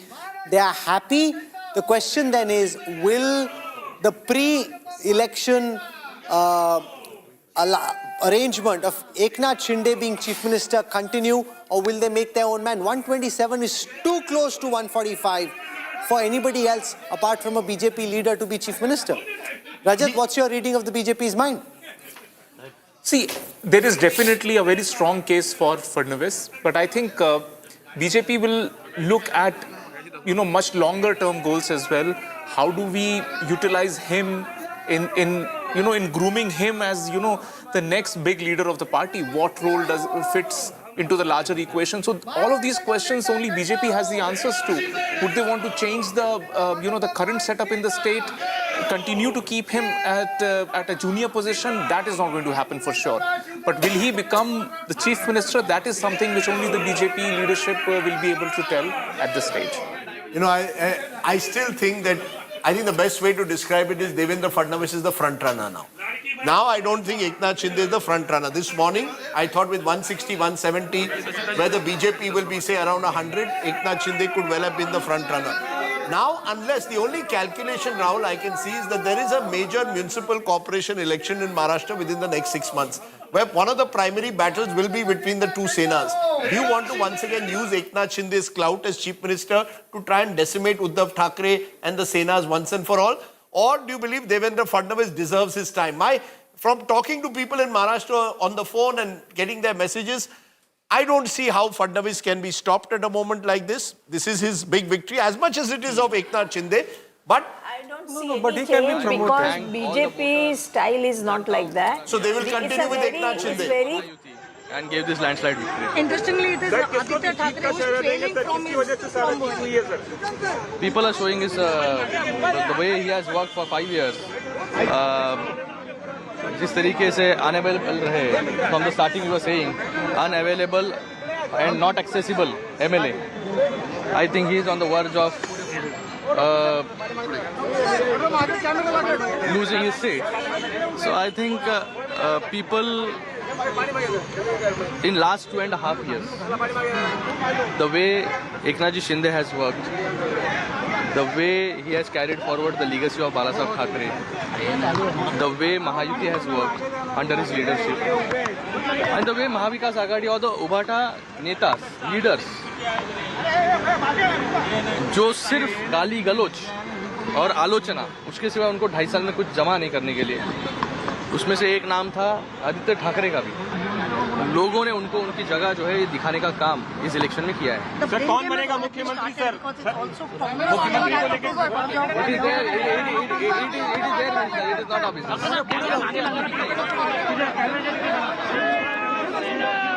Sir पहली प्रतिक्रिया क्या देंगे? Sir पूरे एक minute Okay, there you've got Eknath Shinde celebrating at this moment, and he has every reason to celebrate at the moment. Let's try and look at some of the VVIPs one more time. Okay, yeah, okay. There you can see Shrikant Shinde, as I said, orthopedic surgeon. In the middle of his final MBBS exams, decided to contest for the Lok Sabha elections in 2014, won that seat from Kalyan, and since then has been twice elected. He's the young face. He was offered union ministership, I can tell you, and he chose not to take it because according to him, he told me, I don't want to be seen as a dynast who has not earned his spot. So Shrikant Shinde has tried to distinguish himself from Aditya Thackeray. Remember, Aditya Thackeray became chief minister first time round, but you're seeing those two images. And those two images are of Kaun Banega Mukhyamantri now. Those are pictures of Devendra Fadnavis embracing Mr. Bawankule, the BJP state president in Maharashtra. Big day for all of them. And on the other side, you've got Shrikant Shinde with his supporters, Mr. Paturkar and others who are part of Eknath Shinde's core team. They have been with Eknath Shinde from his days as a Thane municipal corporator. I want to give you the Eknath Shinde story also for a moment as we see Shrikant Shinde. Eknath Shinde became a Shakha Pramukh in 1984. He was, of course, seen as a close associate of Anand Dige. Anand Dige was the strongman of Thane.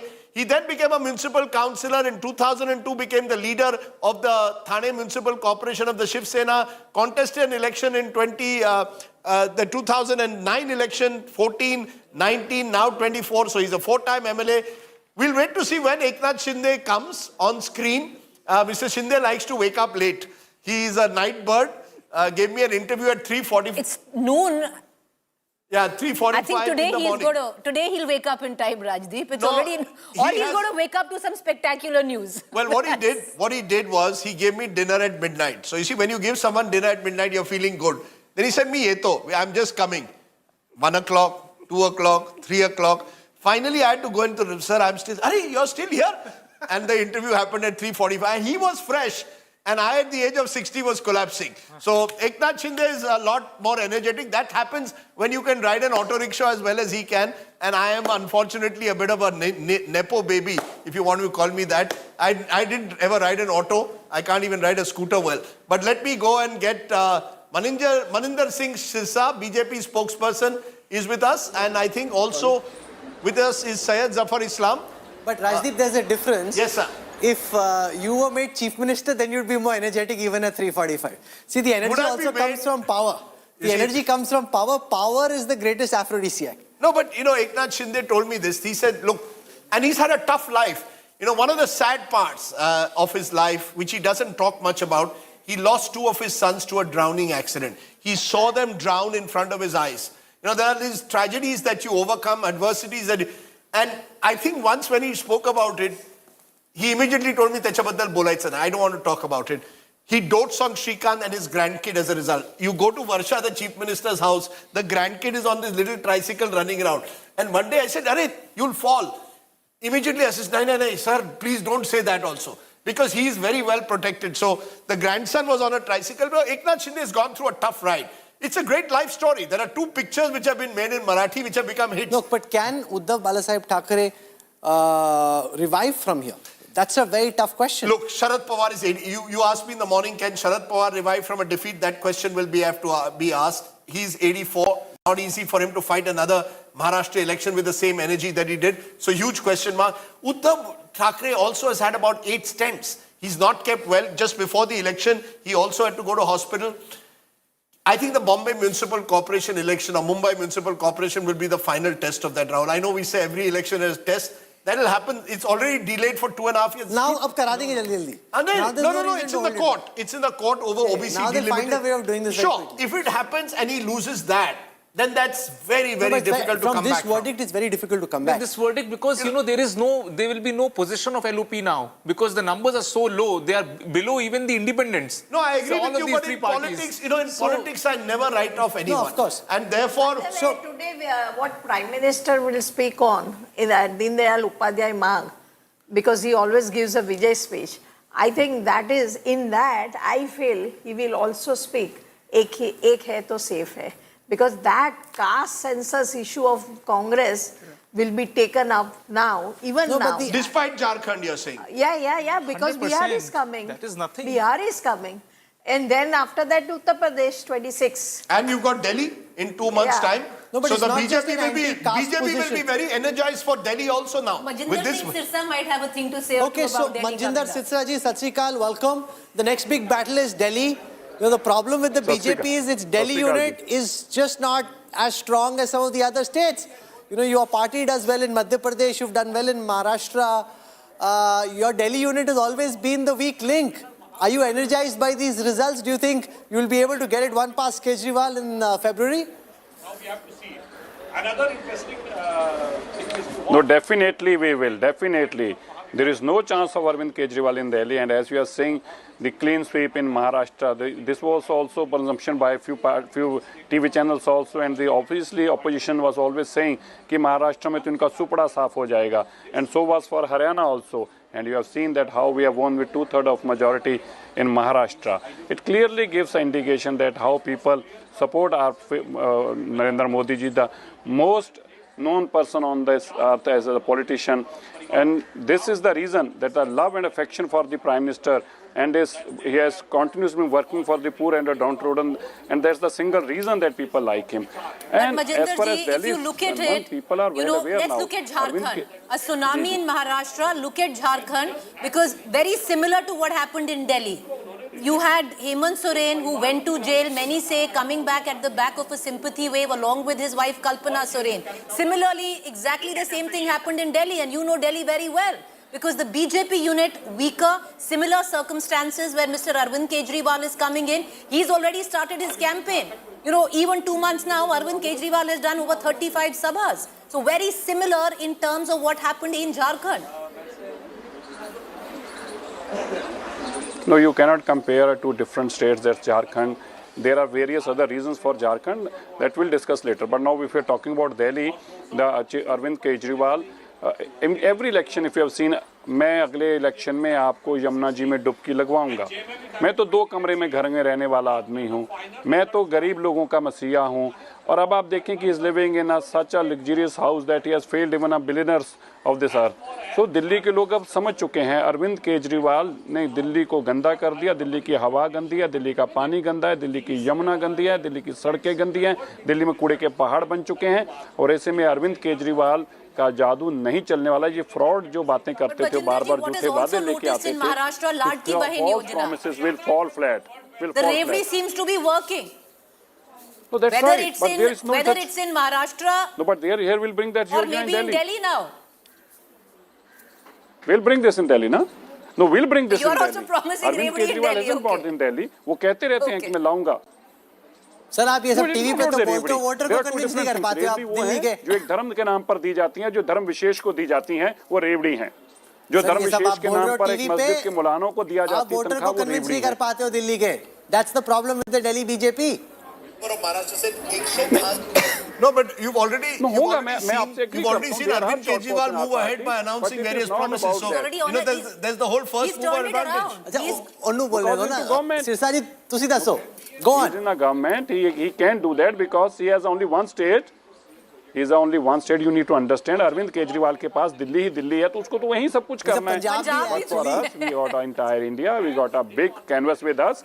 And at the same time Delhi में अभी आप देखें जो उन्होंने झूठा वादा किया था कि मैं अपनी बहन बेटियों को पेंशन दूंगा, आज तक उन्होंने शुरू नहीं की क्योंकि वो कर ही नहीं सकते. उन्होंने दिल्ली के खजाना खाली कर चुके हैं. और हमारा ये वादा है, हम आएंगे दिल्ली के लिए, दिल्ली का विकास भी और दिल्ली की उन बहनों के लिए भी हम ही चिंता करेंगे. That is the reason the people gonna Delhi gonna vote for BJP this time and you will see a clean sweep. I must write down my words. Clean sweep means clean sweep this time. Okay, the fact is that the BJP in Delhi will be enthused. Amitabh Tiwari, but there are, as Rajat Sethi will acknowledge, hopefully, there are very serious structural defects with the BJP in Delhi, which is why so far they haven't been able to win. I mean, there's really no reason that they shouldn't, but they haven't been, in Kejriwal in every election in the assembly context has beaten them. Yeah, I mean, yes, there are structural problems with the Delhi BJP unit. I would say it's one of the weakest units of BJP in entire India. However, this victory does give them but that irritates Modi and Shah a lot because it's under their nose and that guy comes and keeps beating them. Most of the attempts of the state unit of BJP are very cosmetic in nature. They will do a cosmetic dharna here and there. There is no genuine outreach to the public between... The face is also later. Let your Karyakartas build. See, RSS was not built with a face. It was built with the hard work of a regular Swayam Sevak. You need to have the attitude of Seva. That Seva Bhav is missing because between the two elections... Why is it missing? How can it be there in Gujarat and in Madhya Pradesh but be missing over here? Maharashtra, Haryana. True. So I think most of the BJP leadership is well off that way. They're not like, among the masses to that extent where you see, an auto wala coming in and, making it a fight for the BJP on the grassroots. And Arvind Kejriwal continue to, sway that sentiment among the local and but it does the make Delhi very exciting. Yeah. See, here's the deal. If the verdict hadn't been, if from here the BJP can't win in Delhi, then they'll never win Delhi. Forget it. I mean, with 222 for the Mahayuti in Maharashtra, you feel energized and charged up. Rahul, you're making a blunder. No, I'm not making a blunder. You are Haryana not. gave Every them election confidence. is different No, to the other. of course. But I'm saying it gives them confidence. Yes, you see, we in television, I'll give you an example now. You see, while you say it gives momentum to the BJP, rightly so, there I agree with you. It also demoralizes the Congress. You see, you need a strong Congress is bad news for Kejriwal in Delhi. Ajit Pawar because it takes away some of his votes. With Praful Patel, those are the images of Ajit Pawar smiling with good reason. Sunil Tatkare is the out of 59 seats. So you've got Sunil Tatkare in the middle, the NCP president. You've got state president. You've got Praful Patel, who of course was the person who pushed Ajit. Some believe, Sharad Pawar believes, pushed Ajit Pawar out of the NCP. His wife wants him to be CM. His wife wants him to be CM. Now, that's not happening. Now, he's not going to be CM. But it's a big revival after what happened in the Lok Sabha. Also celebrating with them is our other old friend, Rahul. You interviewed him at the conclave, Naresh Arora. He was with Ashok Gehlot and DK Shiv Kumar in the past. Didn't work out quite well with Gehlot. Worked with Shiv Kumar. Now he was with Ajit Pawar. He made Ajit Pawar wear pink and to try and soften his image and smile. He's smiling. He certainly has every reason to smile. Sunetra is of course now a Rajya Sabha MP. She's the daughter of Padam Singh Patil, who was sister of Padam Singh Patil, who was an old Maharashtra minister. Now, there are two questions when I see those pictures. As you rightly asked, what happens to Sharad Pawar and who's the real NCP? For now, Ajit Pawar has consolidated his position, but I think the NCP will go through more churning.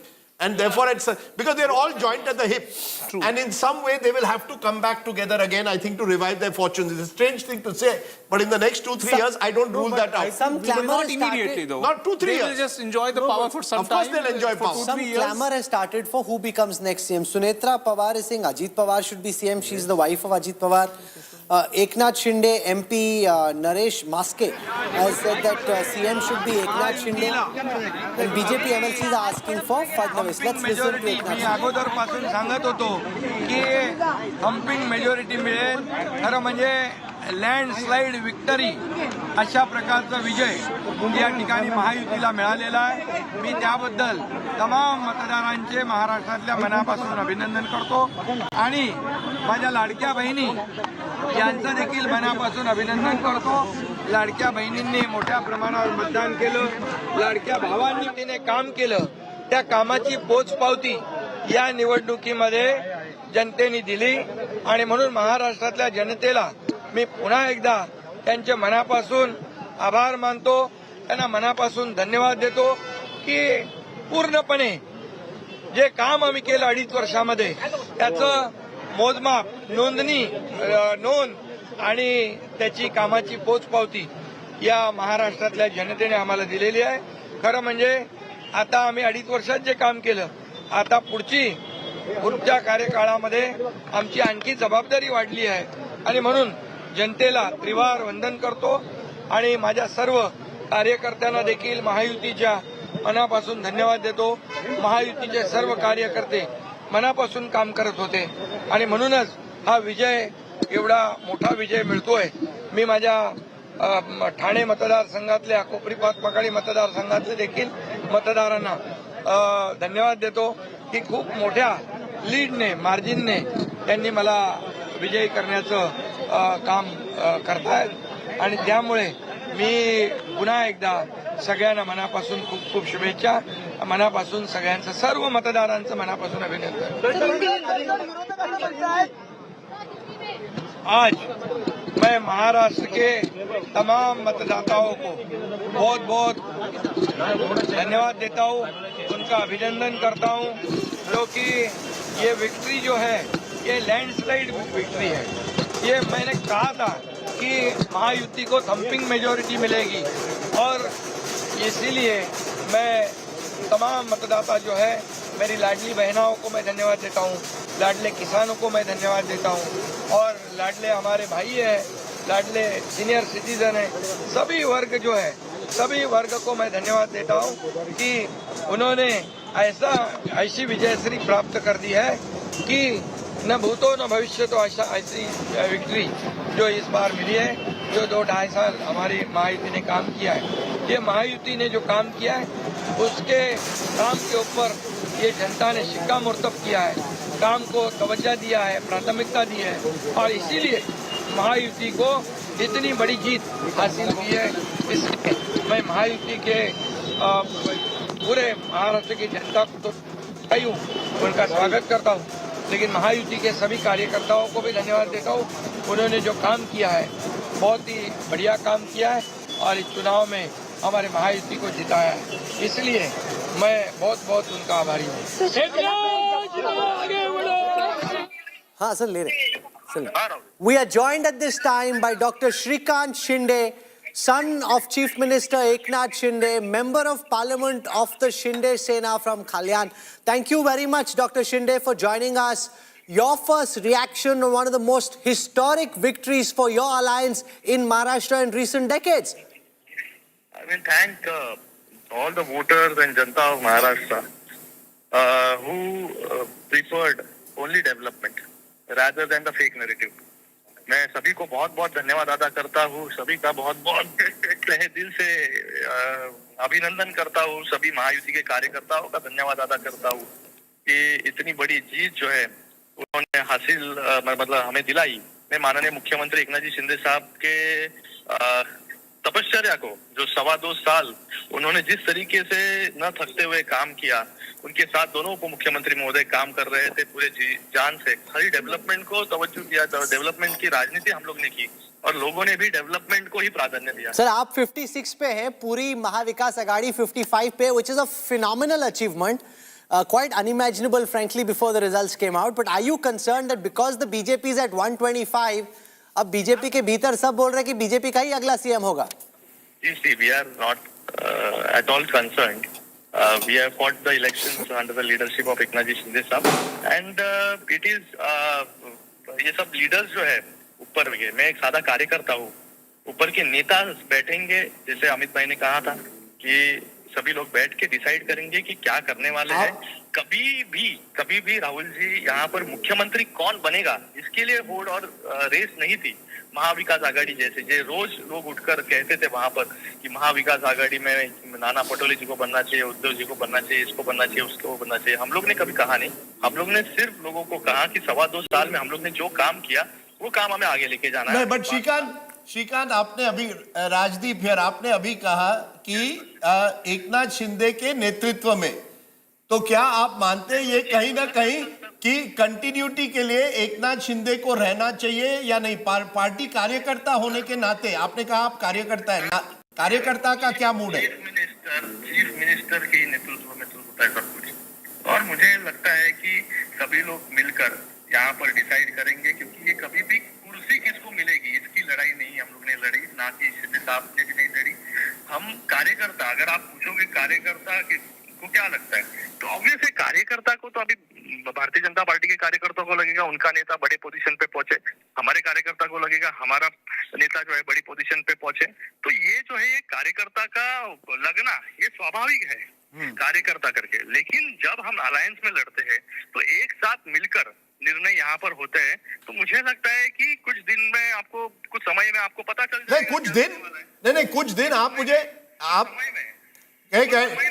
अच्छा समय, क्योंकि 26 तक सरकार बननी है, president rule, तो आपको नहीं, बट आप मुझे कह रहे हैं अगर आप होते तो आपको कह रहा है कार्यकर्ता शिवसेना के चाहते एकनाथ शिंदे रहे, बीजेपी चाहती है फडणवीस जी, लेकिन ये बड़े आराम से सुलझा जाएगा, कोई प्रॉब्लम कोई टेंशन नहीं होगी।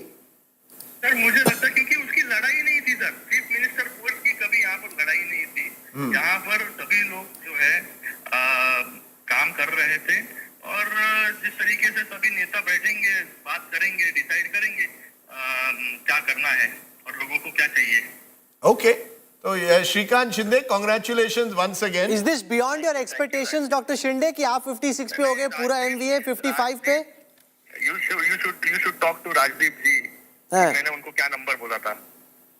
नहीं, बट देखिए ना, आप मुझ पर ये मत करिए। मैं आपने मुझे कहा था आपकी बड़ी बात होती थी ना, पर्सनल बात भी तो होती थी। नहीं, आपकी बात मुझ आंकड़ा है 50 to 60 रहेगा, आज वैसे ही दिखाई दे रहा है। पर आप मानते हैं, मैंने भी कहा था आपको कि आपकी महायुति जीत रही है। सर, आपका भी बहुत बहुत धन्यवाद। आपने जिस तरीके से एनालिसिस किया, एनालिसिस भी 100% हुआ। हाँ, चलो, पर मेरा 220 का नंबर नहीं था। 220 सबके 220 तो कहाँ से कहाँ पर यह seat. No, but it raised. लोगों को डेवलपमेंट की राजनीति चाहिए सर। लोगों को रोज गाली गलौज, आलोचना, टीका टिप्पणी ये नहीं चाहिए सर। लोगों को जो उनके लिए काम करे, लोगों को क्या चाहिए ये सरकार को करना जरूरी है। 2.5 साल में आपने देखा कि किस तरीके से महाविकास आघाड़ी की सरकार ने परफॉर्म किया, और 2.25 साल में आपने देखा महायुति की सरकार ने किस तरीके से परफॉर्म किया। क्या अब आप बाकी जो यूबीटी के एमएलएज हैं 18 हैं इस वक्त, क्या आप उनको इनवाइट करेंगे कि अब ज्यादा तो बचा नहीं वहां पे, यहाँ पे आ जाओ? अरे वो उनका सवाल है, मुझे लगता है, और कुछ उसी तरीके से आने वाले समय में आपको देखने के लिए मिल सकता है, क्योंकि लोगों का विश्वास तो खो दिया है उन्होंने। वन फाइनल क्वेश्चन श्रीकांत, क्या ये हो सकता है कि शिवसेना एक साथ सब आ जाए एक बार फिर? इतने कम एमएलए उनके भी बचे हैं, आदित्य ठाकरे खुद पीछे चल रहे हैं, क्या आप समझते हैं एक बार फिर शिवसेना एक साथ आ सकती है? राजदीप जी, उन्होंने उनका मार्ग जो है ना, उन्होंने चुन लिया है। उस मार्ग से उनको कोई भटका नहीं सकता। उन्होंने उनका मार्ग जो है चुन लिया, इसलिए उस मार्ग पर वो चले, और जहां उनको पहुंचना था वो पहुंच गए। तो उस मार्ग से उनको आप भी नहीं और मैं भी नहीं और कोई नहीं वापस बुला सकता। Okay, Shrikant Shinde, the orthopaedic surgeon turned politician, good luck to you and to your party. कौन बनेगा मुख्यमंत्री, अब अगला डिबेट होगा, वो अगले 48। What a big victory this is, regardless of how this goes. 57 for the Eknath Shinde Sena, 53 for all of MVA. This is beyond their wildest imagination as well. Thank you, sir. Thank you for joining us. Each of the MLAs who've defected have won. So it's very interesting. All those who broke away with him, the 40 odd so-called gaddars, whether you like it or not, I mean, I have my problems of the kind of politics that was waged and the allegations of money changing hands, but they won the election. People reward the original sin was done by Uddhav Thackeray. It will haunt him perpetually, because this is Gaddari. Original Gaddari was done by him. Sorry, say that again. Original Gaddari was done by Uddhav Thackeray. Triggered by Sanjay Raut. Sanjay Raut is a character, and I can't even fathom how he is still in the job of being a spokesperson and completely destroying whatever credibility Uddhav Thackeray had left. My point is, in 2019, the resounding mandate was for BJP Shiv Sena to together carry on. We wouldn't have seen the mess that we saw over the past 5 years. Yes. I think the original sin, therefore, once you conduct, you cannot accuse others repeatedly of the same thing. And I think this should settle that affair. Uddhav Thackeray should also, because of health reasons, in all likelihood, he will retire.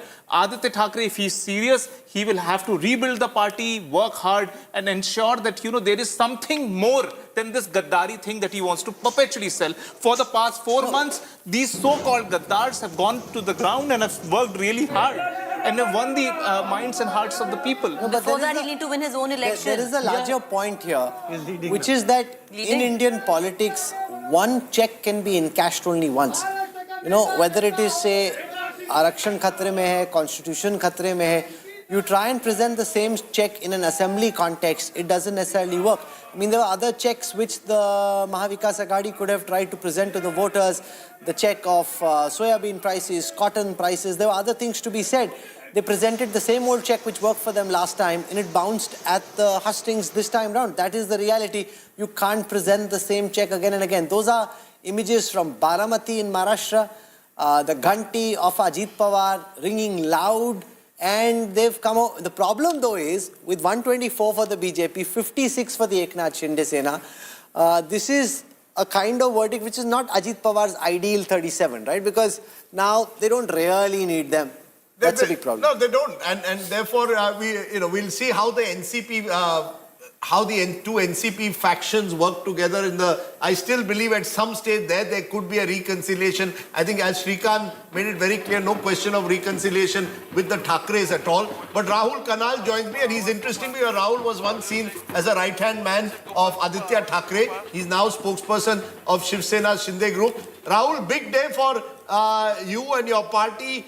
You all have done remarkably well in this election, winning 55 seats, which is just one behind the entire MVA. Are you now the real Shiv Sena?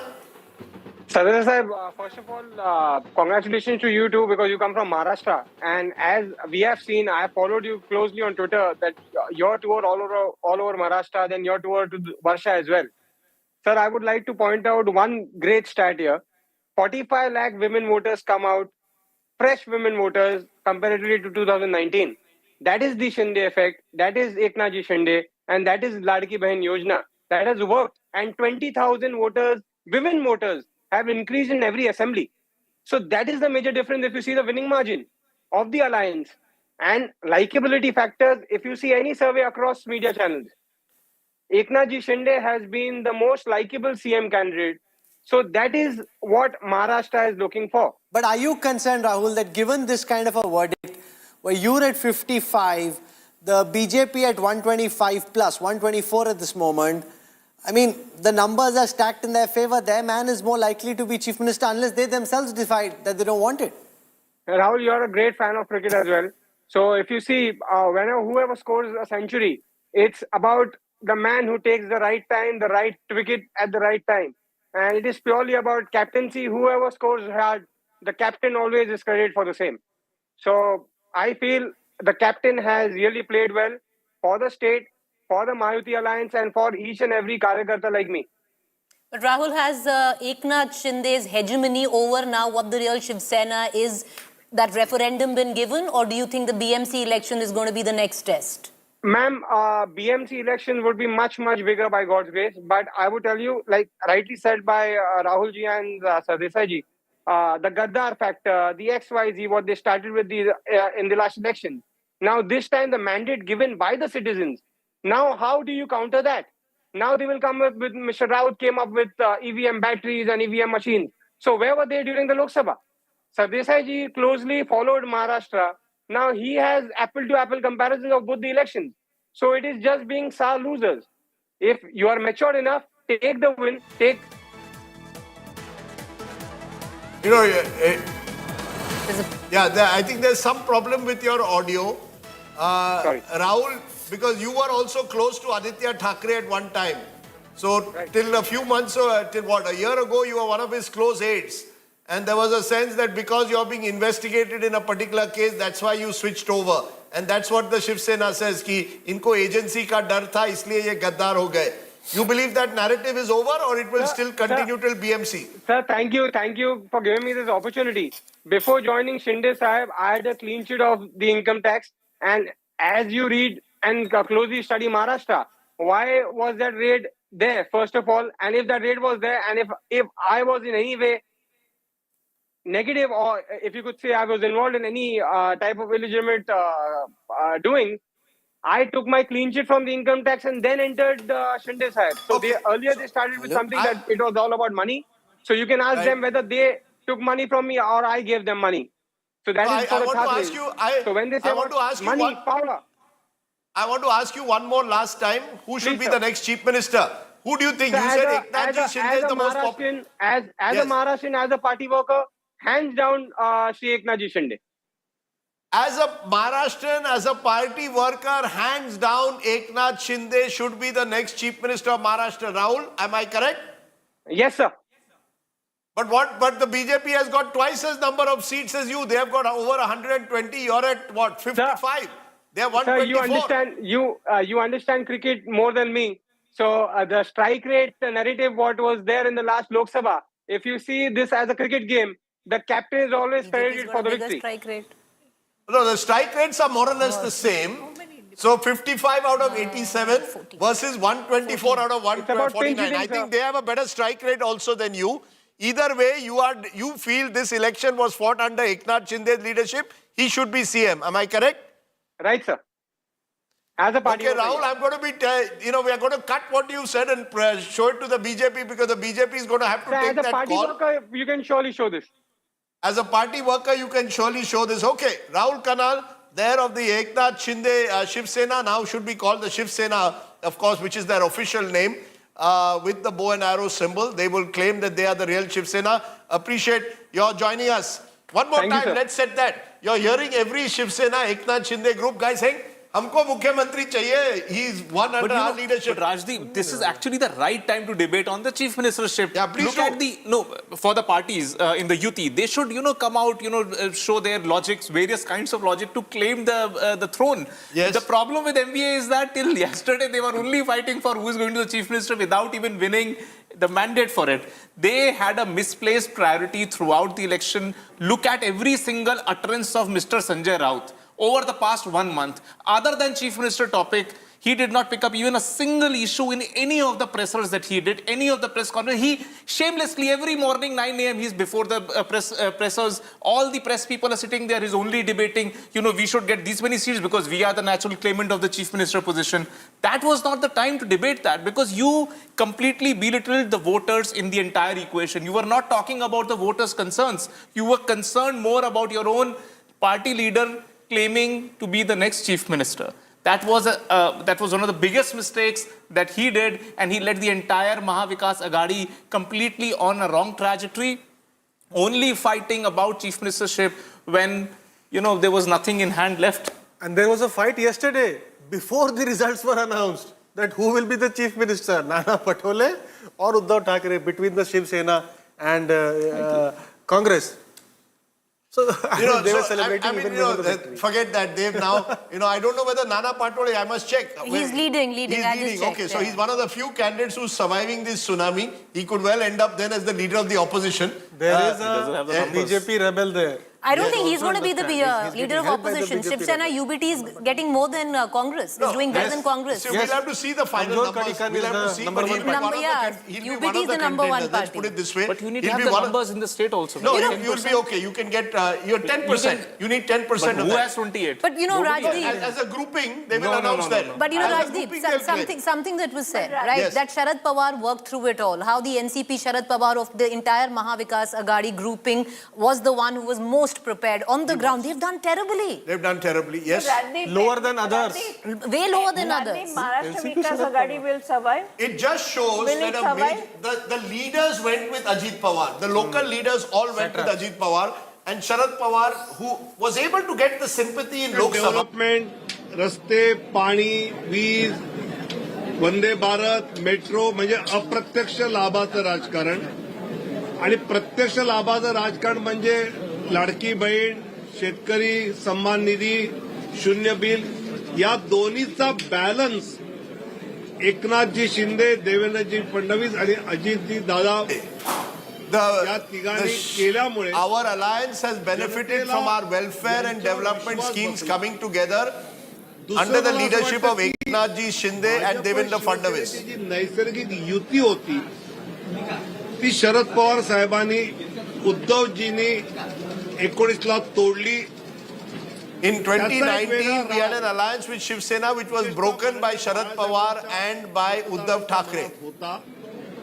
रोज सकाळी राज्याचं राजकारण कलुषित होणारं वक्तव्य भांडूपवरनं यायचं. When he says that every day there would be a statement made from Bhandu, that's a reference to Sanjay Raut. Sanjay Raut would make a statement every morning on the state of Maharashtra politics. Bhajap बरोबर आणल्यामुळे एकनाथ शिंदे साहेबांना बाळासाहेबांच्या विचारांची मतं ही बीजेपीच्या बरोबर मिळाली. Eknath Shinde has got the votes of those who believe in Bal Thackeray's ideology along with that of the BJP. पैकी 4 जागा NDA पुढे, उत्तर प्रदेशमध्ये 9 पैकी 6 जागा भाजप पुढे आणि तसंच राजस्थानमध्ये 4 जागांवर भाजप पुढे. त्यामुळे देशातल्या या सगळ्या निवडणुकांमधलं चित्र हे सांगतं. Across the country, the BJP today has done well.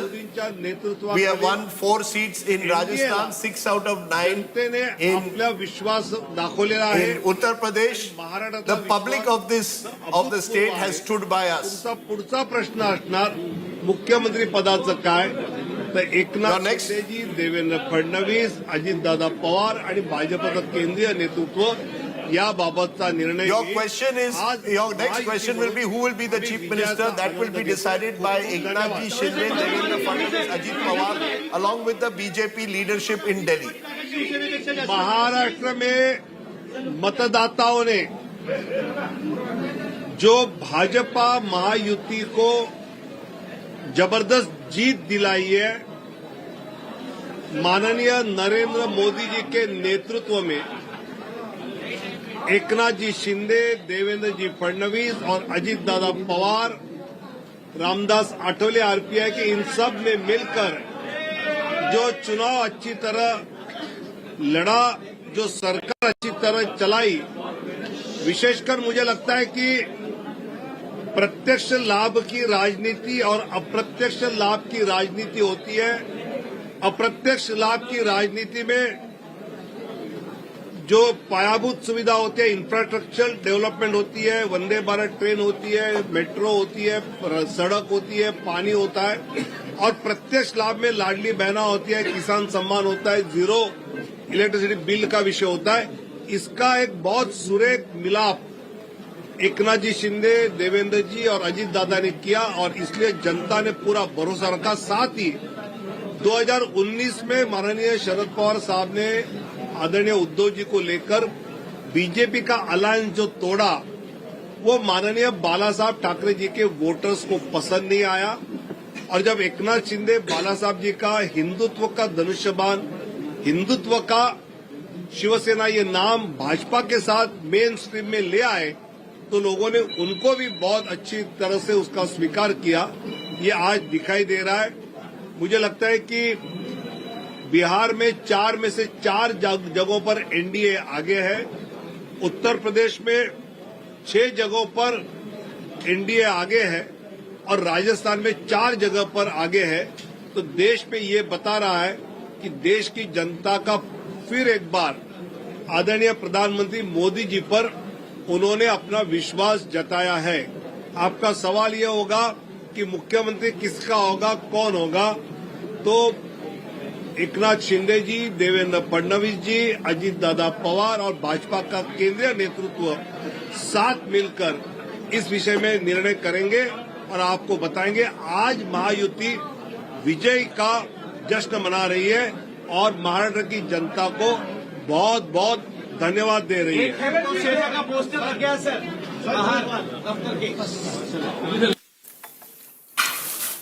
So Vinod Tawde is still leaving that question of kaun banega Mukhyamantri open, saying that question will be decided in the next few days here in Delhi or in Mumbai with the support of all the leaders. Will sit together and take a call on that. Ki kaun banega Mukhyamantri, that question will be decided, he claims, in the next 48 hours. So interesting how that's playing out at the moment. As you can see, images there of Devendra Fadnavis with Mr. Bhavan Kule, the leader of the BJP. They are embracing each other. And also Eknath Shinde. That question still remains unresolved. Kaun banega Mukhyamantri is still a question that will have to be answered in the next few days by... Rajdeep, like you say, that, yes. Front runner Devendra Fadnavis, but for the Bharatiya Janata Party, keeping the dynamics going as they are. Eknath Shinde acceptable, Eknath Shinde Maratha face, you don't antagonize a lot of people where Maharashtra is concerned, because Devendra Fadnavis was a polarizing figure during the campaign in Maharashtra. And even Mr. Bhavan Kule, yes, OBC face yes, of the party, exactly. state BJP president. No, I don't think, if it is a BJP person, it will be Fadnavis. If it is BJP, the only other option they have is, say, continuity. Would it be comfortable for the Mahayuti to keep going on the way they are, is to keep Eknath Shinde, at least for now. At least for now. Because you have a big election in the municipality. And if your team is winning matches, you don't necessarily change. You don't need to change, and not immediately. Wait for a year or two and see how... One thing that would sort of, play a role in the decision-making overall. Again, I mean, nothing is sure as of now. But then Fadnavis might need to be accommodated as BJP national president. You never know, because this is a fantastic victory, correct? He has scripted this. Yeah, that's also a possibility that if you decide on Eknath Shinde, then Mr. Tawde needs to. But that is also a possibility. You bring back Devendra Fadnavis, but then you want, then you look at your politics of OBC politics. You've been pushing that. Do you have an OBC face? Do you, as Sheila say, have a woman face? These are all questions the BJP will have to answer. They'll have to look at social engineering, arithmetic. Remember, Devendra Fadnavis will be a high-profile BJP president. Do you want a high-profile BJP president? All these questions will be answered. I think the immediate challenge for them is local workers of the BJP will want their own chief minister. No doubt about that. Right. Just as the Shiv Sainiks are saying we want Eknath Shinde, you've got the BJP members who are saying we want and the Fadnavis. posters are being put around the entire city of Mumbai. Rajat, how would Nitin Gadkari be looking at this? For somebody who did the maximum sabhas, over 70 sabhas. Then you've got another of the heroes of the moment. You can see Bhupendra Yadav, Union Minister, who was put in charge of this campaign. And Bhupendra Yadav has spent a lot of time in Maharashtra over the last few months working on particularly the OBC meetings that he'd organized across Maharashtra. Devendra Fadnavis being feted. And as you can see in that Maharashtrian feta, he looks like, someone who is hoping, me puna yein. This could be his me puna yein moment. I'm coming back again. And finally, if Rajdeep is wishing for the BJP to do something, I would be feeling bad for the guy. Kahin ulta hi na kar de. So let him become whatever he does, if at all. We should not jinx rather than jinxing it. I'm only saying there are two faces. I'm saying the race is between two. Continuity with Eknath Shinde, don't change your captain. Or because you've done so well, give Devendra Fadnavis, who sacrificed. Some say, as BJP said it, I believe Amit Shah said this at a meeting in Aurangabad, closed door, हमने sacrifice त्याग किया. Exact word he used, हमने त्याग किया. What is political logic of Shinde?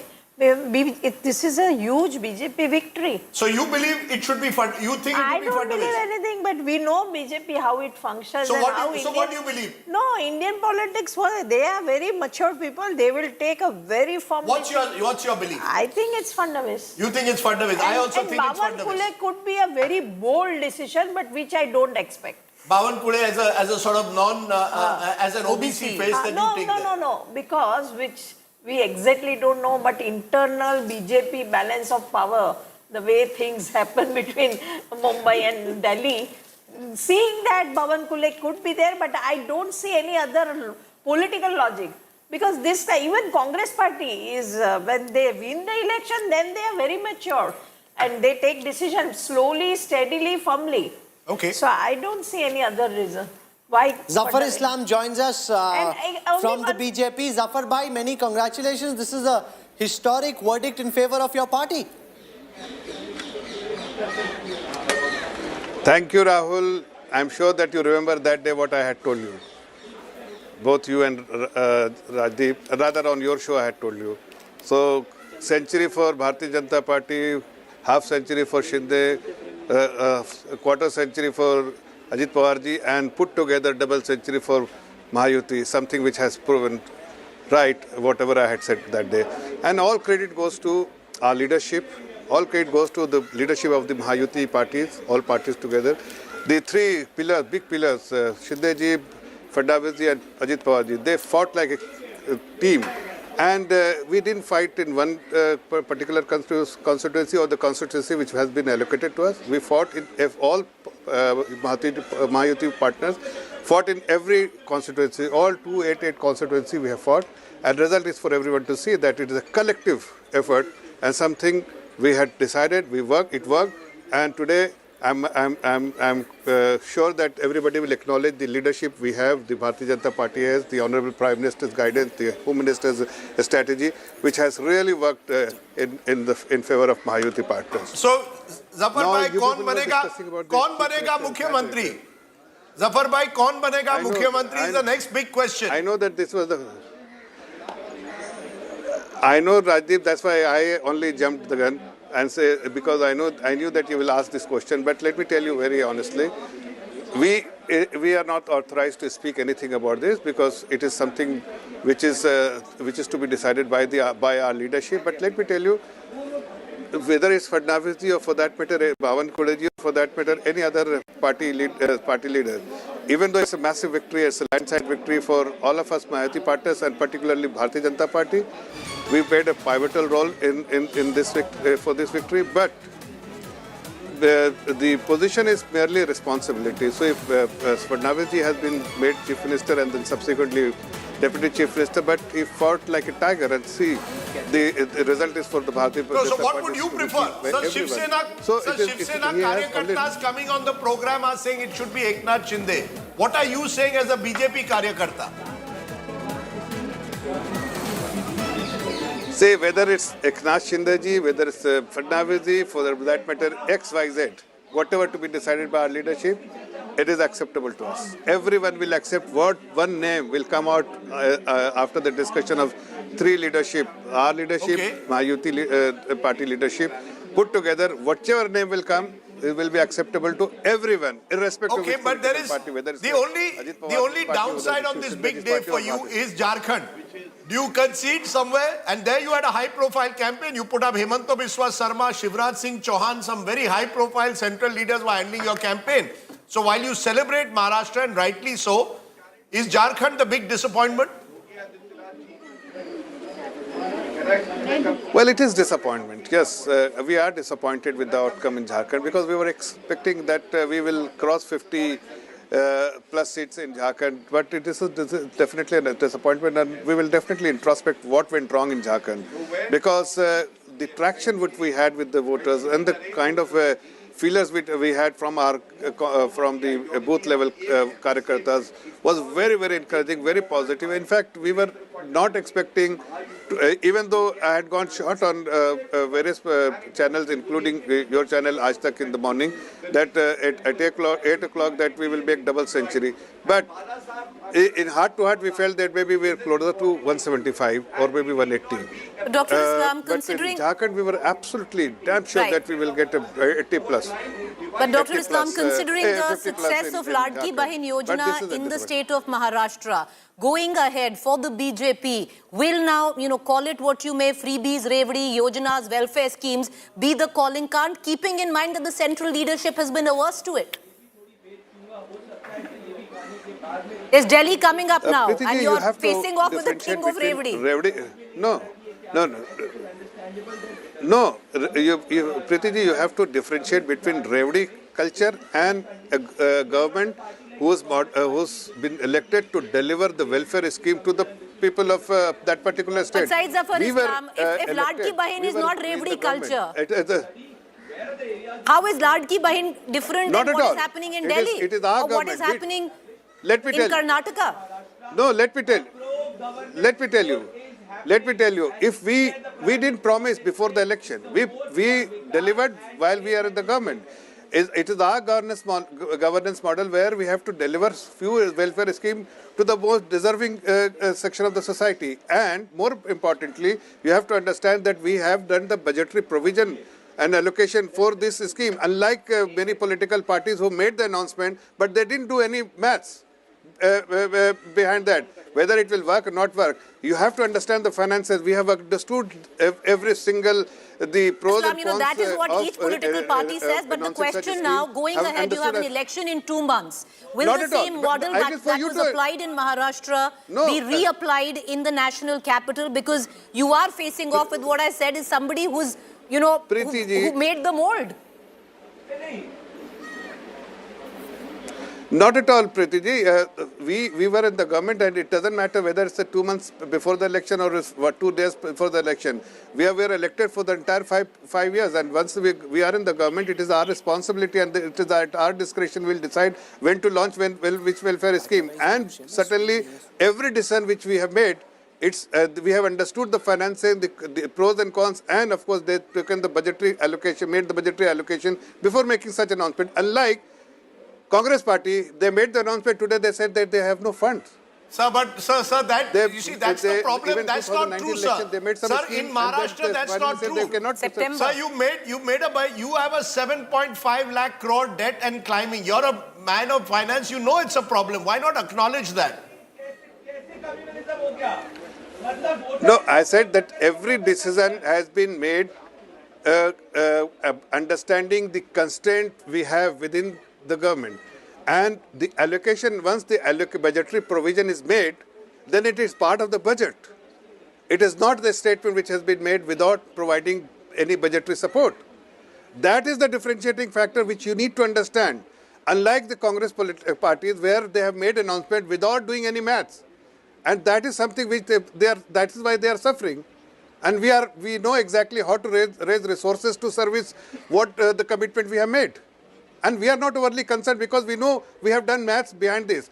Unlike the other political parties who have made an announcement without doing anything. So there is and Maharashtra is a progressive state. We know exactly how to resource 7.5 lakh crore is not a big amount considering Maharashtra and its credit rating. Definitely, Maharashtra is in a much better position to raise resources compared to many other states who have made huge commitment without ability to raise resources.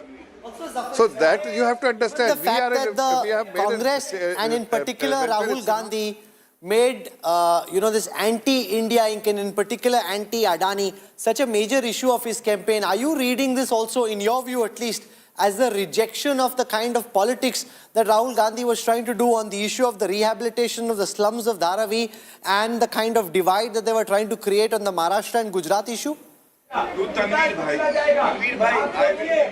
See, the duplicity of Rahul Gandhi's approach actually exposed him. All the state government who actually did transaction or the projects with Adani Group were either of his government or the opposition parties or part of the Indie government, Indie bloc. So they were criticized. They welcomed red carpet for Adani ji for doing business because at the end of the day every government needs to create jobs and they need investors to invest in that state. But that time they didn't make any noise. In fact, let me tell you, they accepted 100 crore as donation from Adani ji by Revanth Reddy accepted it. Why Rahul Gandhi is not making hue and cry that why Revanth Reddy has accepted 100 crore, signed MOU of several thousand crore? Because Rahul Gandhi has given green signal to Revanth Reddy to do transaction with or do projects with Adani Group. But for political reason, he wants to target Adani Group. That is something which was not acceptable to people of India. Your stand is actually contradicts your whatever stand you take publicly contradicts what you stand privately. And people are not fool. People understand those hypocrisy, and that's why they have been Congress party. Rahul Gandhi has been explored, and they were carrying constitution in hand, something which actually didn't relate with anyone because everybody knows that the state election constitution is talking about constitution has no relevance. So something their campaign was wrong, their approach was wrong, their strategy was wrong. So just stay with us, Zafar Bhai. I appreciate you joining us. I'm joined at this time by a special guest. His name is Robin Sharma. He is like a mini PK of sorts. I don't know if he like that or not like that, but he does what Prashant Kishore did earlier. He runs Showtime Consultancy, and the man is on a roll. He's on a roll because the last campaign he ran was for TDP. He ran a very successful campaign for Chandrababu Naidu, hit that ball out of the park at Vizag, and has now hit the ball out of the park at the Wankhede as well. Robin, welcome. Fantastic victory for your team, and in particular, the Eknath Shinde faction of the Shiv Sena, 54. That's the exact number at this time of the MVA. Is this better than what you would have expected? No, it's online what we expected, and I think it should get better from here. What do you know about these numbers which we can't see on the screen right now? Why do you think it's going to get better? Well, I think because I have been sharing the numbers with you asked me and everyone who has been in touch with me. We have been sharing the numbers, and if you can recollect, we have been telling this either it will be a decisive victory because we could not pick the trends where this could be hung or it could be in between tight election. If our numbers, I always said that if our numbers are right, then we'll cross 175 or 180. If our numbers are wrong, we'll be below 100. Your numbers to me the other day when I spoke to you were 175. This has gone well beyond that. So you had predicted a wave, it's become a tsunami. Yes, absolutely. Was it the Ladki Bahin in your view that made the difference, particularly for Eknath Shinde winning the kind of strike rate that he has, or was there something else beyond that? No, I think the entire credit and most of it goes to Ladki Bahin, but that worked in our favor. But apart from that, the Mahayuti alliance has been well prepared. Coordination was very smooth. the preparedness, the readiness was much better than Mahavikas Aghadi, and there was no friction of sorts. For example, we campaigned for each other during the last 15 days, and Eknath Shinde ji, Devendra Fadnavis ji, and Ajit Pawar, all three leaders have always coordinated well with each other, helped each other on each other's seats. We have always gone down to detailing of every seat. Wherever we needed each other's support, they have always helped. So I think that coordination, preparedness, and so tell us this: the last guy you worked with was Chandrababu Naidu. He has this CEO kind of avatar, very prompt and punctual. Now you're working with Eknath Shinde, who works till 4 a.m. in the morning, and oftentimes during the campaign you are also up till late at night and therefore waking up late. What's the difference between working for Eknath Shinde and working for Chandrababu Naidu? I think one common trait is that both are really hardworking and both are very, they never get overconfident. I can, last night when Eknath Shinde ji called and said that, will we touch 60 or not? So I said that, no, we will, don't worry, we will 55 plus, we'll surely will see that we will be touching. And if it's a wave election, then we should touch 60 as well. Even Mr. Naidu, after we won the election, he asked me to analyze that the 11 seats which YSRCP has won. He asked me to study why they have won 11 seats. You should study why they have 11 seats. So both are very hardworking. But one major difference is that here Maharashtra CM, he's a mass leader. I think he's one of the biggest mass leader that Maharashtra has ever seen. And he could be one of the biggest mass leader that country could ever see in next 5 to 10 years. You know, he keeps Robin up at 3 in the morning. That's the big difference. You know, Chandrababu Naidu usually is an early riser. And so Robin's time clock has changed. With Chandrababu Naidu, he had to get up early. With Eknath Shinde, you had to sleep late. Am I correct? Broadly. No, not even 3. 3 is the average. It's 4, 4:30, even 5:30. So, and he, during, if you see it as an example, during election meetings, he used to do 7 to 8 election meetings in a day. Come back at 10:30, 11 in the night. Then he used to start interview. I'm sure, Rajdeep, you took interview at 4 a.m. in the morning. 4 a.m. Finished at 4:11. Yeah. So he used to give interviews after he completes election meetings at 6 until 6 in the morning. Then 9:30 he gets up and goes for election meetings again. So that's how his schedule was. So he worked really hard, and I think that's paying off. Yeah, absolutely. Robin Sharma, your Showtime Consulting, I believe you're also going to be doing something for Prashant Kishore in Bihar. Is that true? No. Till now, we were concentrating on Maharashtra. Now that Maharashtra is over, we have to see a way forward. There's a lot of work to do in Maharashtra and a lot of work to do in AP as well. So you've got a lot of young kids who work with you. I come to your office at Kolaba, swanky office by the seaside. Where's the party tonight? Where do all these young fellows who worked so hard the last several weeks, how do you guys party? We will surely ensure that they have a good time in the evening. We have not figured out the place. I have to check with my team whether they have figured out the place or not. But I'm sure that they deserve it. Well, one place to party is an election counting center, because that is where the numbers have been dancing. Your team can dance there as well. A big moment. And Rajdeep, it's also good to see a new generation of election strategists emerge. Last time, for several elections, it used to be Prashant Kishore used to come, take the accolades, or potentially even the brickbats. Now you got a whole, so we got many people in that genre adding a level of professionalism to this craft and getting taken very seriously by ground level politicians who typically wouldn't believe, kaun hai, hame batayenge laptop wale kya karne, but they're listening to the laptop walas. I mean, I know Robin may not, look, at the end of the day, give credit to Eknath Shinde. Of course. Robin and all can only do the backup work. You need someone out there who's going to do the hard work of being there. I've always said, let's not give over credit to consultants. The limits are there also. At the same time, they play a useful role in organizing a campaign. And Eknath Shinde, to his credit, was willing to sort of work with consultants.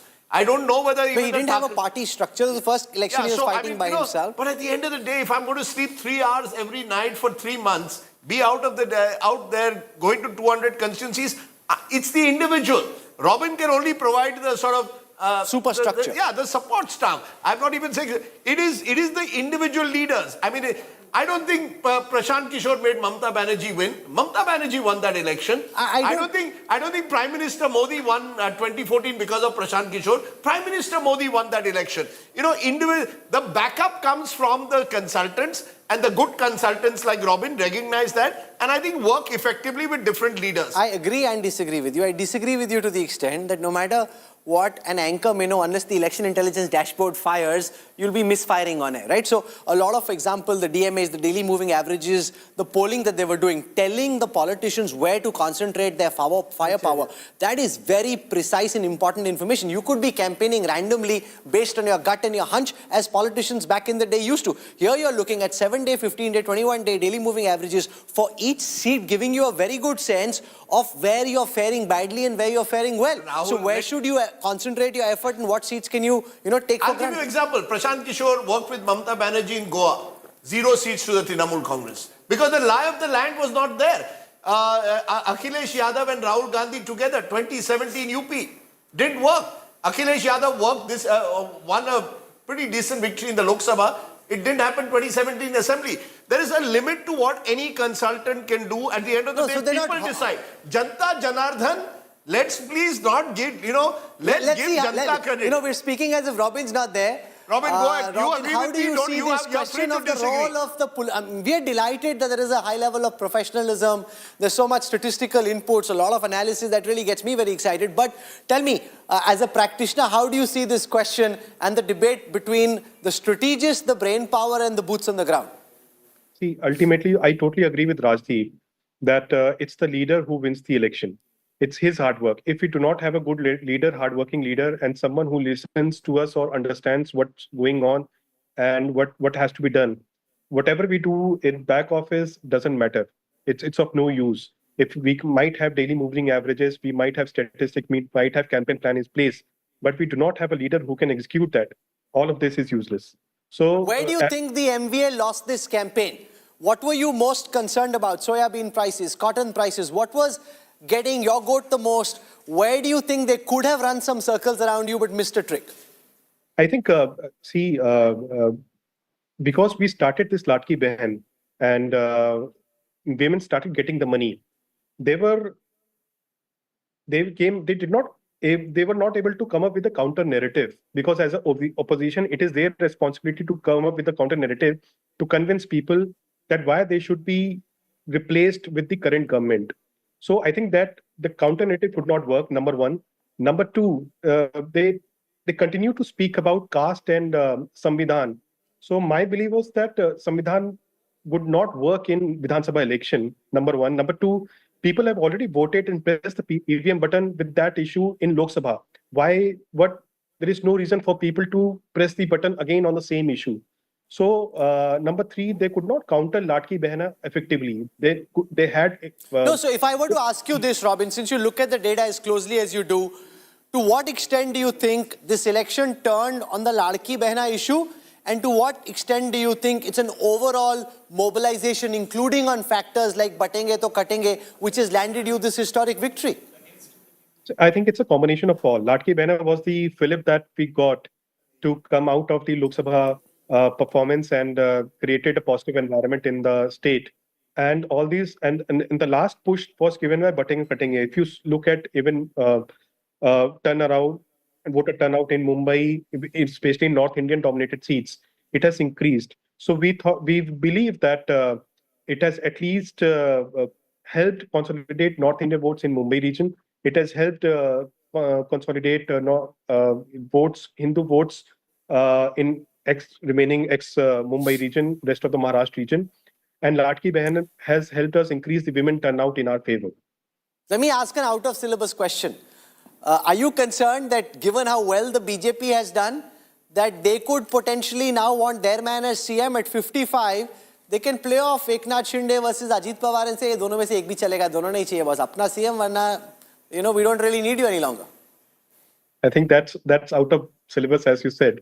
So it is not, I'm not the right person to comment on that. But Robin, did it help you that you got an extra month? Because usually Maharashtra would have gone with Haryana. So you were speaking of Ladki Bahen making an impact. That extra month from Haryana to here, how much do you think that in terms of traction and what you spoke of, katenge batenge? We were hoping that there will be certain drop in vote share and the tracker that we were looking at after the MCC kicks in. So if and we had a plan in place. If you see that as soon as Haryana results came, within 3 months, within 3 days, we organized a Dashera Milawa, massive Dashera Milawa. So we thought that there could be some drop in vote share after Haryana election or after MCC kicks in. But to my surprise, there was not much enough drop in vote share after Haryana election and after MCC took place, kicked in. So, but we were prepared for it, and the extra month, I think we were prepared that we will get extra month after elections were announced for Haryana, not for Maharashtra. So we had planned accordingly. So if Haryana and Maharashtra would have gone together, we would have planned accordingly. So extra month definitely helped to get things right, get electioneering right, get the minute nuts and bolts correct in place. So it definitely helped. Okay. At the same time could have been used by the other side, which they failed to use. But Robin, good you have Amitabh has a question for him. Amitabh, go on. Robin bhai, Amitabh here. Many congratulations. Thank you, bhai. I need to ask a question. Did you have some specific strategy for Sena versus Sena contest, or was it really the same for all the seats you contested? I think for Sena versus Sena contest,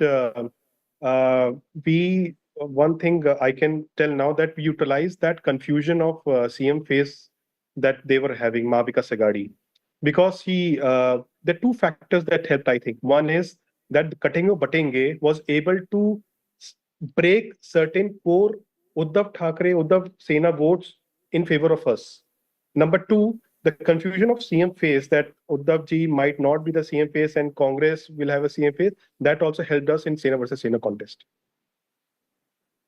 You know, that's interesting to look at this Sena versus Sena contest, because there's going to be a final round of that, I guess, in the municipal election. So Robin is not going to go away from the Eknath Shinde camp in a hurry. No, but I can show that. You have a municipal election also, Robin, in a few months. In the Sena versus Sena contest, there were 38 seats where it's 1 and 2, Sena versus UBT, right? 26 of those have gone in favor of Eknath Shinde.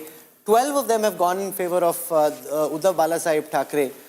Given, looking at it more from an academic rather than a political perspective, Robin, do you think the UBT can hold, or do you think the party is more likely to disintegrate? What's your reading on the back of this kind of a verdict? I don't think they will be able to hold. Is that the politician speaking or the statistician speaking? No, I think because we are getting the numbers from different places where we have head-to-head contest, and we are coming very close, I think this number should improve a little bit.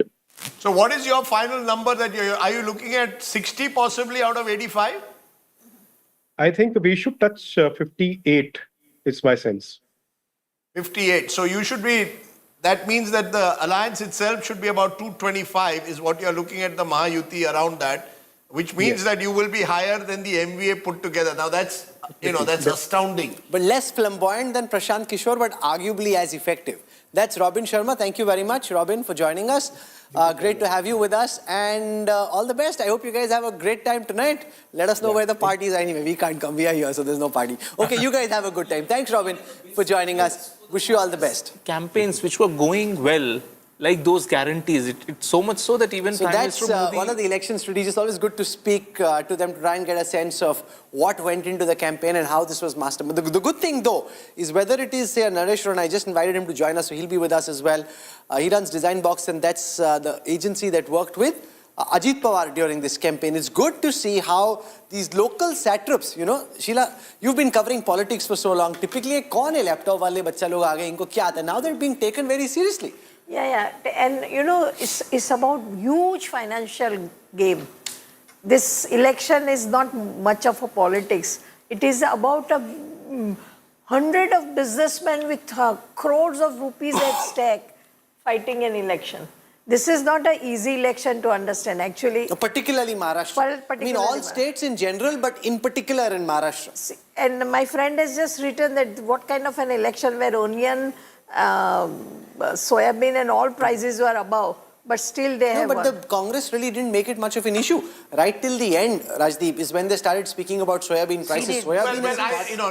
Since you buy, I think the one thing they did get was soybean. They did speak about soybean. No, but they didn't make it their Yes, central. no, What do you make your central issue? They talked about it. Much more than One minute. Forget about their top leaders. Their local leaders were talking constantly about soybean.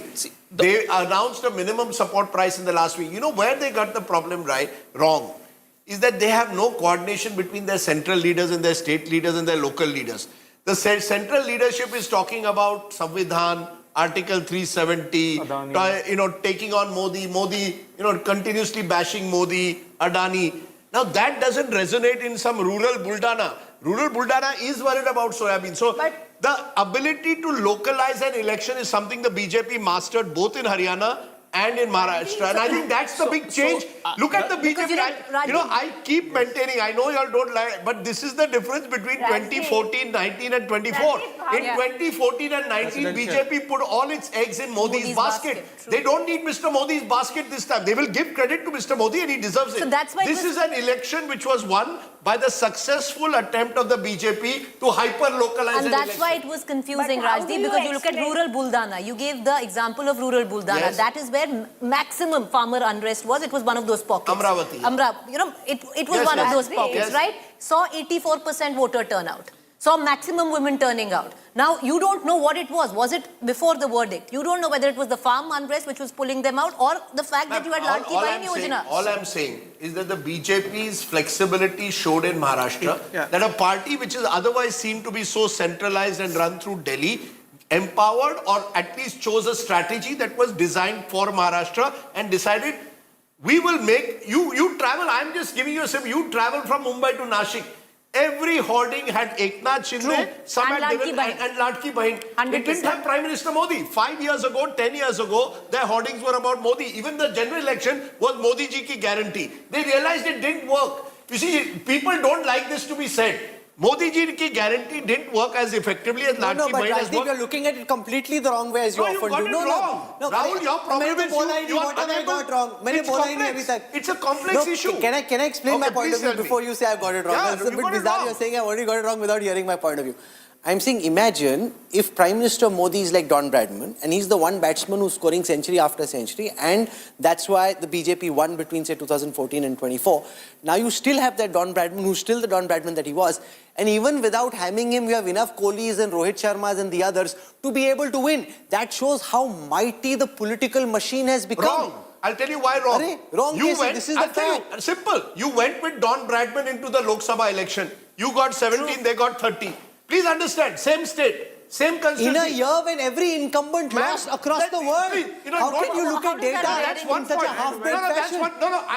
Rahul, please. You see, the problem is you all think Farid Zakaria knows more than Indians know about politics of our country. I'm saying it's a fact. I denied. No, 1 minute. I'm giving you hard facts. Which incumbent has won? No, sir. Hard facts is 1 minute. Here also incumbent has won 3/4. Please. This is an assembly. I'm saying. You said this is a year. Forget about an incumbent. Both the incumbents have won today. My limited point is this. You went into a Lok Sabha with Prime Minister Modi and Modi ki guarantee. In Maharashtra, you got 17, they got 30. Because 31. The election was playing on what? Onion export ban didn't affected you with the North Maharashtra farmers. Elections got localized. Not because the Congress tried it or MVA. Wo fluke mein, luck by chance mein ho gaya. Nothing that the Congress did. Plus, you ran a narrative on Samvidhan which got the Dalits energized and bring the Muslims and came together. So what happens then? You decide course correct. Let's give credit to the BJP. You course correct. Decide, local election pe, local factors pe chalna hai. What does the Congress do? Just the opposite. Misread the verdict. And think that the verdict is about national issues. Humne Modi ko haraya hai. Hum Samvidhan khatre mein hai. And you make it about national issues. And you get it wrong. And look at the verdict. I'm just saying, one size doesn't fit all. The BJP has been clever and flexible enough to realize that. The Congress has not. That's all I'm saying. Also, and you saw it in Haryana as well. How many meetings? You contrast the number of meetings Prime Minister Modi did in 2014 and 19 with 24. Much less. He realized that Mr. Modi himself cannot. You were 5-5. Yet you got a mandate more than 2014. You were 5-5 in Lok Sabha. You have won the Vidhan Sabha. Why? Because you localized it. You decided Jat factor को कैसे divide करना है, But isn't it the strength I of am giving it leadership, credit. Rajiv bhai? I am saying it shows that the BJP is a election machine. Now you're The making the Congress is point not. I'm making. Finally, after that long argument, you've No, come to the because same you point said I Don made. Bradman. Don See, Bradman I said could not play on this without pitch. having See, Don isn't it Bradman the score a strength of century, leadership? if you win Sir, even then, Sir, it's an Don even Bradman, bigger achievement. Sir, Don Bradman could not score a century in Maharashtra and Lok Sabha and in Haryana and Lok Sabha. The change, you brought in new players, you changed the pitch, and you were able to Change the win narrative. in Maharashtra. That's all. But You changed the narrative. narrative. I am giving credit. This, And so quickly. This belief that one size fits all, one leader fits all, is the But same no one is mistake the saying that. BJP made I'm in saying, Lok Sabha. Isn't it the strength of the leadership of the BJP, including Of course Prime it is. Minister Modi, Absolutely. to realize that this is a tricky pitch That I and you agree. need other batsmen to play? 101%. That's number one. Number 101% one. agree. Number two, we tend to overanalyze any election result. Even in Lok Sabha, BJP's tally was more than India alliance combined. What we are talking about here, that Shiv In Sena's Vidhan Sabha tally seats. not in Vidhan Sabha seats, pan-India level, I'm saying. Yeah, no, I'm talking about Maharashtra. So it is, see, Sir, when you go to any war, you have to do a SWOT analysis. BJP does a SWOT analysis perfectly. Yes, but you see, Whereas my limited point, sir, is while you get SWOT, you got your SWOT analysis wrong for Maharashtra Lok Sabha. Absolutely. You course corrected. So, You changed. That's all I'm saying. I'm saying therefore Don Bradman can also get out. Don Bradman of cannot course Don always Bradman. score 100. He didn't score 100 in 2024 Lok Sabha. He has scored 100 But by I think you're changing missing the pitch. point. The point is that But- even without Bradman scoring a century, if you have enough gas in the tank to win, that shows what a formidable rewiring of the No, basic absolutely. nature of It's Indian like politics Don has Bradman didn't happened. even get a chance to bat. Only the openers won the match for the But team. yeah, The problem is Congress, this is an important thing. There were a few things which were working for Congress party since the Lok Sabha election. It was these guarantee cards which actually even, Images rattled from the Prime Devendra Minister. Fadnavis's No, residence. I'm telling you, it is important to No, that's understand an why. important picture because you've got Pankaja Munde there, who was seen for a long time as a critic of... Bhupender Yadav I'll there. give you another example of the Critic of flexibility. batenge. I'll give you another example of a flexibility. Pankaja Munde lost the election in Lok Sabha by a small margin. The general belief was Pankaja Munde has been pushed to the margins and there was a feeling that the OBC leaders within the BJP have not been given that due. What happens in the Vidhan Sabha? She gets an MLC seat, so she feels a little that the party is recognizing her and they give her a helicopter. She gave her a helicopter and made her a star pracharak. Now, that is, despite your personal differences that you have with Mr. Fadnavis, you do it.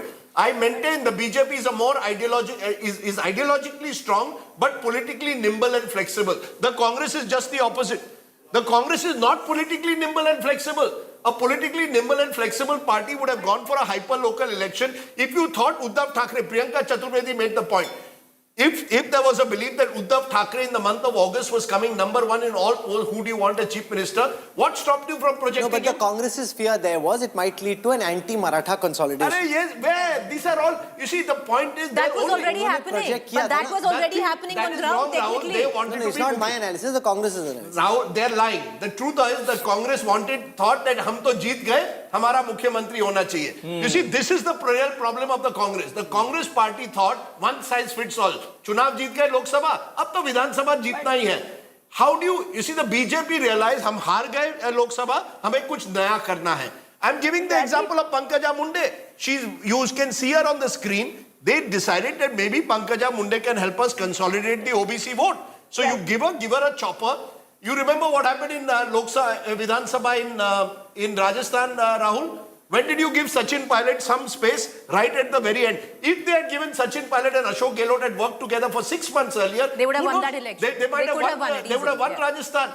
I am giving you self-goal after self-goal that the Congress scores. So it's not about Don Bradman. It's because on the other side, you have a party which is playing like Maidan cricket. But you need someone to play test cricket for God's sake, not Maidan cricket. Test cricket खेलो यार. Congress has no test batsman. ये उनके बस ही की नहीं है test cricket खेलना. वो आप कह रहे हैं, but No, ऐसा नहीं है. They have players, but they have to be used. ना test batsman को अच्छी तरह use करो. Give something to the Congress here. See, in Jharkhand, I think it's the only non-NDA government which has repeated. But it's led by a regional party, sir. Absolutely. No, and also a regional leader who was incarcerated. Remember this. See, this whole idea of plucking people, sending them to jail. But you know, in all the congratulations that go to the BJP. No, it works the other way. You create sympathy for the man. Same happened with Chandrababu Naidu. There's a charge leveled against him. You make an important point. Chandrababu Naidu's comeback started when Jagan Reddy made the mistake of putting him in jail. Trump's He wouldn't have been decimated in this fashion. This whole idea कि इसको फेंक दो, उसको फेंक दो, ED लगा दो, CBI लगा दो. You know, it might seem like, oh, you're being very brave about this. But amongst people, it creates sympathy and it's never a good idea unless there's a solid case which is proven. Look at what the courts have said since. There must be a very deep introspection of the idea that the courts have since said that there isn't evidence against him. So that's one point. But the fact Finally, on one thing, Rajdeep and I agree. It's the only thing all day long that we've agreed on. I'll give you an example. Kalpana Soren worked her socks off for the last 9 months. 53 Hemant Soren came back, worked his socks off. Mamta Banerjee, RG car hua, everybody said Mamta Banerjee right off. What does the lady do? Travels across Bengal, sweeps all the by-elections. Regional leaders are grounded. वो उन्हीं की धरती है और उस धरती में वो काम करते हैं. ये जो नेशनल लीडर्स हैं ना, दिल्ली में बैठते हैं and they believe कि हमको राहुल कंवल, राजदीप सरदेसाई, प्रीति चौधरी सबसे नेशनल जर्नलिस्ट का थप्पा चाहिए कि we are doing good job. उससे कहाँ चुनाव होता है? मैं रूरल बुल्डाना का बोल रहा हूँ, रूरल यवतमाल का बोल रहा हूँ. वहां जाके लोकल फैक्टर्स क्या होते हैं वो तो समझो. You are right that soybean they could have leveraged it instead of holding the constitution, he should have had cotton and he should have had soybean and made that a point. Agreed again with you. The second time Rajdeep and I, this is becoming you should have made that a point. Rajdeep, 23 farmer deaths per day happening. You could have ensured that the farmers are marching your long marches that Sharad You should have made that. आपको बता बड़ी joke हुई and I got into trouble for that.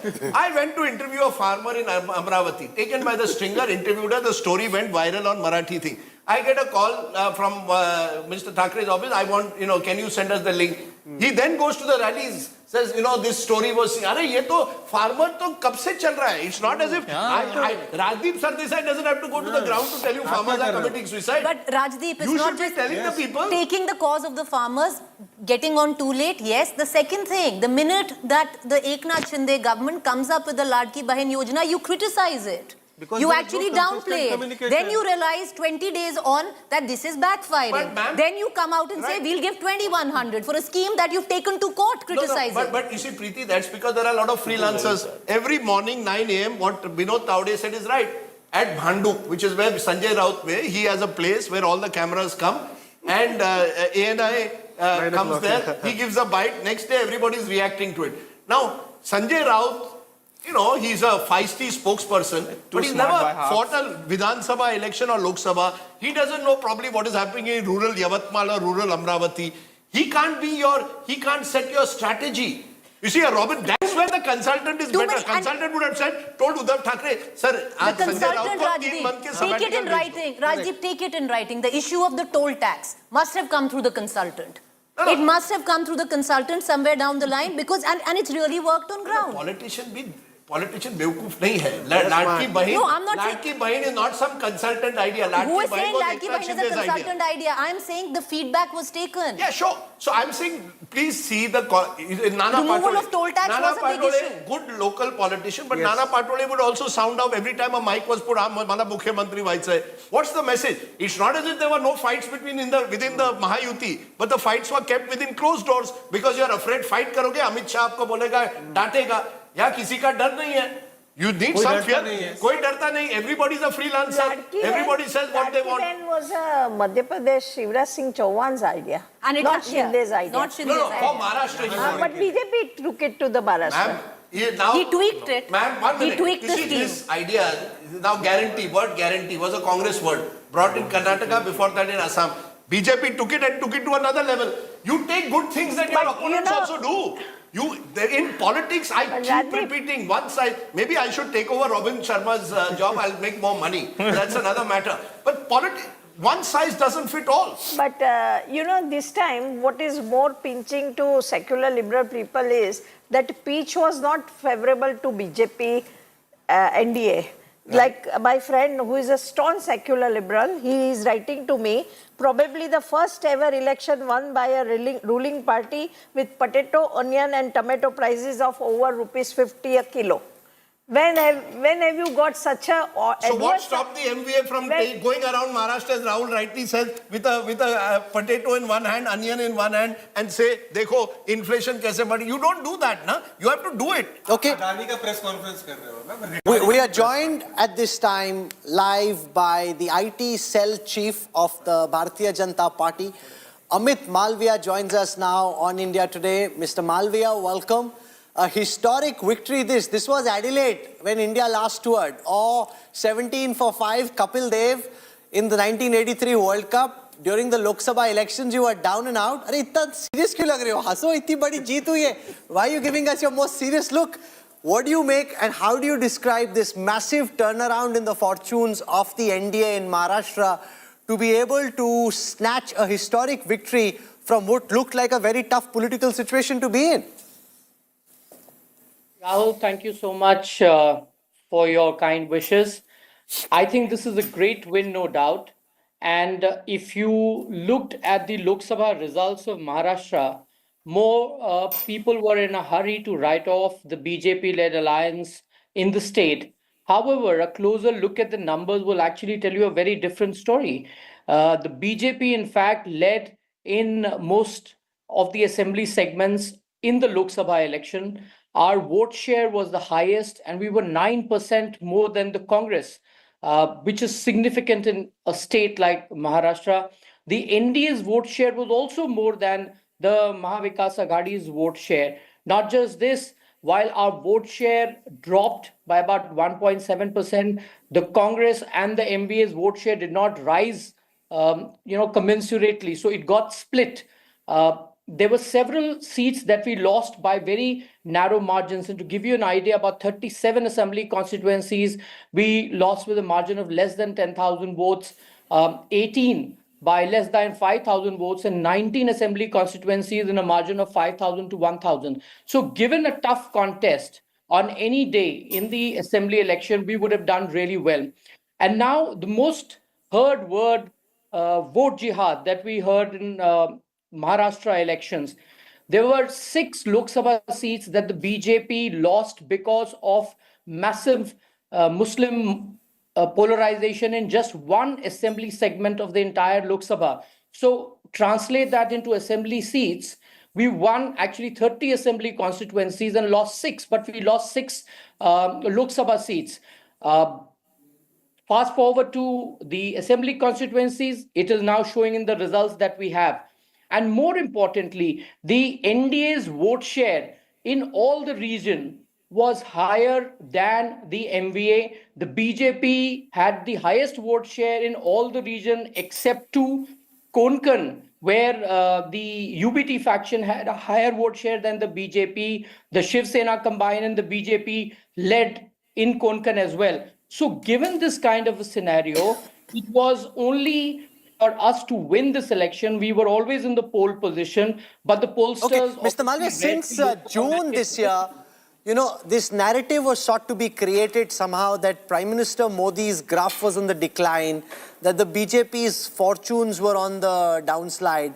Given what happened in Maharashtra and before that in Haryana, do you think it really kind of puts a damn squib on that entire effort to somehow say that the Modi era was coming to an end, and this starts speaking about that almost in past tense? Does this give you new energy and conviction going forward? And does it start, Parliament starts on Monday, it's supposed to be a highly contentious session given some of the issues the opposition is raising. Does this give you new momentum in your tailwinds? Look, I think there are some people in our country who have been writing Mr. Modi's obituary for a very long time, and they unfortunately end up on the losing side. The Lok Sabha election, when most people think that the BJP hasn't done well, I want to remind them that BJP is in power for the 3rd time. 240 is a massive number. The BJP on its own got more seats than the entire opposition put together. And if you cannot read these numbers correctly and you believe that your idea of what is a victory or a defeat is going to prevail, it doesn't work that way. Prime Minister Modi is still in office. We won Haryana massively. You know how everybody was absolutely certain that it is the Congress that is going to be winning Haryana. Unfortunately, the people had other view. In Maharashtra, I heard a lot of people who were very reticent after the drubbing in Haryana to come out and openly support the Congress-led alliance. So they made up a narrative saying, oh, it's a localized election and candidates are important. I even heard Rajdeep on one of your programs say that he has access to somebody who's followed Maharashtra election for the longest time, and he's put up a list of 174 candidates where the symbol doesn't matter, only the candidates matter. Not 174. No, correction. You see, you must be specific. In my blog, I said the Mahayuti is ahead. I said 110 candidates who have not lost an election for the last 3 elections, and therefore the local journalists believe they will win. That has not been proved. It's a tsunami, agreed. I said Mahayuti will win, but I want to ask you this, Mr. Malviya. You put numbers